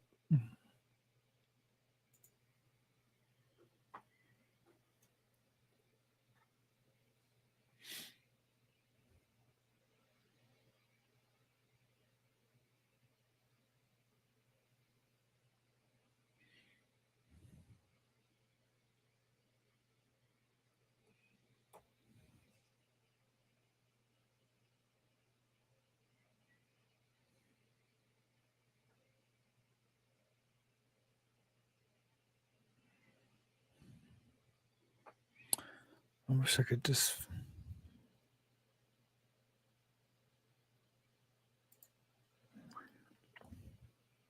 I'm just going to jump forward a little bit. I'm behind just a tad.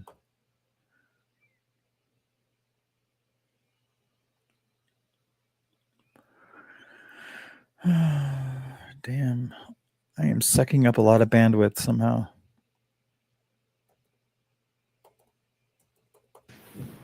Here we go. Timu Chandler. I just love it, dude.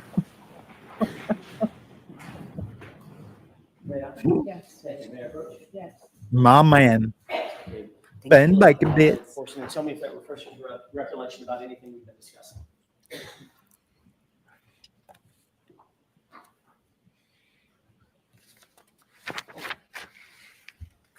Is the page available I'm before sorry, this? just a yes or no, does that refresh your recollection about anything that we've been discussing?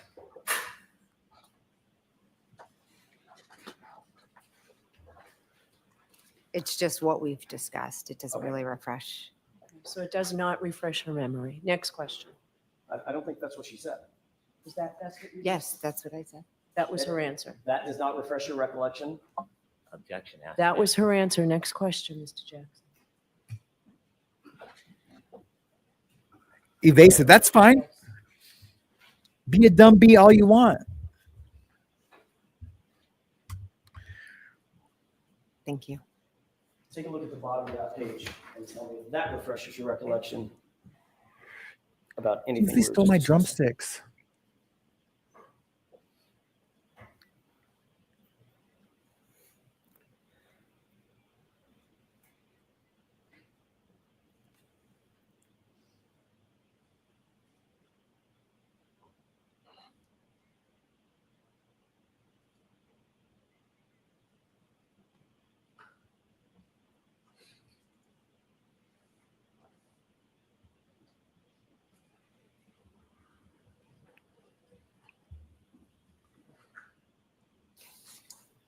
Yeah? Yes. Thank you. Ms. McCabe, having seen these, does this refresh your recollection about what we were just discussing concerning that conversation? Regarding me asking Julie Nagel for the time? Correct. Yes, it does. Okay. And what time did that was attendant to a screenshot that you asked for, correct? Yes. And that time was what? Objection. Do you remember the time? Can I look at the paper? I was reading everything. I didn't So look at the the exact question is time. whether you remember the. Oh, do I remember it? I don't remember the exact time, but I can read it off the paper. That's different than a memory. That's different. Next question. So this does not refresh your recollection as to the time that was reflected on that screenshot. I can read the time, but That's in not my question. memory. That's not my question. I have to do it this way. Ms. Okay, McCabe. So sorry. Does it refresh your recollection as you sit here, having read this, as to the time that was reflected on that screenshot? I don't, sitting here today, the only reason I know there's a time is because of what's on that paper. But you did ask for a That's what screenshot he from asked Ms. you. Nagel, correct? Yes, I And that- did. And that screenshot said something to the effect of outside. Is that right? Withdrawn. Just that question. The screenshot said something about outside. Is that right? I believe it said here, yes. Or maybe it's Yeah, here. something And similar. it was a screenshot from Ryan Nagel to Julie Nagel indicating that he had arrived.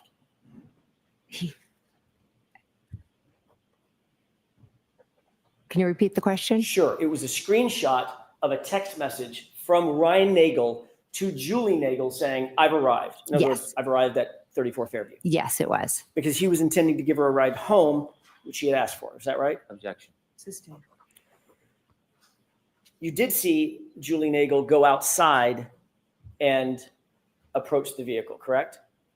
I never saw her go near the vehicle. I saw her go outside. Got it.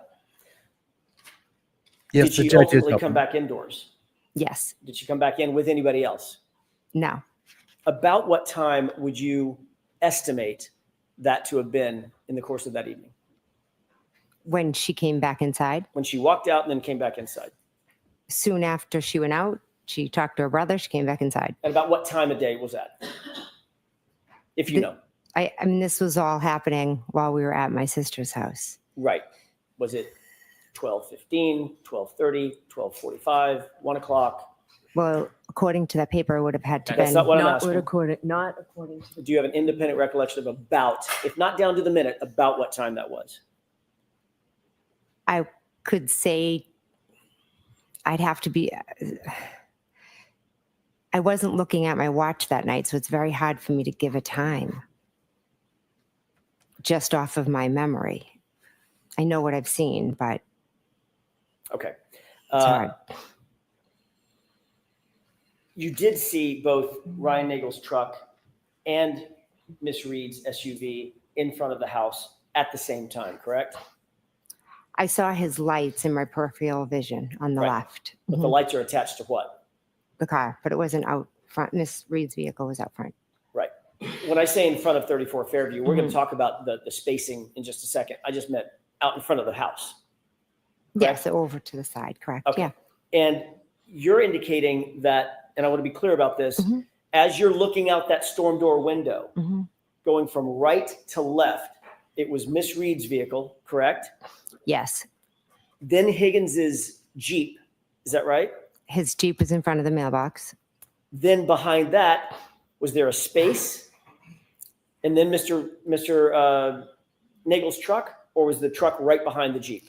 That's what I can't tell you. I just remember seeing lights. I didn't look over and pay much attention to it. I was just quickly looking at the Miss Reed's car, Do and you then I remember- went back and sat down. Do you recall testifying at a prior hearing that it was, your perception was Miss Reed's car, her SUV, the Jeep, Mhm.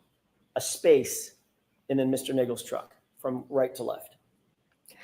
I remember Mr. Nagel's truck over to the left in my peripheral vision. I can't give you an exact location.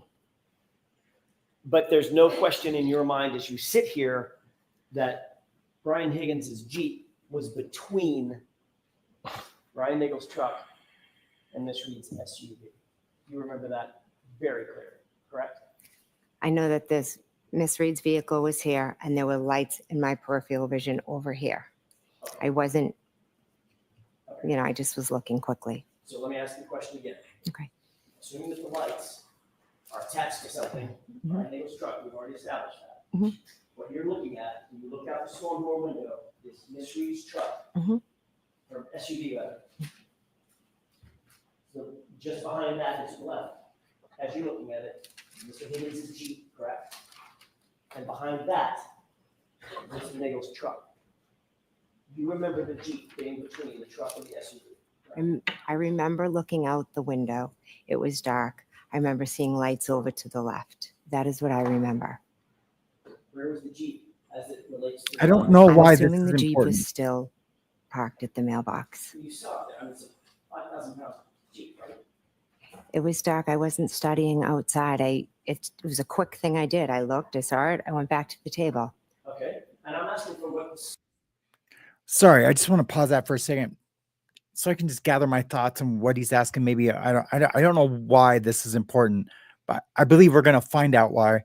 But Woofy asked, so it couldn't have been Karen Reed. It absolutely could have been Karen Reed, but because of the damage to John O'Keefe, his body, I believe, and along with a lot of other people, believe that it's almost impossible to be Karen Reed. But of course, anything is possible. So it could have been, but most likely not. It's waves in her favor that it's most likely not. And not only that, there's all the little things like her backing up really quick to get out of her house to go look for John. If you know he's already passed away, you're not like in a hurry to get anywhere. There's that. There's all the like her text at 2:23 in the morning, even though they say, that's when the tab was opened. Even if that was when the tab was opened, I don't know. I don't know. What are you Googling at 2:30 in the morning? Why are you opening a tab? I guess that it could be whatever she wants. But it's just a lot of things that rule in Karen Reed's favor. And I think the jury's going to see that. And watching her be evasive is super fun. I wish I understood these last few questions about where the Jeep was in position in the driveway. I just don't get it, but hopefully it does make sense here pretty soon. I'm gonna back up like 5 seconds.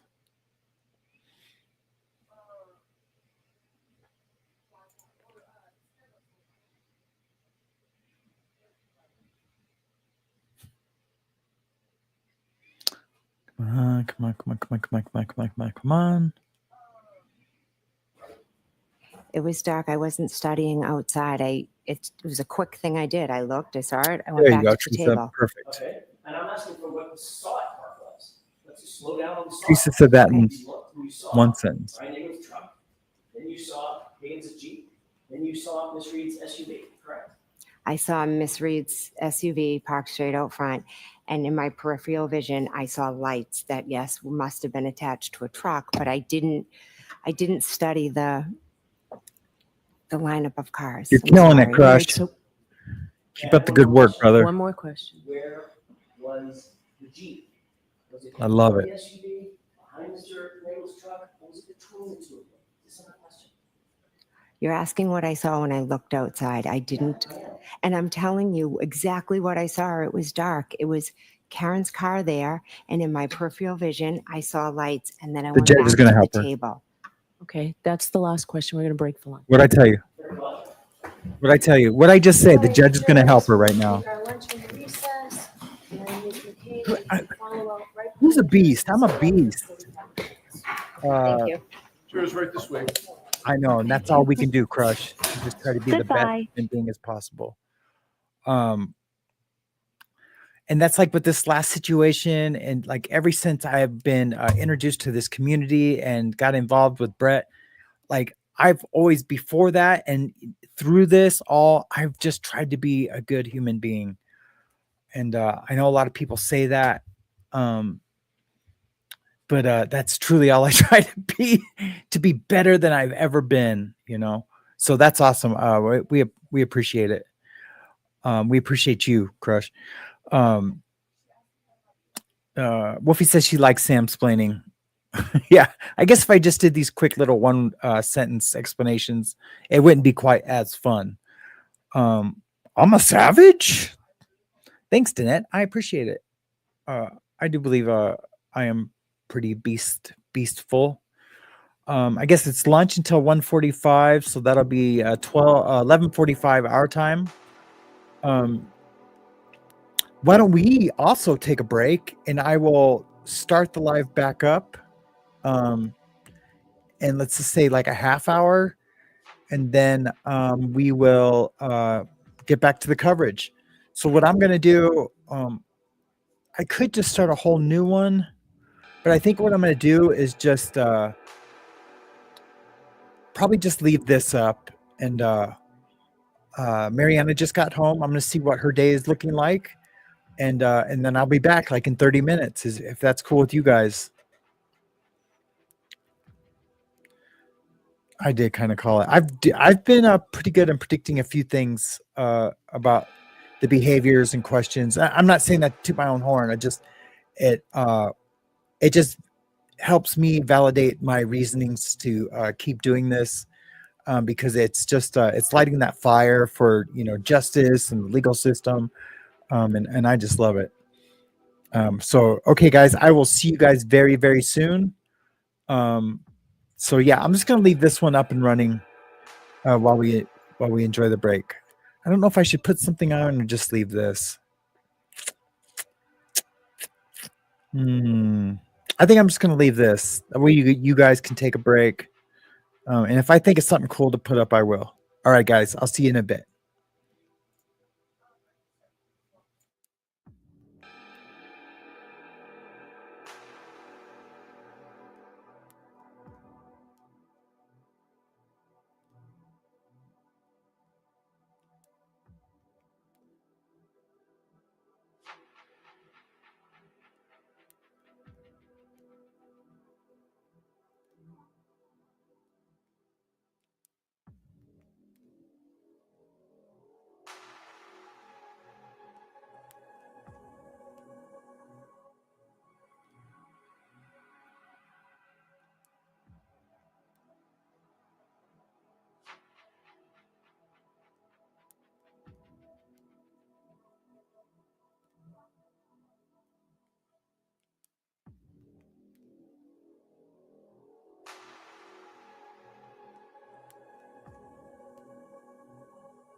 Once I had a little girl. Sometimes I think about her. But you know, she's not really there.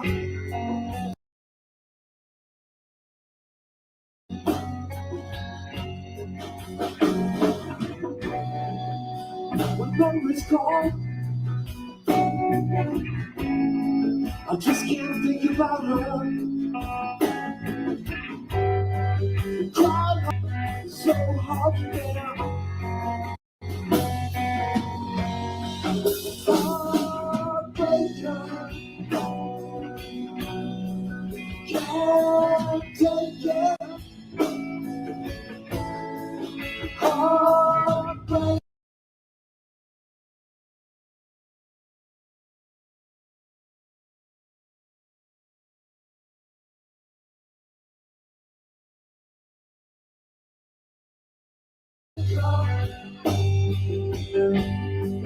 Raining down.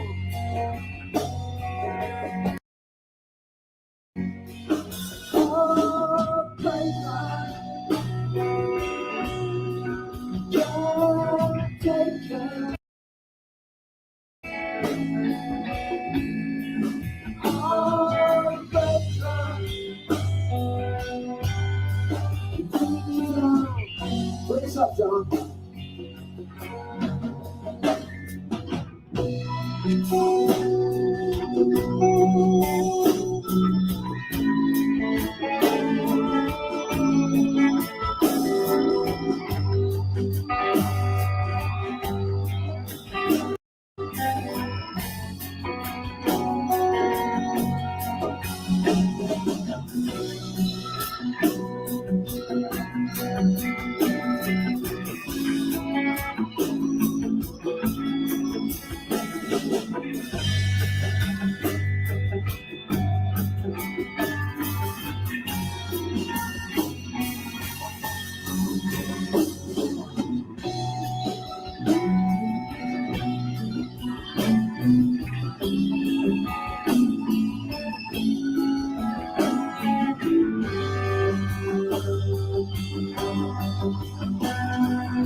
Oh, I don't cry no more.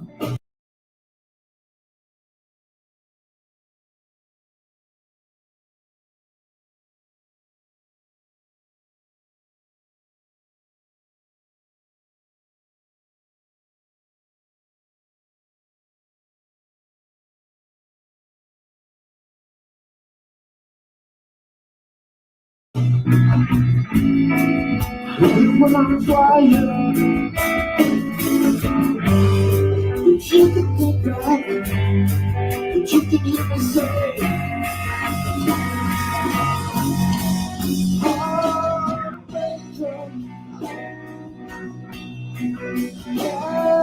caretaker,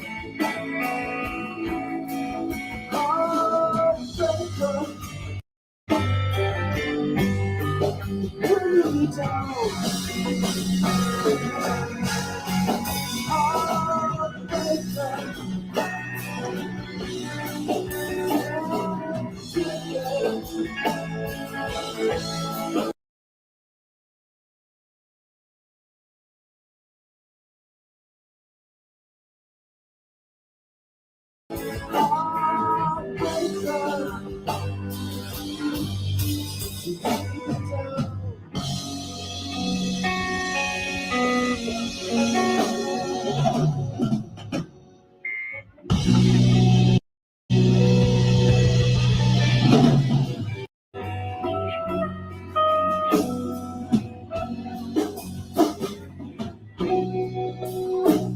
Once I had a little girl.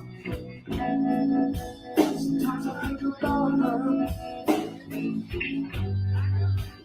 But you know, she's not really there.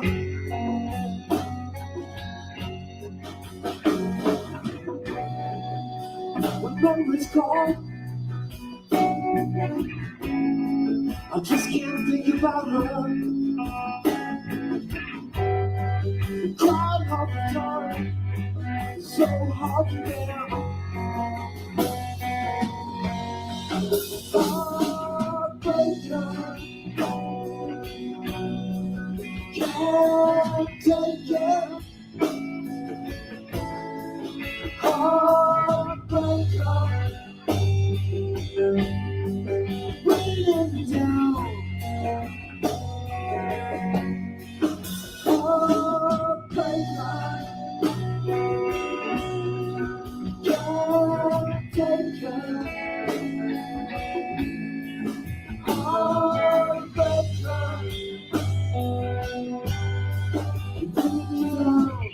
What's up, John?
cry no more. When I'm trying, but you can go back, but you can hear me say, heartbreaker, caretaker, heartbreaker, bring me down.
Once I had a little girl.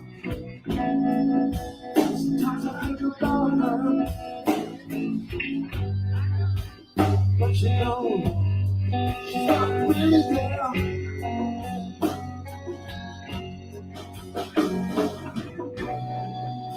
When memories gone, I just can't think about her. Crying all the time, so hard to bear. Heartbreaker, can't take it. Heartbreaker, bringing me down. Heartbreaker, can't take it. Heartbreaker, bringing me down. Bring us up, John.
Crying all the time, so hard to bear. Heartbreaker, can't take it. Heartbreaker, bringing me down. Heartbreaker, can't take it. Heartbreaker,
Oh,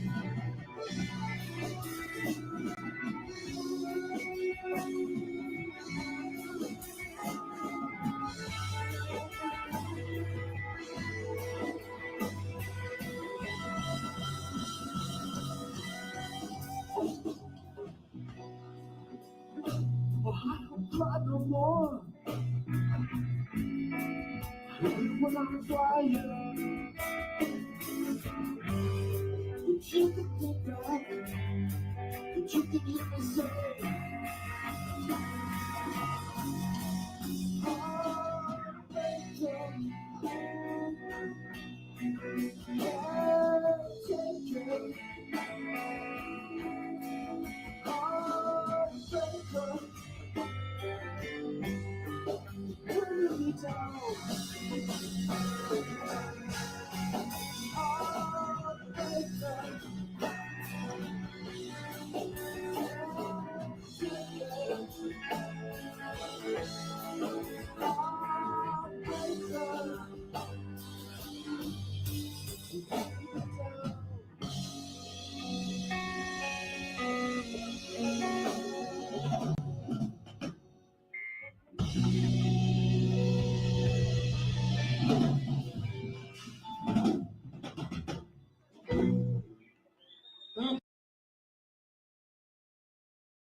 to respond?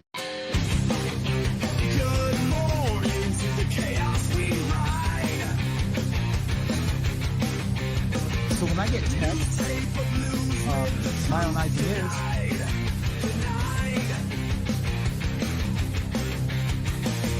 Wake up, Sam, he's reborn again. One step forward from where he's been. Turn up the noise, flip the script today. Lights on, Sam, we've got dues to pay. A world on fire, but the winds still blow. This is morning mayhem. Welcome to the show.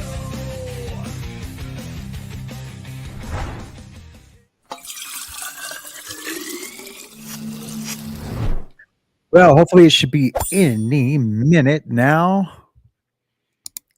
I am so hoping we get this thing started.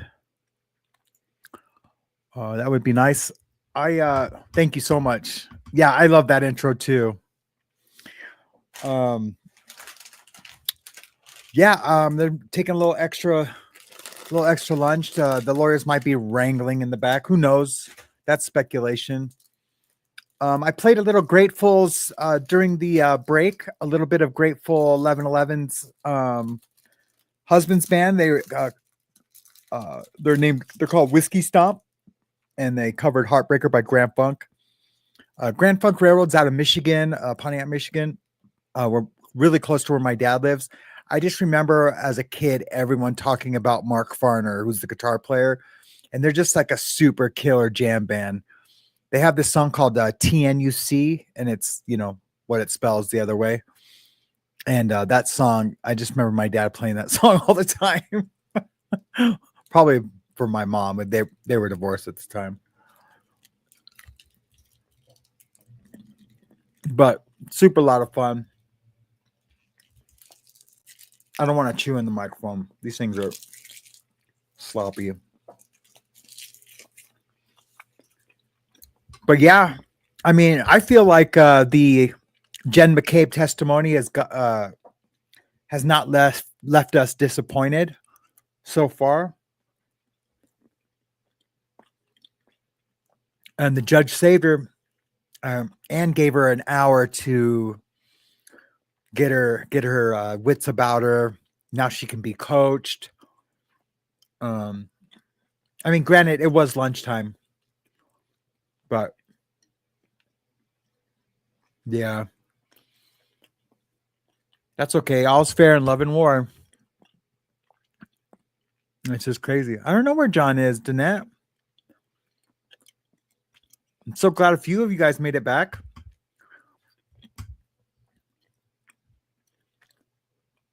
I do have a tattoo today at 4:00, so I'll be hanging out for a while, just chilling. I need to clean my office, but I don't know. Anyways, during the here we go. During the break, my laptop got attacked by who knows? It's either malware or the feds or somebody. But that's a whole nother show. I don't do anything wrong, but I think when they put up the microphone.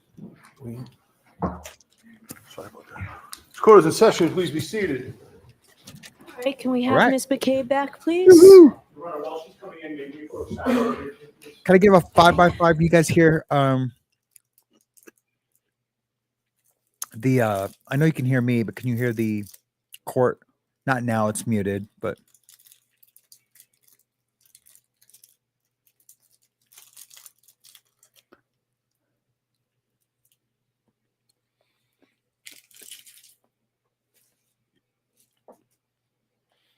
thank you. I really appreciate it.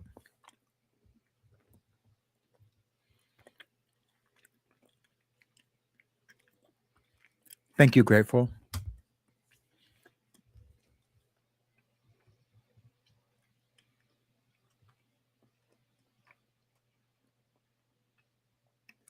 And as I said, yeah, Jen McCabe got a chance to regroup, but also so did Jackson. So now that him and his team can like, okay, this is what's happened this morning. Where do I need to attack? Where am I going to be able to frustrate her more, but do it like respectfully, not like he's battering her or badgering her. It's just good stuff. Hey, Johnny.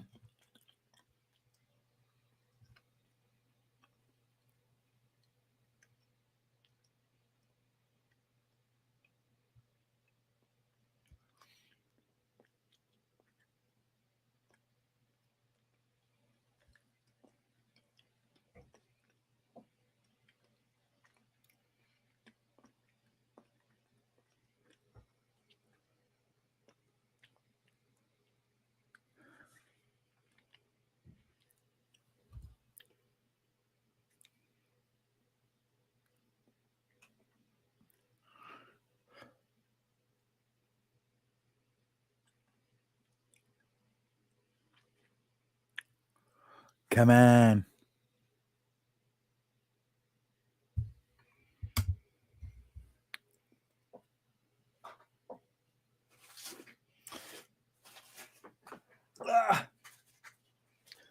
Yay. I had one more. Actually, I mean, I have a bag of them, but one more that's within arm's reach. These peanut butter eggs at our Walgreens down the street were 80% off, so they were 30 cents. And they're usually like $1 something because they're the big ones. So I bought a bag full yesterday.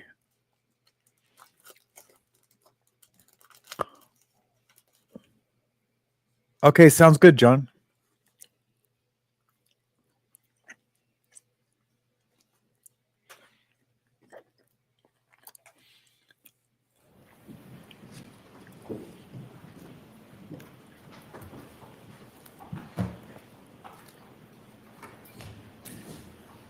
All right, here we Sorry go. about the delay, jurors. We were told that we blew a fuse, and that's why we couldn't get started on time. So these old courthouses. So, all right, we appreciate your patience.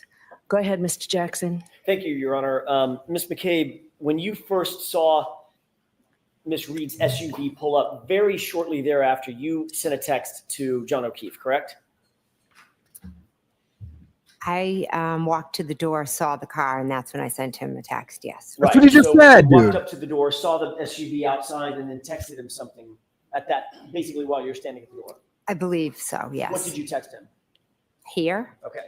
That was, do you remember the time? I don't know. Would it refresh your recollection if you were to look at a series of text messages contained in a Celebrite report? I think you've seen this before. Sure. May I approach, Your Honor? Yes. Thank you. Boy, she bugs the crap May I out ask of me. one foundational question before Okay. I give this to the witness? Ms. McCabe, I'm going to ask you about a series of text messages. It's not a memory contest in terms of the timing. I'm going to ask you about probably 5 or so. All of those purport to be contained in here. Do you remember the times of those 5 texts? I don't off the top of my head. Do you think it would refresh your recollection to look at all those in one felled swoop as you look at this document? So I don't Sure. have to go back and forth? Are these in evidence? This is not in evidence to my knowledge. Not yet. Ooh. Remember? Yeah. Okay, why don't you bring it to Ms. McCabe? I love it when there's new stuff comes into evidence because it's gotcha stuff. Gotcha. Sorry if I have chocolate in my teeth, guys. Ms. McCabe, if you wouldn't mind, take a look at the tabs, not that whole. I don't have a mirror. Take a look at the tabs and go in reverse chronological order and see if that refreshes your recollection about the time and content of text messages that you sent to Mr. O'Keefe those early morning, that early morning of January 29th. Okay. Yes. May I approach? Yes. Thank you. I'm not going to have to remember the exact times of all 5, am I? I'll help. Okay. Thank you. McCabe, did you see a text on here that was consistent with your memory that you texted here? Yes.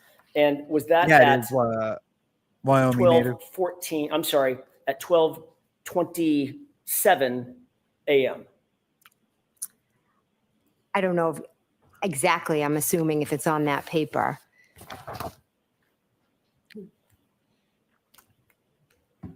If I may have just a moment, Your Honor. I mean, he said before starting that it's not going to be a memory contest. So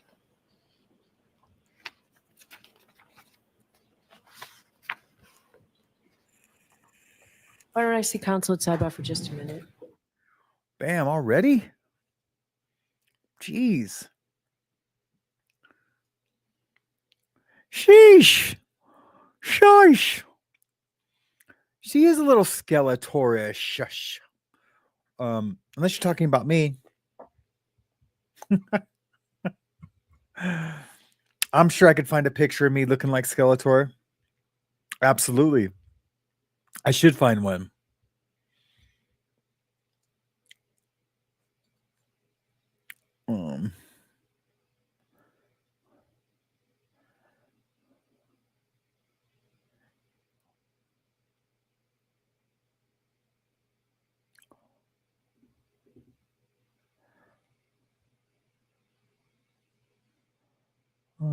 Trying to get to. There we go.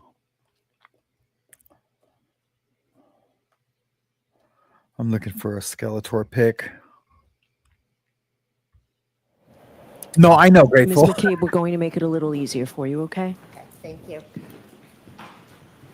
I just want to show one of me when I was not at my best. May I? Yes. Your Honor, I would offer the following stipulation at 12:14:27 on January 29th, 2022. Text message from Jen McCabe to, text message from John O'Keefe's phone to Jen McCabe's phone. Where to?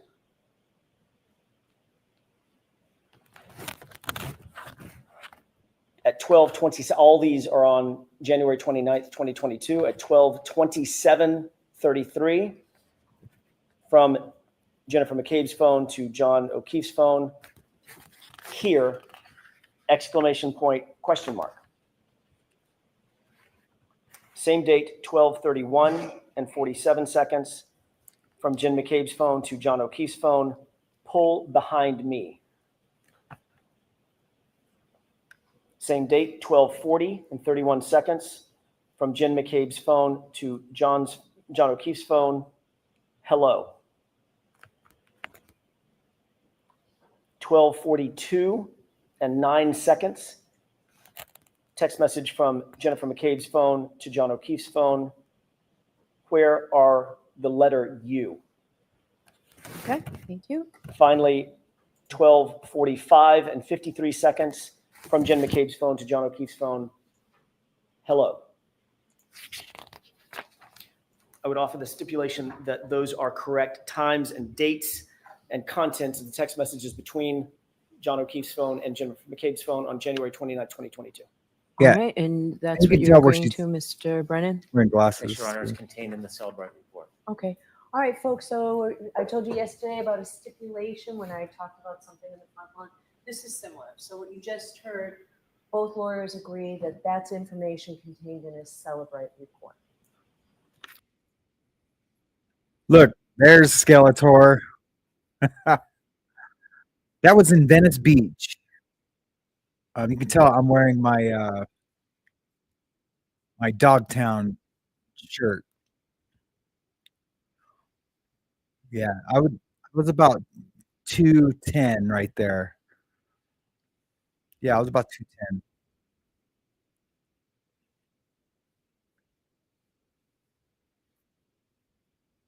Up some number of feet, correct? The next time I looked, it was at a different location. Right. Now, you did not see the white Jeep move from the place that you I do too, originally saw KP it Maisie. in front of the mailbox, correct? I never looked out at the white Jeep. But you never saw that move ever. No. As a matter of fact, Mr. Higgins, that Jeep was in the same spot while Mr. Higgins was inside the residence until he left, correct? That's what I would assume, yes. Okay. And you never saw him go out and move his car and come back in or anything like that? I never did, no. After you, it's fair to say that once you noted that the SUV, Miss Reed's SUV, was in front of the location, you started paying some attention to it. I went to the door a few times to look out, yes. As a matter of fact, in the course of about 19 minutes, you went to the door no fewer than 5 times, correct? I'm not sure if it was 5.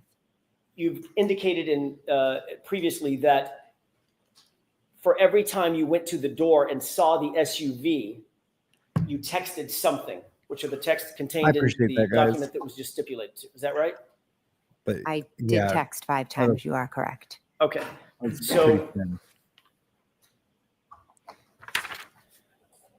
I actually it's fair to put say if you texted started 5 putting all these times, things. then you went to the door 5 times, if those were associated with one another. You walked up, look at the door, see the SUV, and text something. Here, pull behind me, where are you? Those texts, correct?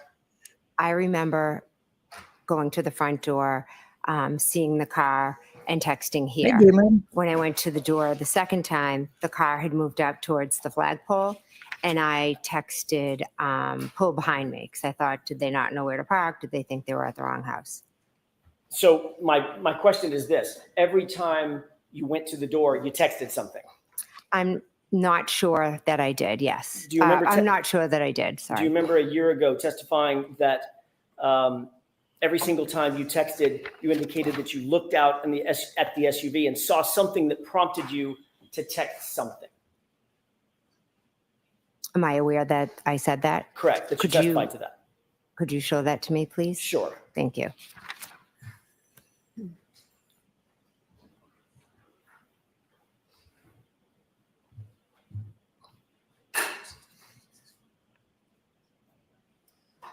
May I, Your Honor? Yes.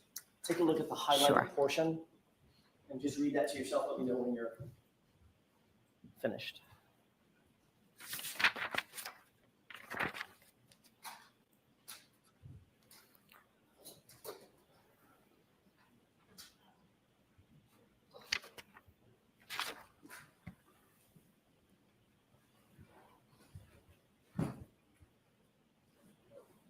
Okay. May I? Yes. So yes, just get it, grab it. Ms. McCabe, does that refresh your recollection about the issue we were just talking about? I see what's written down, yes. Okay. Did you testify in answer to the following question? And as a matter of fact, you looked every single time that you texted, you indicated that you looked out at the SUV and saw something that prompted you to text something, correct? Answer, correct. I answered correct to that, Okay. yes. So if you looked out, I'm sorry, if you texted 5 times, that's all I'm getting to, you went to the door about 5 times. I'm not sure. I remember definitely going twice. And again, if I misstated or I said I went 5 times, 4 times, I apologize. Well, do you think this testimony is in error? No, I don't. I'm thinking with my memory, it was 3 years ago, and I'm thinking that maybe I wasn't clear on that detail of how many times that I went to the door. And What I certainly, can tell you I'm clear on is that I did go twice, and I saw it. I saw it straight ahead. I saw it at the flagpole, and the third time further New up. England. I cannot say with certainty with my memory today that I was up at that door every single time. I'm sorry. and then, and by the way, when you testified, as you just saw, that was a year ago, correct? Yes. A year earlier and a year closer to the event, correct? Yes, it So was. your memory would have been a little bit fresher then than it is now, a year later. I don't think I can compare my memory then to now. You can't compare your memory. Do you think your memory gets better with time or fades a Someti- little with time? Well, some things, unfortunately, I think about every single day with this case, the trauma of it Sure. and what I experienced and went through. And there are some things that I am certain I will never forget.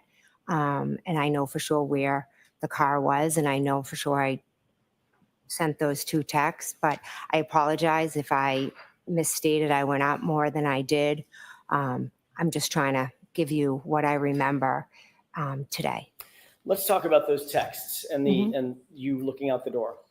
You did approach the door and you saw that the vehicle was there the initial time, correct? That's one. When I texted here, yes, And you texted here, exclamation point, question mark. Is that right? correct. And you indicated that when you first saw the vehicle, it was straight out ahead of you in front of the front door, and it was stationary. Is that right? Yes. Yes, Then you said you went back to the door and you saw that it had moved up, quote, a little bit. Isn't that right? yes. Toward the flagpole. Is that right? Is that the flagpole? Yes. And when you saw that it had moved up toward the flagpole, then you texted again at 12:40, which has been stipulated to hello. Is that right? When I saw it move up to the flagpole, I believe I texted pull behind me. When you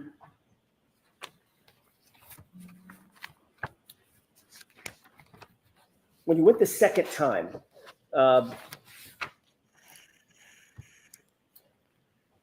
by the way, it's my mistake. I got I jumped over one. It was 12:31:47, which we stipulated to pull behind me. That's when the SUV was up closer to the flagpole, correct? I believe so, yes. Then you went yet again at 12:40 and saw the SUV yet again and texted hello. It was the second hello. I'm not sure if that was when I texted hello. But you did see that the SUV had moved again. Yes. Now where was it? At first, it was straight ahead. Then it was at the flagpole. And then it was further up. Then at 12:42, 2 minutes later, you texted, where are you, correct? Yes. Okay. At that point, it was still up by the flagpole? No, I'm not saying that it was still outside. Where was it? I'm not sure where the vehicle was. At 12:45, you texted yet again, hello. Is that right? Yes, I did. You've indicated that you texted hello the last time you saw the vehicle. Is that right? I'm not saying that today, no. Well, did you say it previously? In my testimony, did I say that the last time I texted? Do you have that written that I could see? You just read it. Well, that was your question that you had read to me. I never came out and said that. Ms. McCabe, I asked you if you testified to that a year ago. That's my question. Did you testify to that a year ago, that when you went, every single time you went to the door, you texted something because seeing the vehicle prompted you to text something to John? That's a summary of maybe the, Did you testify to that a year ago? to what? That when I went to the door? Yeah, different times when I went to the door, I did text, yes. And then you testified as well that you went to the door a final time and saw that the SUV was gone. It had left, correct? Yes, at one point I did. And that was just a couple of minutes after your last text at 12:45. Is that right? I'm not sure of the time. Matter of fact, you've testified previously that it was around 12:50 that you last went to the door and noted that the car was completely gone. Is that right? I'm not sure of that. You're not sure of that? No, if you could show me, I'd appreciate it. Of course, I'll show you. At some point, did you note that the vehicle was gone? Let's get to that. Yes, Around what time was that? I do not know. 12:45, a little before, a little after? I'm not sure. I can't give a time. Would it refresh your recollection to look at how you testified to that particular time last year? Sure. May I? Yes. Thank you. The highlighted portion, Thank Ms. you. McCabe.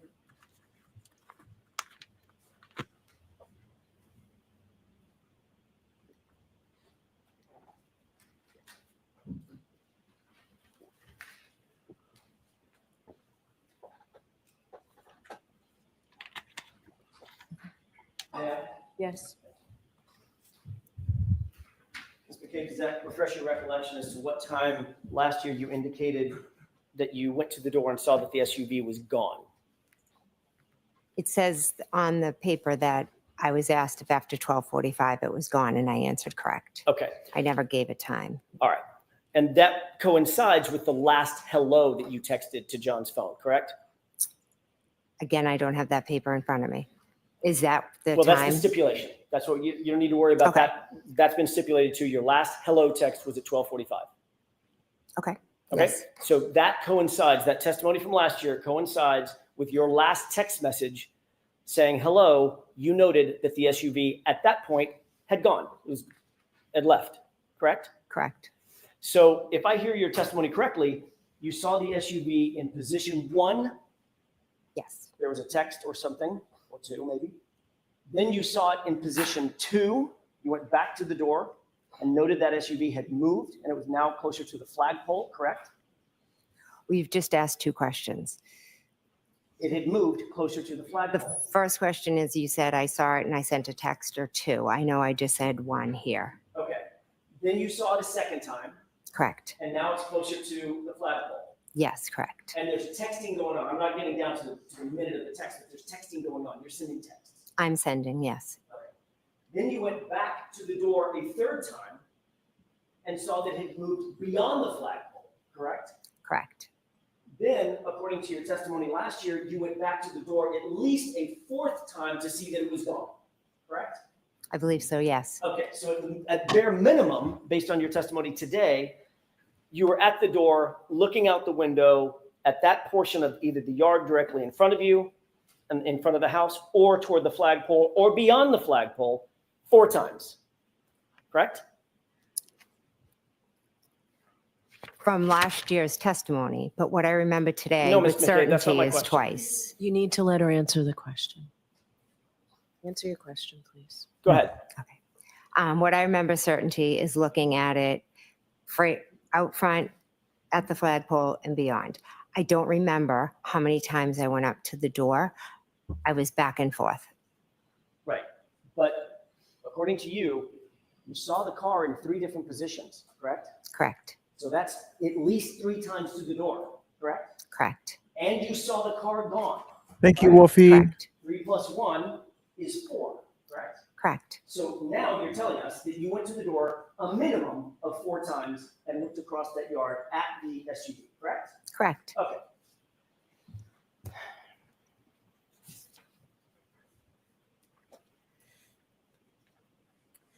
See her look over at the other witnesses. You had a clear view of that SUV as you looked out that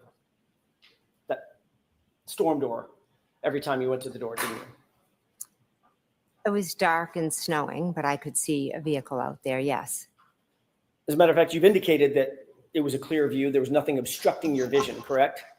No, there was nothing but the That's weather completely conditions. correct, Ann Louise. And you indicated that, and by the way, the blizzard had basically just started. There was a dusting on the ground. It was snowing. It was accumulating. Right, but it was early in the storm. Oh, yes, absolutely. Right. And when asked about whether or not you had a view, well, let me ask it a different way. In terms of your view of the SUV and the distance from the storm door to the SUV to that curb line, there was nothing obstructing your view. You had a clear view of that, a good view of the SUV, correct? When I looked out the window, I could see the SUV in front of me, yes. At no time during any of this interaction with the door, meaning going back and forth to the storm door, texting, looking outside, seeing the SUV in position 1, seeing the SUV in position 2, seeing the SUV in position 3, at no time did you hear any noise that was unusual, did you? No, I didn't. You didn't hear any screaming? No. You didn't hear any yelling? No. No loud voices? No. No foul language? No. You didn't hear a door slam? No. You didn't hear a verbal argument or a fight of any kind? No. You didn't hear a revving engine? No. You didn't hear the squealing of tires or the scraping of tires on the pavement? No. You didn't hear a collision take place? No. Or a crash? No. Or screams for help? No. Moaning, groaning, as if someone was in distress? No. As you looked at the SUV the first time, you've already indicated that you had a clear view straight out the door, right? It's right in front of the front door as a crow flies, right? It's not at an angle. Right there. Correct. Okay. You also previously indicated that you saw tire tracks in the roadway. Yes. In that very, very light dusting of snow, the accumulation that you talked about, you saw tire tracks of some sort. Yes. So that's down on the ground, beyond the yard, somewhere in the roadway. In the street, correct. You had a good view of those tire tracks as well, correct? Yes. As a matter of fact, you were able to describe those as sort of almost a wave, I think you once said. Yeah, across the street.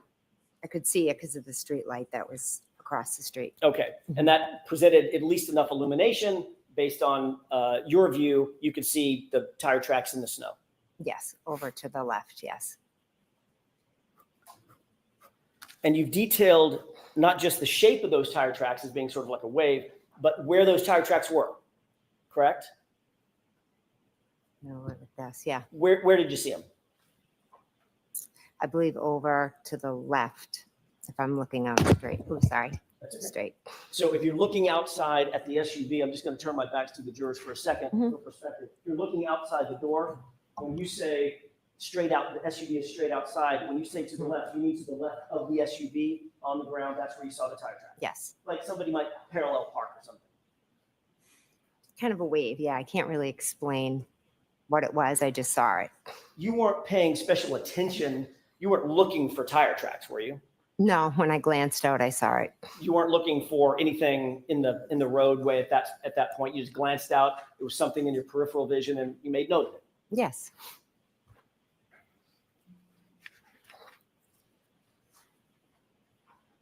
And the only thing between you and the SUV as you looked out was the lawn. Correct. There's no ditches or hills in that lawn. It's a flat lawn, correct? I wasn't looking at the ground. I was just kind of looking like I am at you That's right not my now, question. straight. You know that lawn. You've been in that house 100 times, 500 times. There's no ditches or berms or hills or mountains on that lawn. It's just a flat lawn, right? I get what he's I guess getting you at could now. categorize it as flat, yeah. Can we take a look?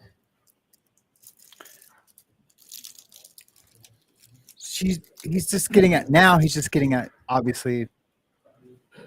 She would have seen after Karen had left because she's testified that she didn't see the SUV there any longer at one point, and that Yes. there, if she would have ran over John, she would have had a clear view of his corpse. Rooney, you say you want to see a corpse?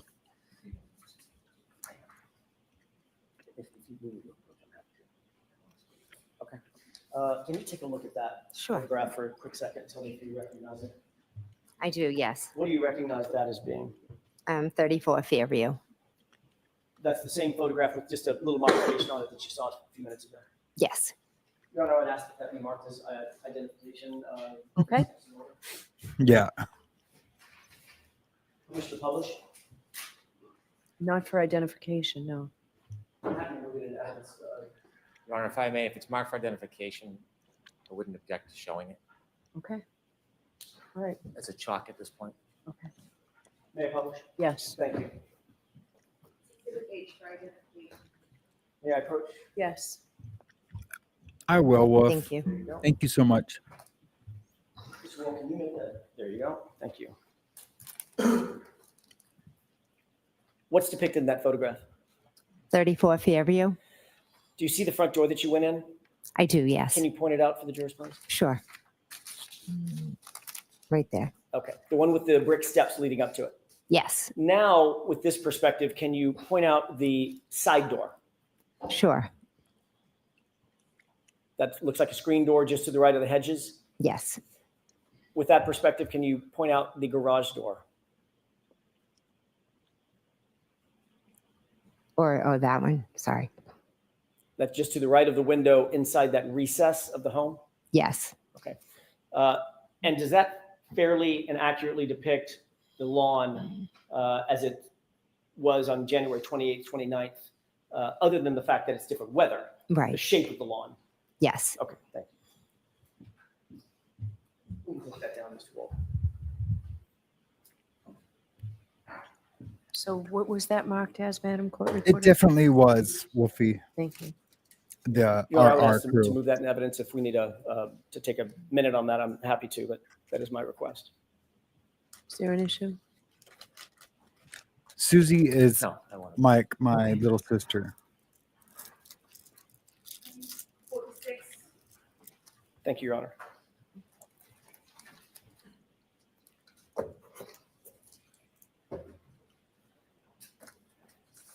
May I continue, Your Honor? Yes. The first time you looked out over that lawn to the SUV, you did not see John O'Keefe, did you? No, I did not. He was not outside that SUV. No, He was not standing or sitting. not that I saw. He certainly wasn't on the ground, was he? Not that I saw. The second time you looked out and saw the SUV, now the SUV is more toward the flagpole, correct? Yes, And you had a clear field of view between you standing at that door and the SUV. You've already described that view, correct? I can see the SUV, correct. Correct. And you could see everything in front of the SUV as well, couldn't you? I just would go to the door and look at the SUV. I wasn't taking in all the surroundings of. Right. But just like you weren't taking in the surroundings, specifically looking for tire tracks, when you saw the SUV standing or sitting right in front of you, you saw that through your peripheral vision, you know, the tire track. Yes, and that's lighted where around the SUV was very dark. I haven't asked you about lighting yet. We'll get to that. I'm You sorry. know the tire tracks, even though you weren't looking for tire tracks, right? Yes, I You know, did. something stood out to you in your peripheral vision. Just looking out. There they are. Yes, absolutely. Hmm.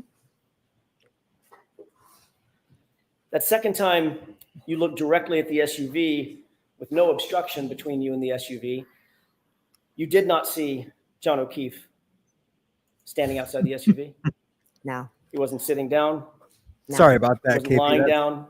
no, You certainly Dumb. did not see his body in the snow toward that flagpole. no. And you would have been looking directly toward that flagpole, correct? I was look- Directly, I was looking at the vehicle. directly toward the flagpole, Ms. McCabe. I was looking in the direction of the flagpole Right. at the vehicle. Yes. And you saw no body in the snow, did you? I didn't look for a body in the snow. I didn't ask you if you looked for one. You weren't looking for tire tracks either, were you? But you saw those. I did see those. Yes. And you did not see a body in the snow. No, I did not. John O'Keefe, 6'2", 216 pounds, brawny guy, big boy, right? I don't think I'd refer to him as a big boy, but he was tall. Yes. All right. You certainly didn't see him prostrate in the snow the way you found him the next morning, correct? Later that morning, I didn't see anything on the ground. No. correct? The third time you looked out toward that SUV, it's still in the direction of the flagpole, but a little further up, a little deeper to the right, correct? Yes. Again, looking directly in the direction, at least, of the flagpole and that area of the yard, you were looking beyond that to the SUV, correct? Yes. You did not see John O'Keefe standing outside the vehicle? I did not. No. He was not sitting outside the vehicle, No. and he certainly wasn't lying on the ground, was he? I didn't see him. And the last time you looked out, Miss McCabe, this is now 12:45 or so. The last time you looked out, the SUV was gone. Is that right? Yes. But you were still looking in that direction because that's the last place you saw the SUV. Is that right? I looked out the window like this. I wasn't searching anywhere, but just glanced out the window, and I didn't see it. I'm just asking you a direction, not whether or not you were searching. I know you didn't see that search party. That's not my question. My question is, were you looking toward the area where you last saw the SUV? That's not your imagination, B. McGoyans. That would be directly across the lawn, directly past the flagpole, and directly into the street where you last saw the SUV, correct? I glanced out. Yes, correct. And the same way you glanced out at the SUV, to use your words, glanced out and saw the tire tracks, right? Correct. Yes. But you did not see John O'Keefe standing on the lawn. No. You did not see him sitting on the lawn. No. And you certainly did not see his body lying on the lawn, did you? No. No, I did not.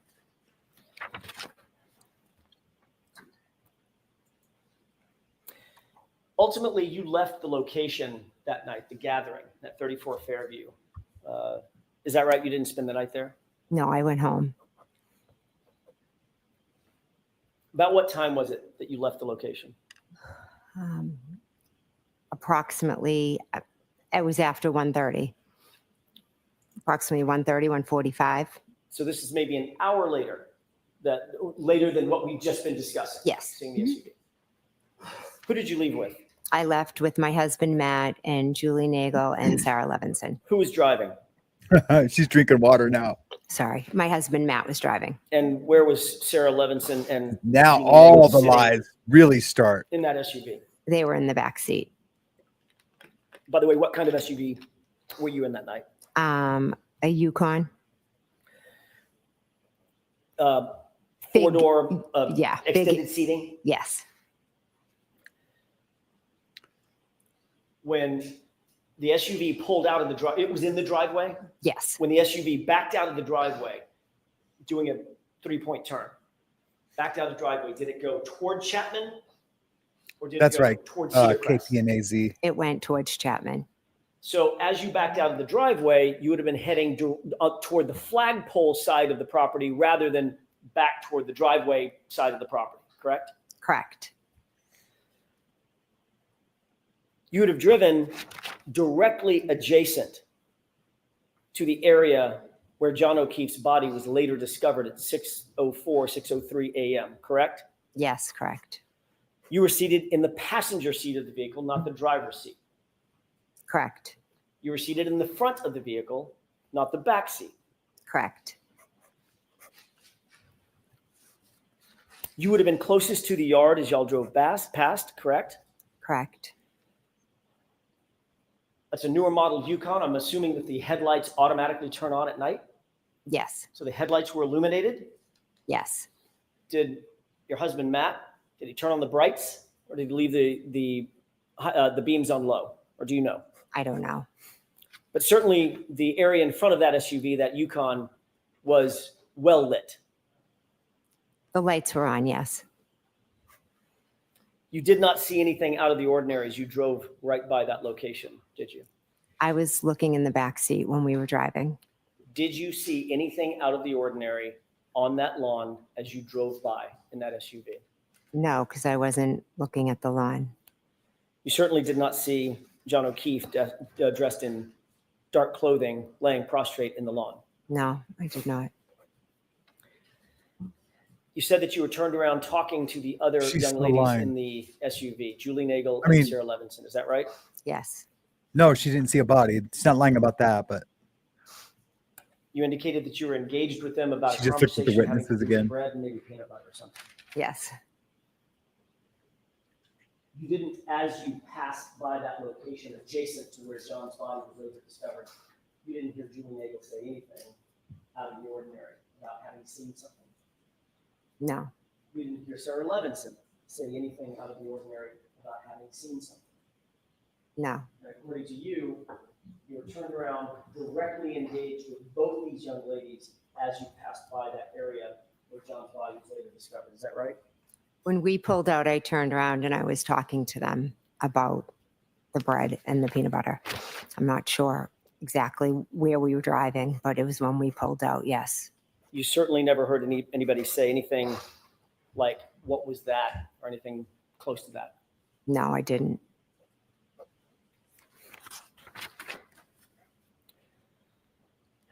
I'd like to turn your attention to your arrival back at 34 Fairview just after 6 a.m. the next morning. You indicate that the visibility was relatively poor and that you could not see John O'Keefe on that lawn from your perspective, correct? It was, the visibility was extremely poor, and no, I could not see him. You were in the Why front explain? seat, passenger side. Yes, I was. It was Karen Reed who actually saw Mr. O'Keefe, jumped out of the car, and began attending to him immediately, correct? Karen got out of the car and ran to John O'Keefe. And you stayed by the car, and Ms. Roberts ran over to assist Ms. Reed in giving first aid to, at least initially, to Mr. O'Keefe. Is that right? No, that is not. KERRI got out and walked over, and then I got out and walked over.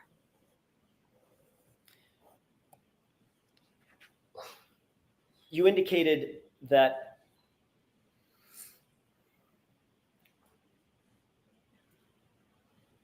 well, let me ask a different question.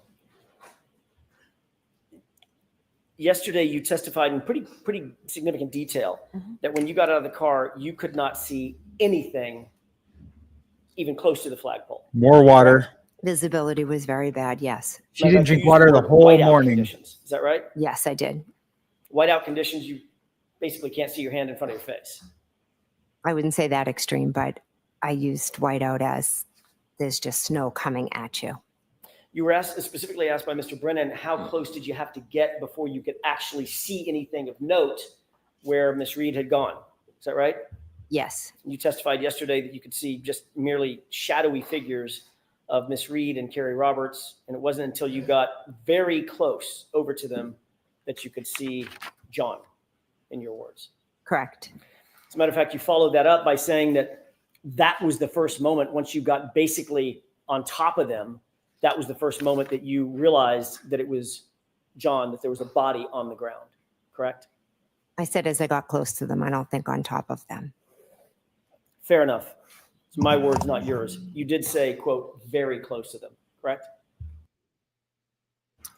I'd have to see it, but Well, you just it was testified to when- it yesterday. If you remember saying, I did get very close to them. I know I said I had got very close to them or close to them, something like that. Okay. Yes. Mhm. I don't have a transcript of yesterday's testimony. I'm sorry. Last year, you testified to something very different than that, though, didn't you? No.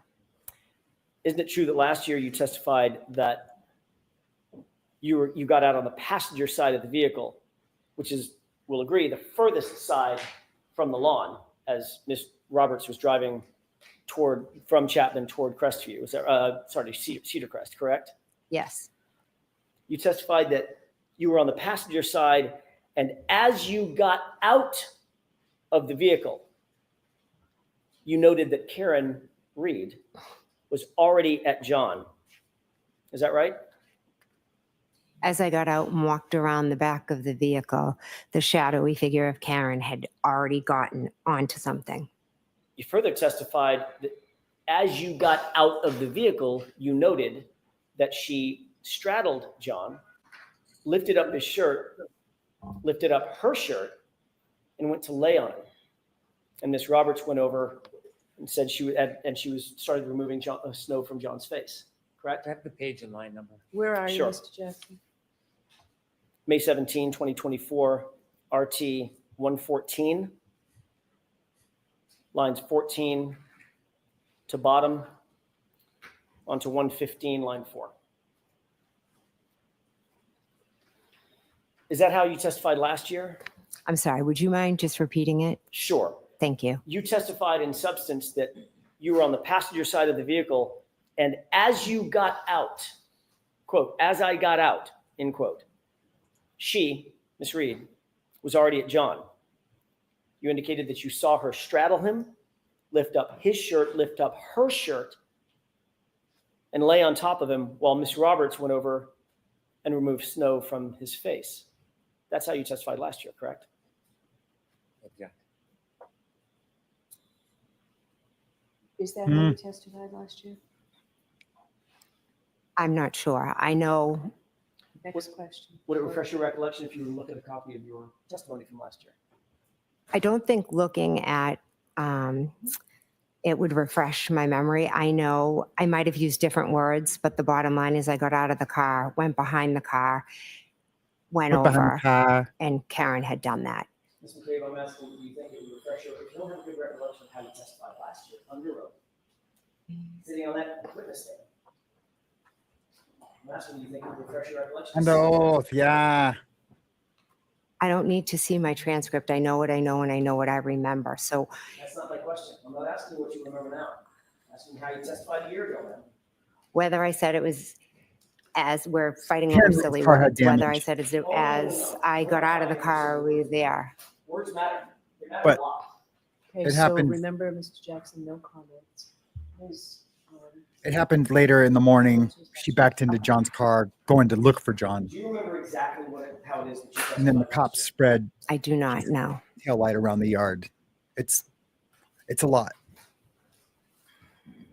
And there's video of the cop getting the pieces of tail light from the police station. Yeah. Thank you. So,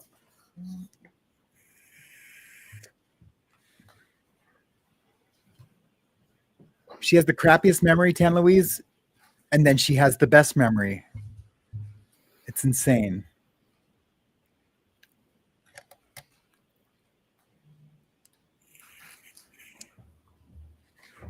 Yeah, she's been drinking water like crazy. She's nervous. It's because now everything from this point is all fabricated.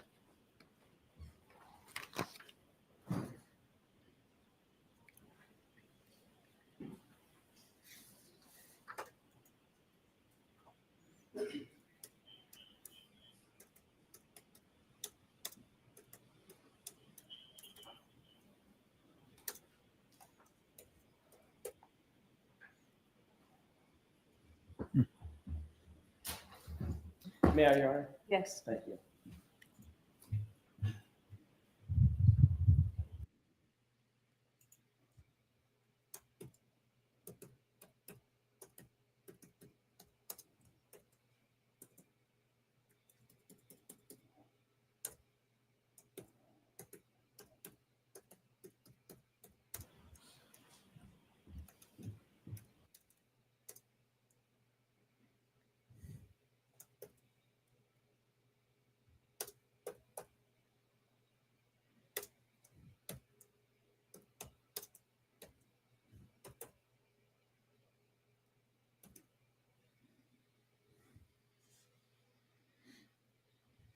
Ms. McCabe, does that refresh your recollection as to how you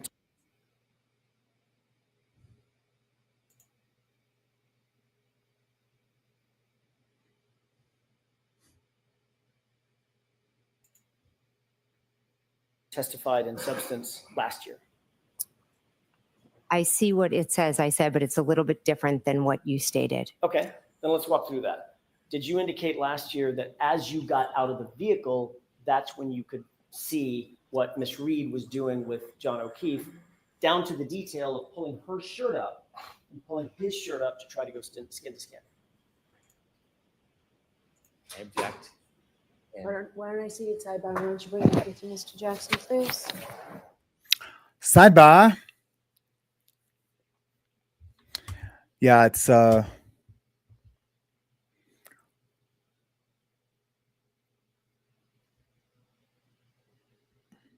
hey, lower kiss freak. Have things been buffering on your guys' end? That sucks. I'm sorry about that. Yeah, it's the feed. Earlier it was me a little bit, a tiny bit. Yeah, so if if Karen Reed is innocent, everything from this point is all everything that happened at the house, that's all lies. And then now her and KERRI have made up this story where the body was invisible, but Karen Reed jumped out of it, said, "There he is." And they're saying that there's no way she could have seen the body when she said, "There he is." So that's why this line of questioning has taken place. All right, now you can go ahead. Thank you. Ms. McCabe, is it true that you had the following colloquy last year on this subject? Answer: I was on the passenger side, so as I got out, she was already at John. Question: so she gets out and essentially makes a beeline over to where John was. Answer: correct. Question: and you're getting out of the passenger side, and by the time you come around the car, she's already there. Answer: yes. Question: and when she gets over there, what, if anything, could you see at that point? Answer: she straddles John and lifts up his shirt. And then she lifted up her shirt and went to lay on him. And Ms. Roberts went over and she was removing the snow from his face. Is that how you testified last year? Yes, that's how I answered the questions. Okay. Clearly, you didn't indicate last year that it was whiteout conditions. You could see nothing of the kind, and you had to get, quote unquote, very close to him before you could see anything, correct? Objection. Sustained. It's the first word that's problematic, Mr. Jackson. yesterday you testified that it was whiteout conditions. You had to leave the car, walk all the way over and get quote unquote very close to John before you recognized that it was even a body. Is that right? Yes. But last year you testified that you were still at the car when you noted the detail of Karen basically giving life-saving aid to John. You can see that clearly all the way from the car, right? Objection. Is that what you said, Ms. McCabe? No.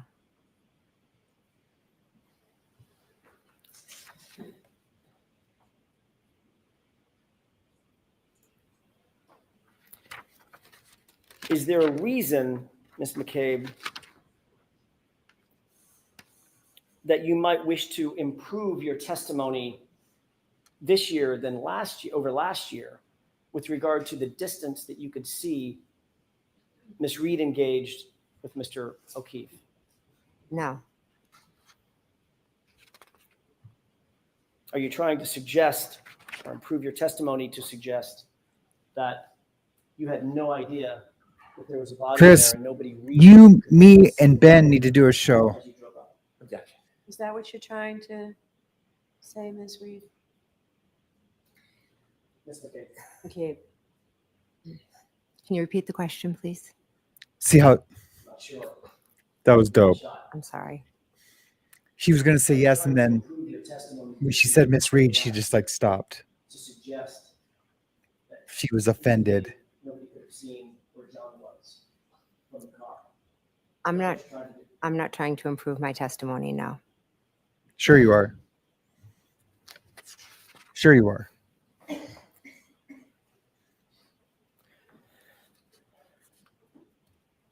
You claimed on direct examination today, as a matter of fact, that Miss Reed Canadian looked connections, at that'd be you cool. at the scene and said the phrase, "I hit him, I hit him, I hit him." She said it 3 times, very distinctly, according to your testimony, correct? She did, yes. That was so impactful that it had the effect of putting you in some sort of shock and horror. Is that right? I was in shock the whole morning, but that statement definitely was a lot. And that's an incredibly memorable statement for you to have heard and now recount to us in this trial, correct? Correct. Something that you wouldn't easily forget or overlook. Is that right? Something I wouldn't. Something you would not easily Correct. forget or overlook. Is that right? Correct, yes. Matter of fact, some might say it's the centerpiece of your testimony. Objection. Sustained.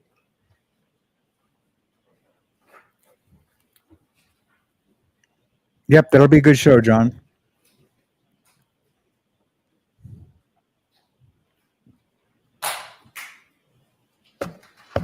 Ms. McCabe, you testified at a grand jury in April of 2022, did you not? I did, yes. Before you testified, you took an oath, very much like the oath that you took before you testified in this case, correct? Correct. You swore to tell the truth, the whole truth, and nothing but the truth, so help you God, correct? Correct. And that included the whole truth at the state grand jury, correct? Did you see your eyes? Correct. That was only weeks, several weeks, but weeks after this incident, right? April 26th versus January 29th, 2022. Is that right? Correct, yes. Things were much fresher in your mind. She's then scared. Look, than did you they are see now. her? I wouldn't necessarily say that. Especially something as momentous as an admission from my client that she hit him. Would you agree? Would I agree that she said that? Would you agree that that would be fresh in your mind? Something as momentous as that. You wouldn't forget that. I will never forget it. You wouldn't overlook that. I will never forget it. You would not overlook that either, would you, Ms. McCabe? I answer the questions I'm asked. No, you didn't. Can you answer the question that I just asked? You're not answering my question. Yeah. Would you overlook that? No. And the reason you wouldn't overlook it is because it was so impactful on you, having heard that. Not once, not twice, 3 times. I hit him, I hit him, I hit him. Is that right? Yes.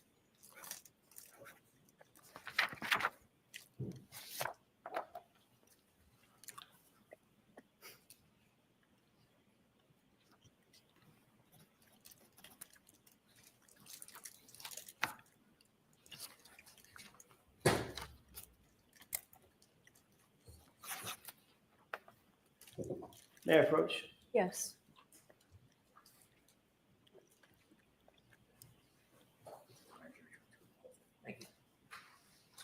Thank you. Take a look at that document and tell me if you recognize it.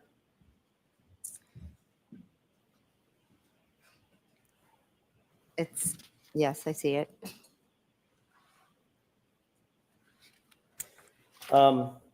Is that a transcript of your entire testimony at the grand jury in April of 2022? I believe so, yes. You've reviewed it in the past? I have read it about a year ago, yes. You read it in anticipation of your testimony a year ago, correct? Yes, I reviewed it. Have you reviewed it in preparation for your testimony today? No, Or I haven't. Yesterday.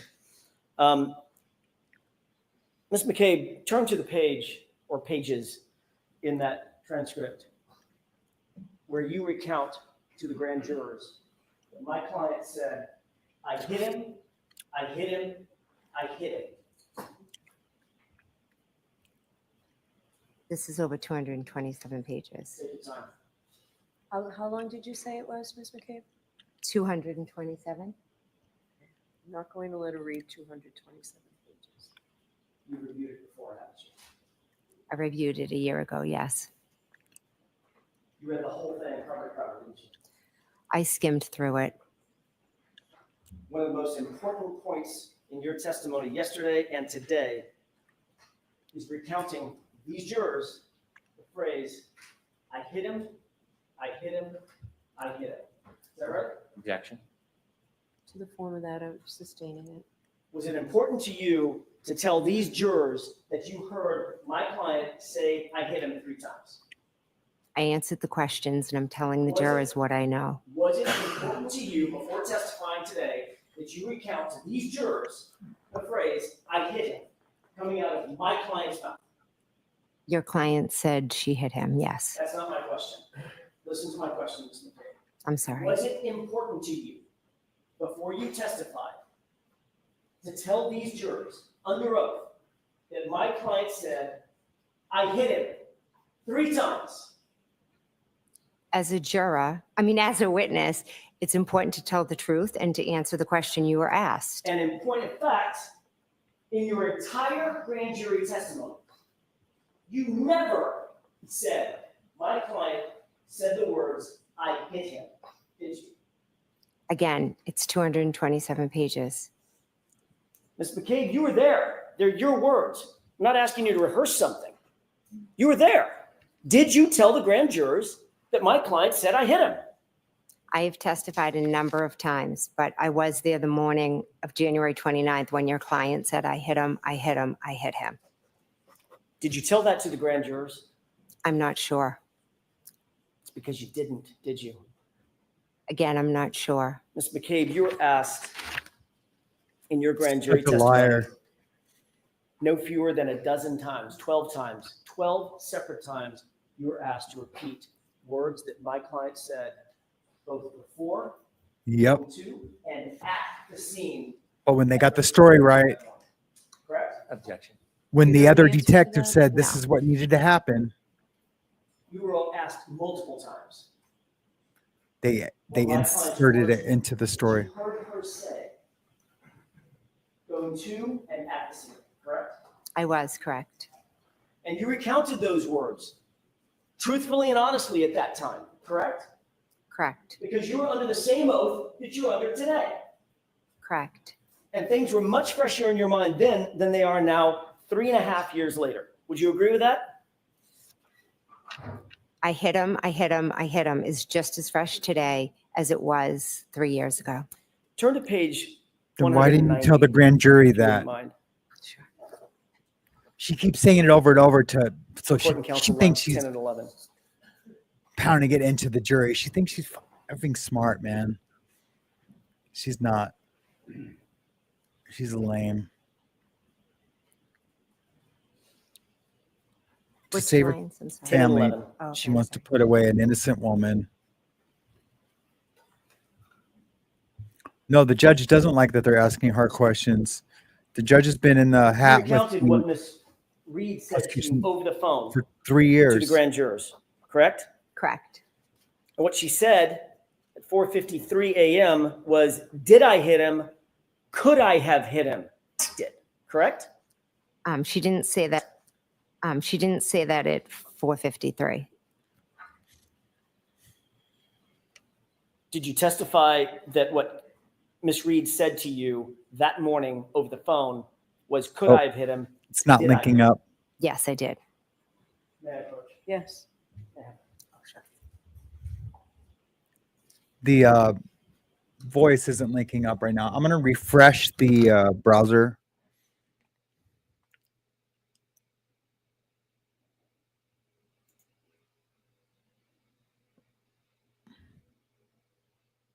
Hopefully that fixes it.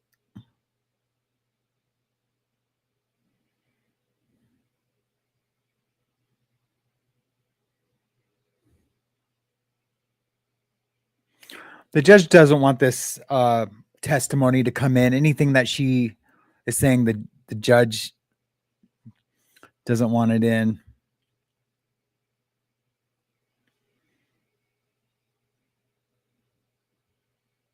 How did that happen?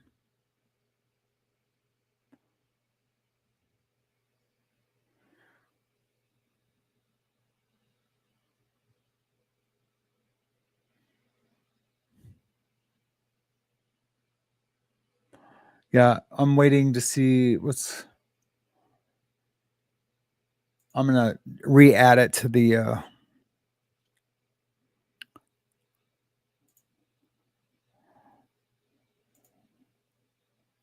Here we go, guys.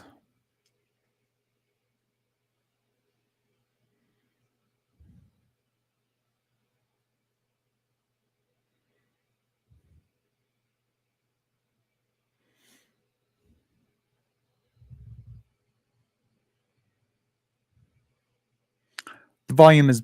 Oh, it's still. Oh.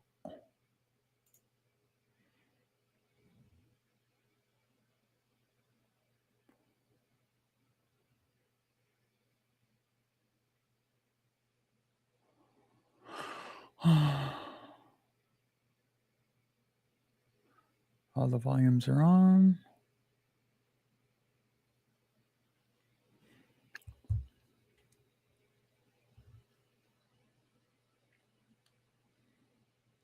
No, it's more like she's been eating crayons, sniffing glue. There we go. Let me know if you guys can hear it. There's noise made right now. May I first witness? Yes. Do you have an extra copy for yourself, I have Mr. notes. Jackson? I have Okay. notes. Thank you. I think my notes will suffice.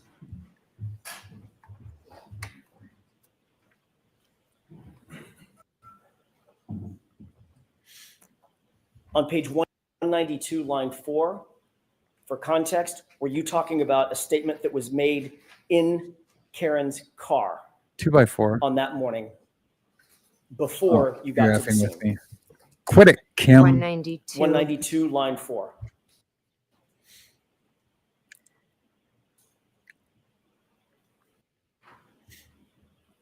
I know. Yes, that was a comment she made in the car. And she said the phrase, you recounted that she said the phrase, could I have hit him? Correct? Yes, that was part of my answer.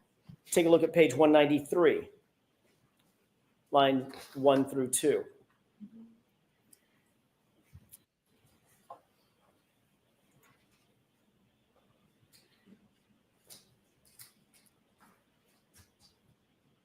This was also in the context of a conversation that was in Karen's car, correct?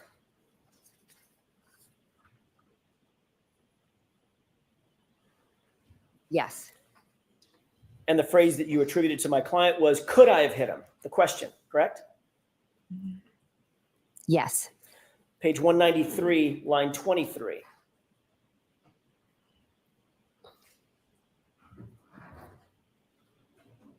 In the context of being in John's driveway at One Meadows, Yes. and you attributed the statement. And she's asking if she could have hit him, correct? Yes, when she showed me her tail light. Page 201, lines 23 and 24.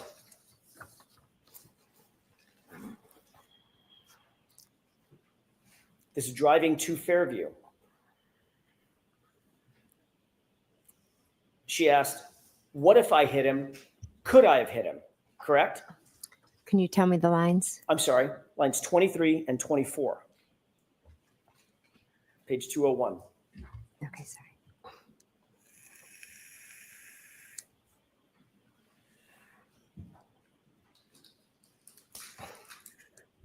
Okay, I've read it.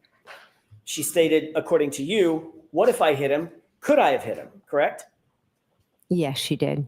Page 202, top of the page, line 1 and 2.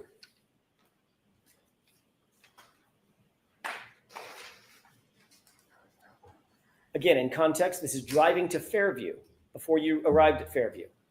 And she again asked, quote, according to you and your testimony in front of the grand jury, could I have hit him? Correct? Yes, I see that here as part of my answer. Then turn to page 208, lines 24 and 25.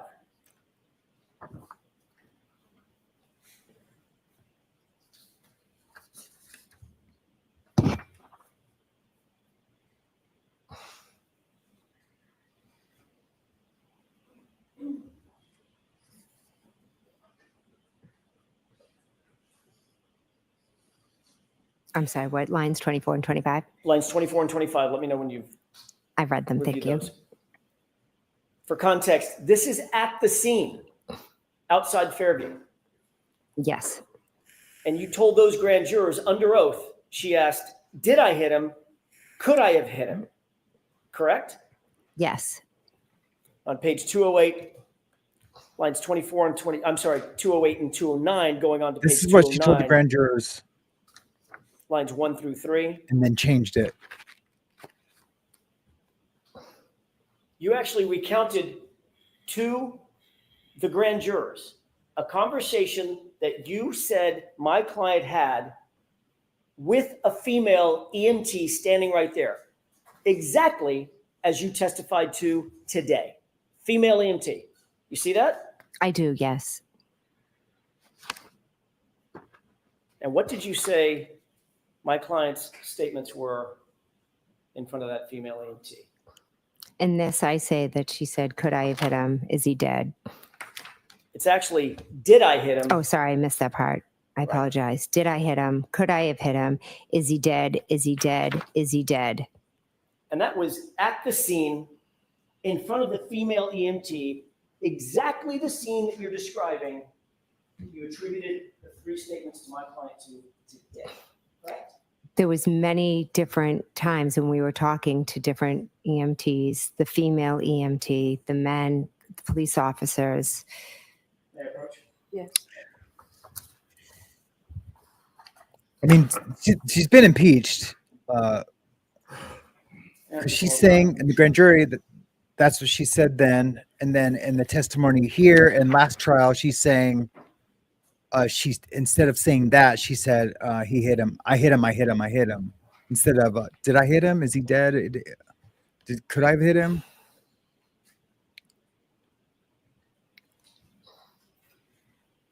I'm going to switch my Wi-Fi cards.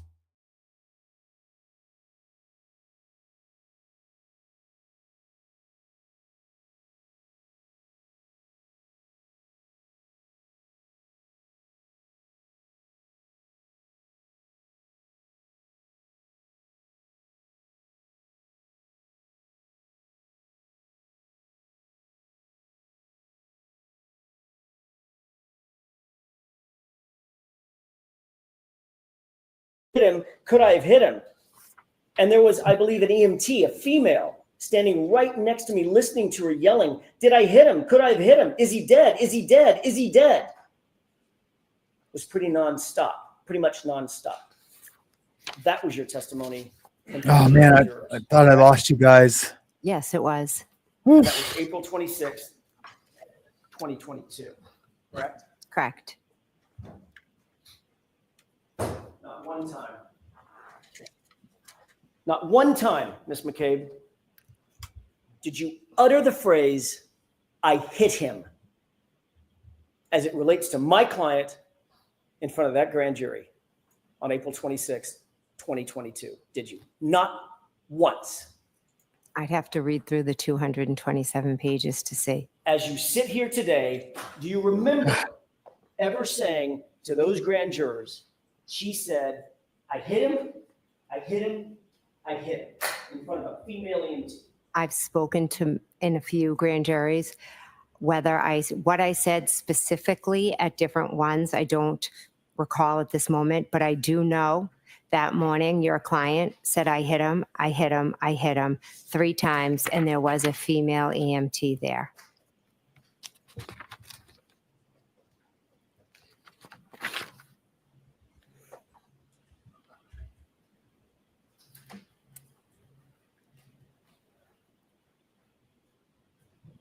You spoke with Trooper Proctor just the same day, right? January 29th. Yes. Trooper Proctor was taking notes Yes. about your conversation? Yes, he was. You reviewed those notes, as a matter of fact, at some point. I didn't review his notes. I think I've seen a report at one point or another. Do you guys want me to rewind? On that very day, January 29th, 2022, when you were She's lying asked to now. recount what happened at the scene, Either way, yeah. who was doing what and who said what. You never told Trooper Proctor that my client said, "I hit him," either, did you? Oh, I told him. Yes, I did. He just leave that out of his report? I'm not responsible for his report. No, you're not. But you have read his report. So again, no comments, Mr. Jackson. Oh, no comments from her. I have seen it before, yes. Oh, maybe you did. I tried to switch Wi-Fi cards. And then I went to do it and I was like, wait a minute, I could lose the whole thing. And then you guys would have to come back to the live and that would have Thank not you. been good. So That report for another particular I just turned it right back on real fast. Yes, So I yeah, do. it might have. Sorry, guys. But at least I didn't lose the stream. Can you review that report, scan it, and let me know when you're done? Okay, is there something specific I should be looking for? I don't think you're going to find it, Ms. McCabe. All I hit right, him. so again, jurors disregard the comments. So it's question answer format only. My question is, do you see the phrase, "I hit him," as it's attributable to my client in that report? Objection. Assistant.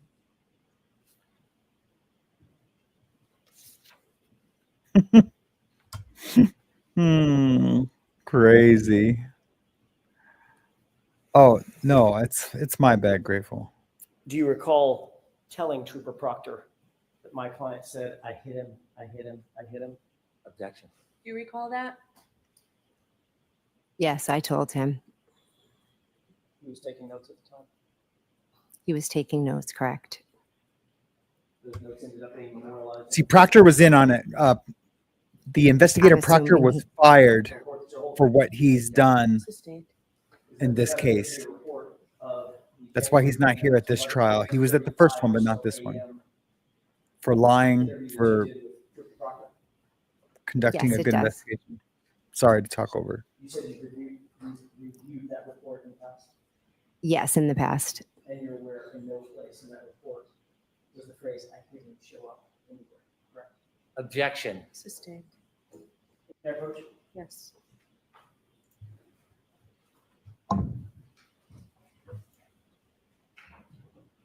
Oh, I'm sorry, I'm gonna approach the witness. Sorry, Mr. Brennan, I'm sorry. I'm being vague. I was just grabbing the report back. Sorry.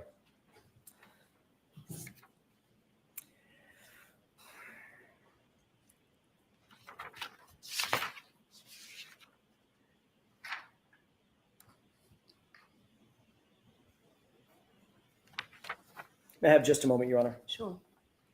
Yep. She has shat the bed. I want to draw your attention to the See her very early smile at morning the hours other of, witnesses. January 29th, Bitch. around 4:53 a.m. when you indicated you received that phone call from Kaylee's phone. Do you have that time and date in mind? Yes, I do. My client told you that John had not come home, correct? Yes. And you knew that Miss Reed at that point was awake and looking for John. I didn't know what, I just knew that she was awake and screaming. Looking for John. Because she was worried about where John was. Objection. Sustained. You've been asked who you communicated with first thing that morning after you received that first call from Miss Reed. Is that right? Yes. You were asked by Trooper Prince in her formal interview. Trooper Prince interviewed you on February 1st, about 3 days after the incident, correct? I've met with a lot. I don't really remember specific days. Do you remember a female trooper? Yes, I do, actually. Okay. In your house? Yes. Or I should say at your house? Yes. That was around 3 days after the incident? Was it Tuesday, maybe? Yeah. I don't know. I wasn't there. I think so, yes, if Okay. it's the one I'm thinking.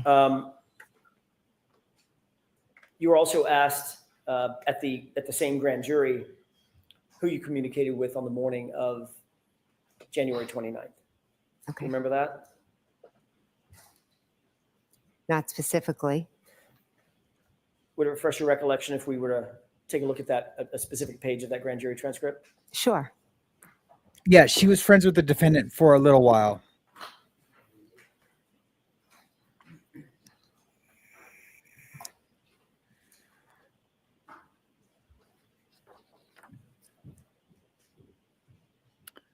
Probably gonna be another sidebar.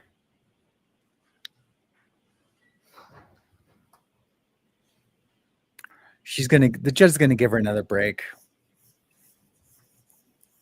She knows she thinks she's frustrated. Do you need a couple of minutes, Mr. Jackson? I do, Your Honor. So, jurors, why don't you stand up and stretch, okay? Oh, okay. You can too, Ms. McCabe, if you want to. Thanks. All right. Maybe I didn't call that one right, but or at least that's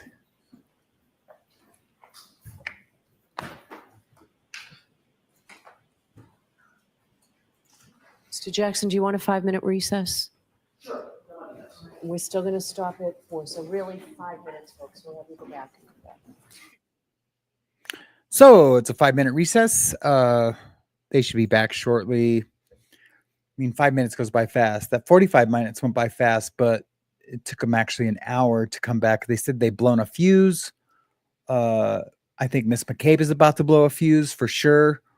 She's drinking lots of water. Her eyes look dry. She's fidgety. I wonder, soccer moms back east, I'm sure they have Valium and Xanax. So I'm sure one of her friends at least offered her one if she doesn't already have a prescription for one. You just don't know. I would guess that yeah. And I mean, maybe she smokes weed. Who knows? I think weed is legal in Boston. Oh, yeah, it is. It is legal in Massachusetts. Anyways, I don't even have to ask you what you guys think. It's a nightmare for Jen McCabe. It just is. But yeah, she's been impeached, and and that's the dealio. What the jurors think if she has or not, we don't know. Does that mean Karen Reed is innocent? I mean, I wouldn't have even needed this testimony or her to be impeached to find her innocent. I wouldn't care if she said that she whispered it to me, in the living room. Please don't tell anyone. I ran him over. I still wouldn't believe she ran him over. I would be like, why is she saying that when she didn't do it? Because of all the physical evidence. Look, she could have literally ran over him with the tire. She could have you know what I mean? Like backed up over him, over his chest. and unalived him, and the injuries on his body just aren't that of being hit by a car or an SUV or a truck or anything. It was like he was hit by Mike Tyson. That's what it looks like. And because that's what it is. Not Mike Tyson, but he's been pummeled. And Brian, the guy who lives at that house, and him got into a little bit. They want to say they were just playing, but they weren't. And that dude, Brian, why can't I remember the name? I've said it a million times. Who owns that house, is a boxer, like the real deal boxer. Teaches boxing to kids.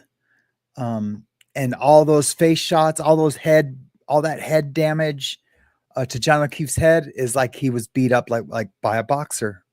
I've had those bumps and bruises and black eyes before and getting in fights. So it's obvious. Karen Reed is innocent. What did the inspector do to get fired? The inspector got fired. He was the lead detective inspector on the Karen Reed case. He was the one who put all the evidence together. He never once wrote that Karen Reed said that by witness testimony, by any interviews he did. But what he did do most likely is plant shards of taillight in the yard later on in that day, during that day, when no one else seen it. The first time they did it with the crime scene investigators, none of them saw any of that. No EMT, no citizens that were out there. No one's seen any of that. But after there's video of that investigator at the SUV, there just happened to mysteriously appear something over 40 pieces of taillight. And what's more is that there was no DNA on any of those pieces. And they're saying that damage on his arm, on his forearm, that looks like he's been chewed up by a German Shepherd, was caused by that broken taillight.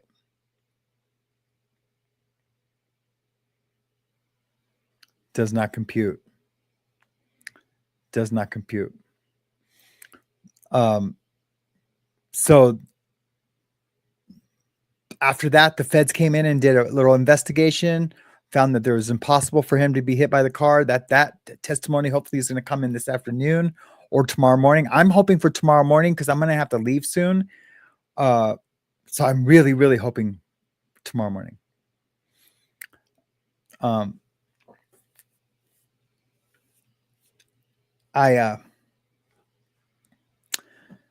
It's just bizarre. So anyway, he got fired. He got fired because he also he was texting after the John was found. He was texting friends in a group text about her, saying she's cooked. Yeah, she's a dime piece, but she has no ass. And just talking shit about her and saying, yeah, don't worry, she's cooked. She's cooked. And so he did things to make sure she was cooked, just like Mark Furman did in the OJ trial. Even though OJ was guilty, Mark Furman still tried to plant evidence and do things to have more evidence against OJ because there wasn't quite enough. But had he not done that, he probably OJ probably would have been found guilty. I'm guessing, because then all the background stuff of Mark Furman came in. So anyways, old boy got fired. And because of all those things. And yeah, so he's hit. I mean, she's hit. Jen McCabe.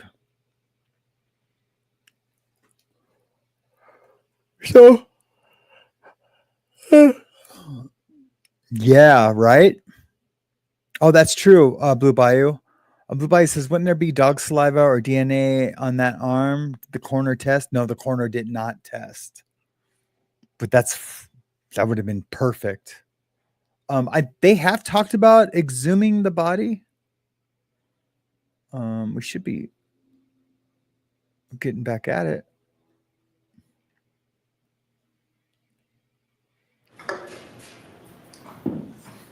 Here we go.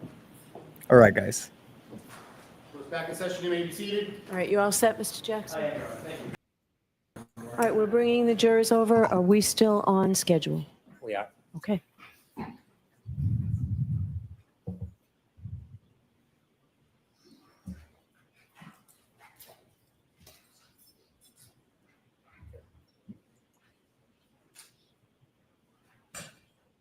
Why is it sometimes it's bigger than that? I'm going to do this.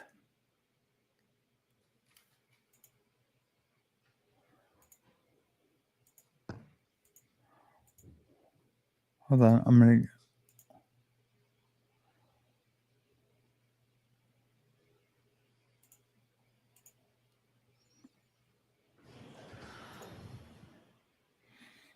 Yeah, sometimes it's bigger than that. I want it to be bigger.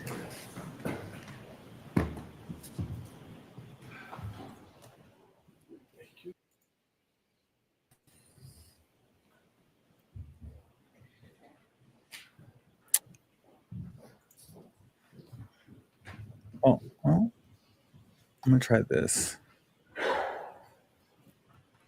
There we go. I was wondering, man, why does it do that? All right, full screen.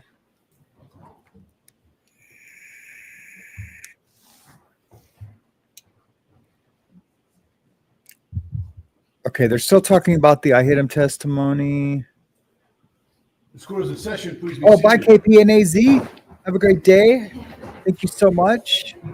Yeah, I appreciate you. I'm so glad you're in our community. You are kind of famous All out right, there. whenever you're ready, Mr. You've been Jackson. talked Thank about you, in Your a few Honor. live streams. Ms. McCabe, I want to draw Never your anything attention back bad to that I've heard. the morning, Okay, see you later. later in the morning, after you're back at 34 Fairview, after the police have already cleared the scene, and you're back with your friends and family inside the home at 34 Fairview. We've already talked about the fact that the witnesses were not sequestered in any way. They were not separated in any way by the police. Is that right? We were just sitting together with friends Right. and family. So yeah, no. Everybody was free. All the friends and family that were in there were free to talk amongst themselves, which you did do, correct? Yes. All right. Everybody had the opportunity to say their piece and to listen to others say their piece as well. We had conversations. It was really nothing more than that. At some point, you did, I think you mentioned this on direct examination, you did reach out to Mike Lank. Is that right? Yes. Remind us who Mike Lank is in your world, in addition to being a Canton police officer, police sergeant, I think he was at the time. Who is he in your world? He was just a local guy that I, knew was friendly with. And had gone to high school with? No. No. Was he ahead of you in high school? We weren't in high school at the same time. Got it. He was about 5 years ahead of you, is that right? Yes. Okay. But you'd known him or known of him from basically childhood or young adulthood. Yeah, just knew him from around town. From around the block. At some point, you decided that you were going to call Sergeant Lank back to the scene because there was a piece of information that you wanted to provide him again. Provide him so he needed to come back again. Yes. Ultimately, you called him on his cell phone, right?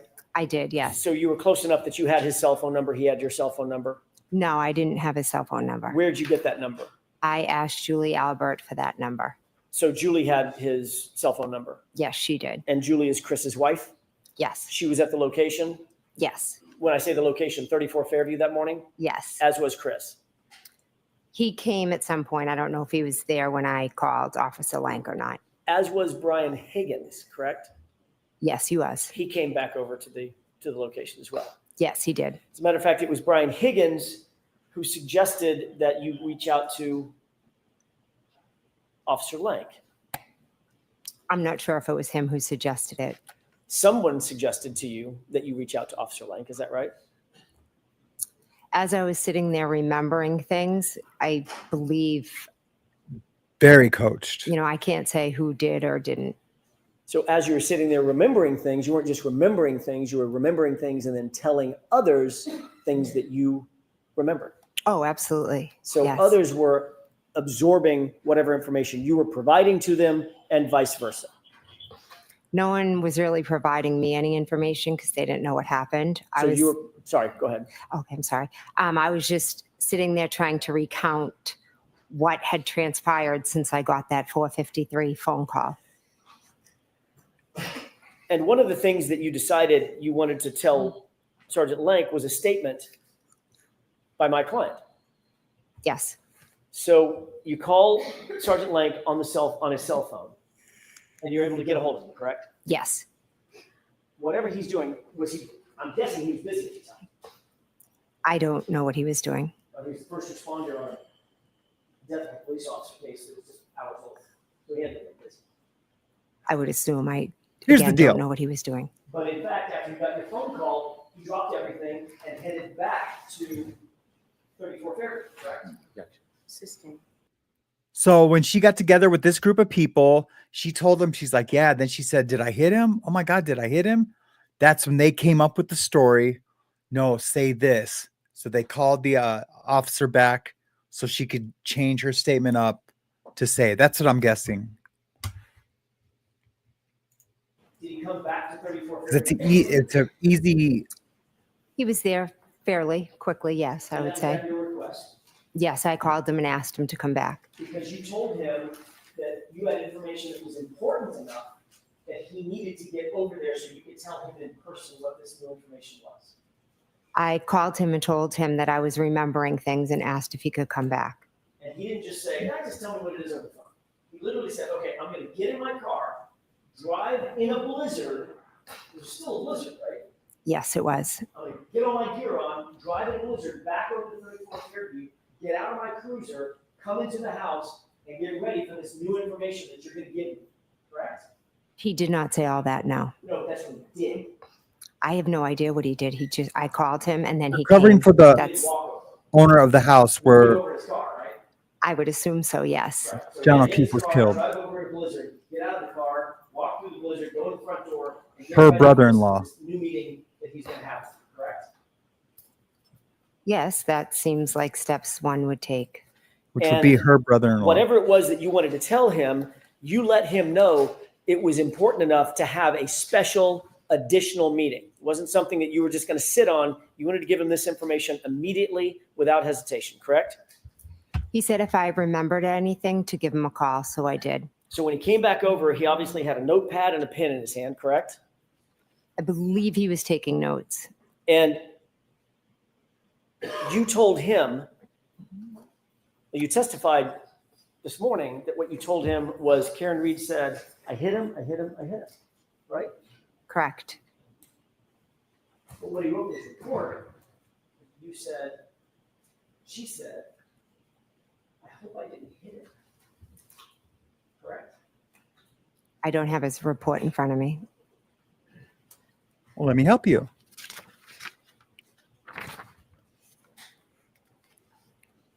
May I approach you, Honor? Yeah, just one minute. Yes. Here you go.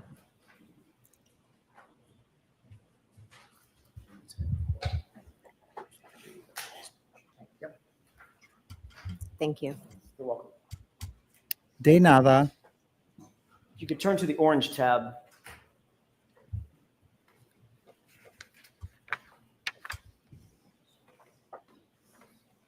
Do you see that? Okay, Tan I Louise. do, See you yes. Okay, tomorrow. you've had a chance to read it? Thank you It's so just much the for highlighted hanging out with Okay. us. part. May I approach? Yes. Thank you.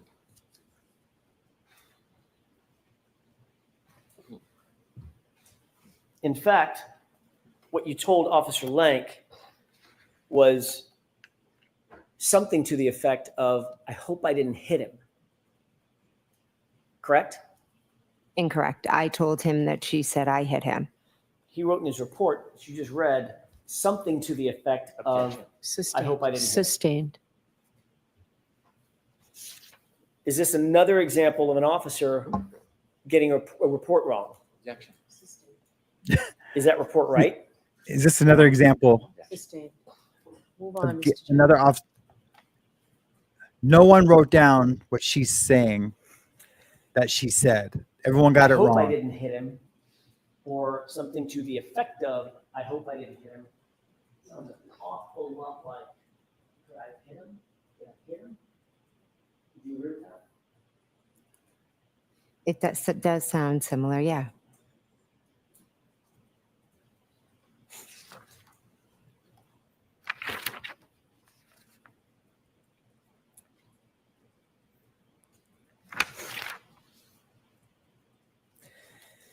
You testified yesterday that during that first phone call, that first phone conversation with Ms. Reed at 4:53 a.m., she told you, according to your testimony, that in that phone call, in that very first phone call, Ms. Reed said she had gotten into a fight, her taillight was cracked, and she asked, could I have hit him or did I hit him? She's gonna say no. Correct? That's not what I said. Incorrect. Tell me where I'm wrong. That's right. The first phone call, she had said we got into a fight and he didn't come home and I left him at the waterfall. In the second phone call, once I told her that I saw her outside of my sister's house on Fairview, that is when she said, could she have hit him, and talked about her taillight. So 2 hours after Ms. Reed found John O'Keefe and began giving him CPR, you were interviewed by Sergeant Sean Good, correct? Objection. Ask the question differently, Mr. Jackson. 2 hours after Ms. Reed found Mr. O'Keefe, about 2 hours later, say 8 o'clock, 8:30 in the morning, after the scene was cleared, you were interviewed by Sean Good, were you not? Objection. Sustained. Sidebar. May we approach, Your Honor? Yes. What'd I tell you? What'd I tell you? After two objections over nonsense, with the questions he's allowed to ask, he's going to be like, can we approach, Your Honor? Why the F can I ask these things? I know this lawyer. He's good, man. He's good. He's...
There's my May I? guy. Yes. Thank you.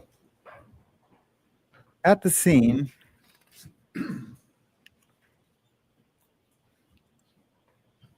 while you were at the scene, after Miss Reed had been giving CPR, Sean Good interviewed you, correct? I don't remember a formal interview with Sean Good. Do you remember talking to him? When he arrived at the scene, I do remember briefly talking to him after all three of us gave John CPR. And he asked you certain questions about what you'd seen, what you'd heard, what had happened, correct? I have to tell you that I remember seeing him there and I remember talking to him, but I do not remember specifics of any conversation or any questions that he asked me. Do you remember him asking you about any initial calls you had and you telling him about that 4:53 call and the early morning calls thereafter, the initial calls before you met up with Miss Reed? I don't recall. Did you tell Sergeant Good, by the way, he was a sergeant at the time. Sean Good was a sergeant, not an officer. I'm not sure. Okay. By the way, you knew Sergeant Good, did you not? I didn't know him. I knew of him, like I knew his name, but that was it. How'd you know of him before that day? Because his sister is a year or two younger than me, and I knew she had a brother that was younger, that was a Canton cop, just through the town, but I didn't know him. Okay, friendly but not friends. I wouldn't even say I was friendly with him. Okay.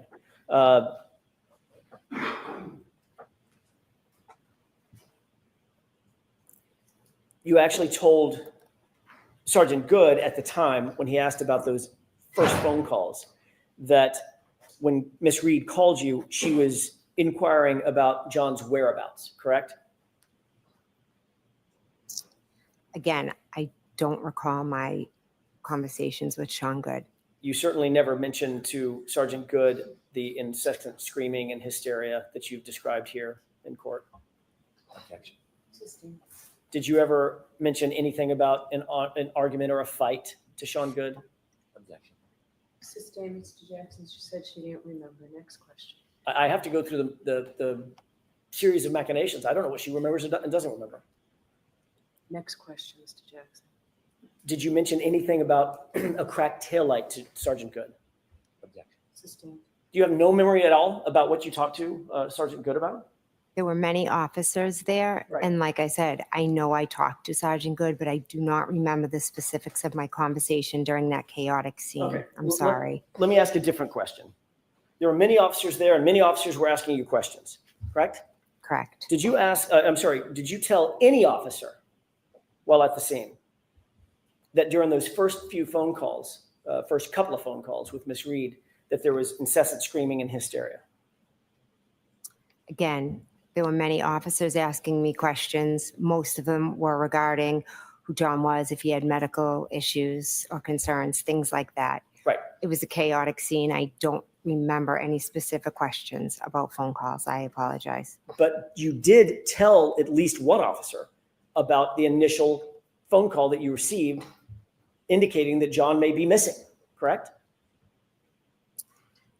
I possibly said, I got a phone call and that's why I'm here. We all came out to look for him. I apologize for not remembering specifics. Did you tell any officer Her at the scene apologies are anything about an feel argument or empty. fighting that Miss Reed said And try. occurred on that first couple of phone calls? Again, the conversations were very brief and they were with a lot of different officers. There wasn't yes or no? in-depth conversations. yes or no? Let her answer the question. Do you recall? That is a yes or no question. Do you recall telling any officer about a conversation in the initial couple of phone calls that you had with Miss Reed about fighting or being in an argument? Do you recall that? I cannot answer yes or no. Well, you either do or you don't. If you don't, I said just say there you was don't. many different conversations. I am not sure. So you don't recall. I'm not sure on specific conversations about that. I apologize. Is there a reason why you're not telling us that you simply don't recall making that statement? Yeah. Do you recall telling More any proof. officer about a cracked taillight that came up in one of those first two phone Not that calls? she's lying, just that At the we know scene, she's lying. At the scene. again, I think It's more proof that she is trying to protect somebody because she doesn't want to say the wrong thing, so she just doesn't want to say yes or no. She just wants to be ambiguous and vague and evasive and all the things that point to deceit, just like in my poll. What I was talking about in my poll. all the conversations were about what was happening in the present time. And literally, this was a couple of hours after this incident, correct? When everything was freshest in your mind. These conversations were at the scene when Miss Reed was running around screaming. Were you also interviewed by Officer Mullaney? Again, there were many officers there that I spoke to. Ms. McCabe, do you understand my question? Did you understand the last question I asked you? If I spoke to an officer, Mullaney, Correct. again, I could have. I am not sure. I don't remember every officer. It was a chaotic scene. I had just found my friend on the ground. So the answer is, I don't remember. I don't remember speaking to him. No, sorry.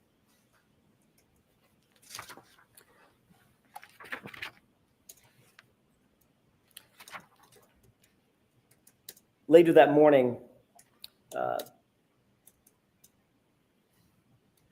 you did have a conversation with Officer Lank that you actually do remember, correct? Yes, correct. What you told Officer Lank or Sergeant Lank was that you received a phone call from Kaylee's phone and that Karen Reed was distraught because John never came home, correct? I told him she was, I don't remember the exact words, but I told him something like she was hysterical and screaming and said John never came home. You never mentioned that she said anything about a fight during that initial phone call, correct?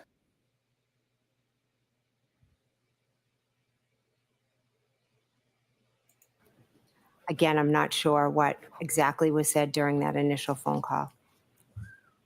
You never mentioned that she said something about a cracked taillight in that initial phone call or those two phone calls, correct? These phone calls with who?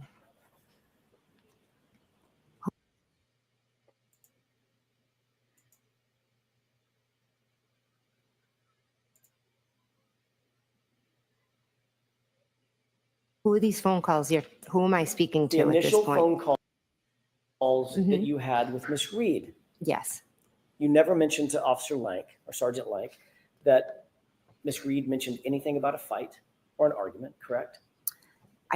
I don't remember. You never mentioned anything about having Miss Reed saying anything about a cracked taillight in one of those two initial phone calls, correct? Again, I don't remember all the things that I told Officer Lank. And you certainly never mentioned that Miss Reed said anything about could I have hit him during either of those initial phone calls, correct?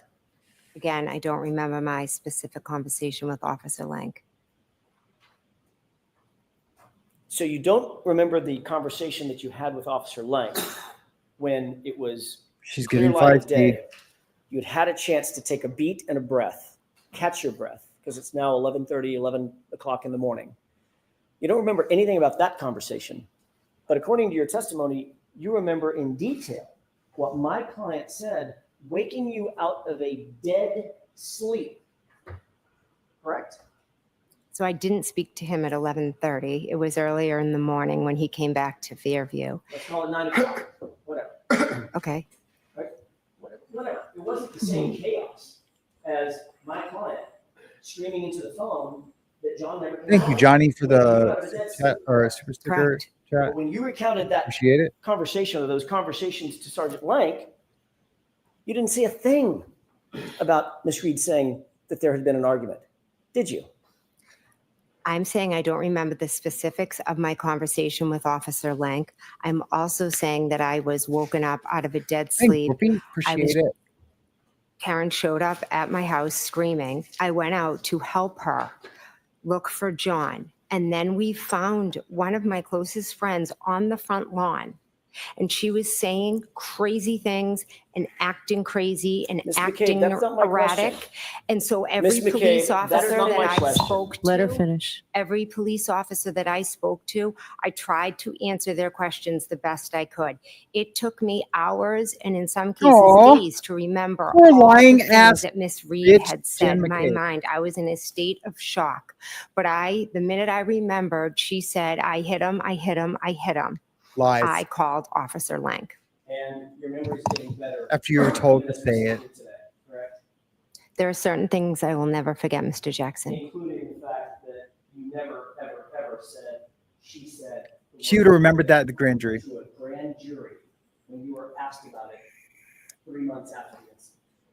Correct? She said, I hit him, I hit him, I hit You him. never told that to the grand jury, did you?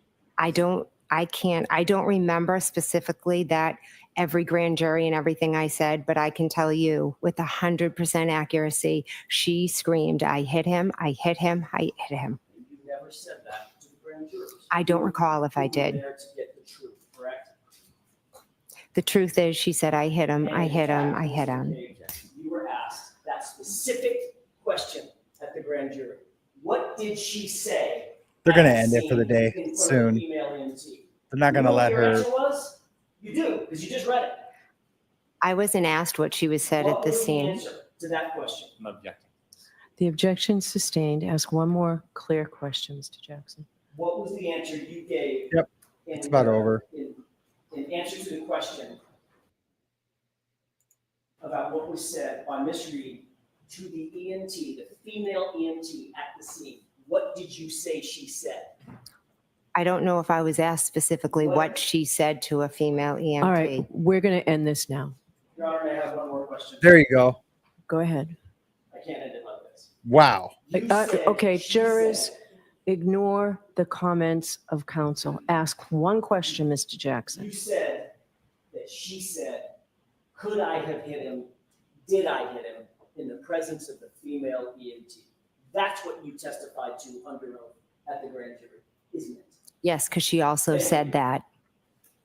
All right. Oh, now she So, also folks, said that. We are done for today. You remember tomorrow is the day that we're not in session. So we will see I was a you judge, Friday. Friday is a full day. and I have to. I'd be give you a like, yeah, copy let's of keep the this statement going. File out after the jurors. Please do not discuss this case with anyone. Don't do any independent research or investigation into the case. If you happen to see, hear, or read about the case, please disregard it and let us know, and be very careful with your social media. Have a great night, a good day off tomorrow. We'll see you on Friday. Thank you. That's right, Lord Creek. If she had testified to this more than once, she should remember a heck of a lot more than she says she does. Yep. But last time you couldn't get her to say yes or no to anything. You had to fight her tooth and nail just to even answer a question. So it was nuts. It was super nuts. But tomorrow the ARCA should be. Was hoping that was going to be today, but it isn't. But man, I had fun with you guys today. I will be covering it again tomorrow. I did set a little chat goal thing. I was going to do it earlier. And that was just like a way for me to get you guys to say, yeah, this is cool. Let's do this again tomorrow. Oh, it looks like they might come back.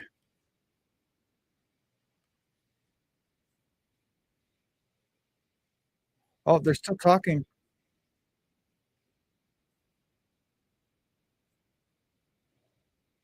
Oh, they're just talking about for tomorrow. It depends on how the rest goes, but Right. certainly at this point, 20 minutes or less. All right, so that will hopefully take us to the luncheon recess, maybe, the morning recess or the luncheon recess at most. You have witnesses lined up for Friday afternoon? I do. I have a number of witnesses ready for the next 3-4 days, and I've given Okay. notice to them, and I will try to tighten the order tomorrow morning, and I'll let the court and the defense know. Great. All right, and nothing you need to see me about right now? Not for the Commonwealth. All right, we'll see you on Friday. Oh, on Friday. Oh, you're right. Grateful. So yeah, we'll cover this on Friday. That'll be perfect. We'll have a lot of fun on Friday. Yeah, so that'll be cool.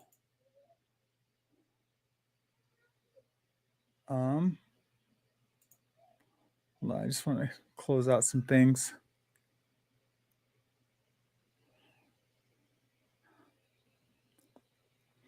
Yeah, so we'll be here Friday to cover this again. I don't know what we're gonna do tomorrow. We'll do something fun though. Maybe I'll surprise you guys with a little something. But yeah, cool, perfect. I'm gonna go do my tattoo here in 2 hours. That means I can get something to eat.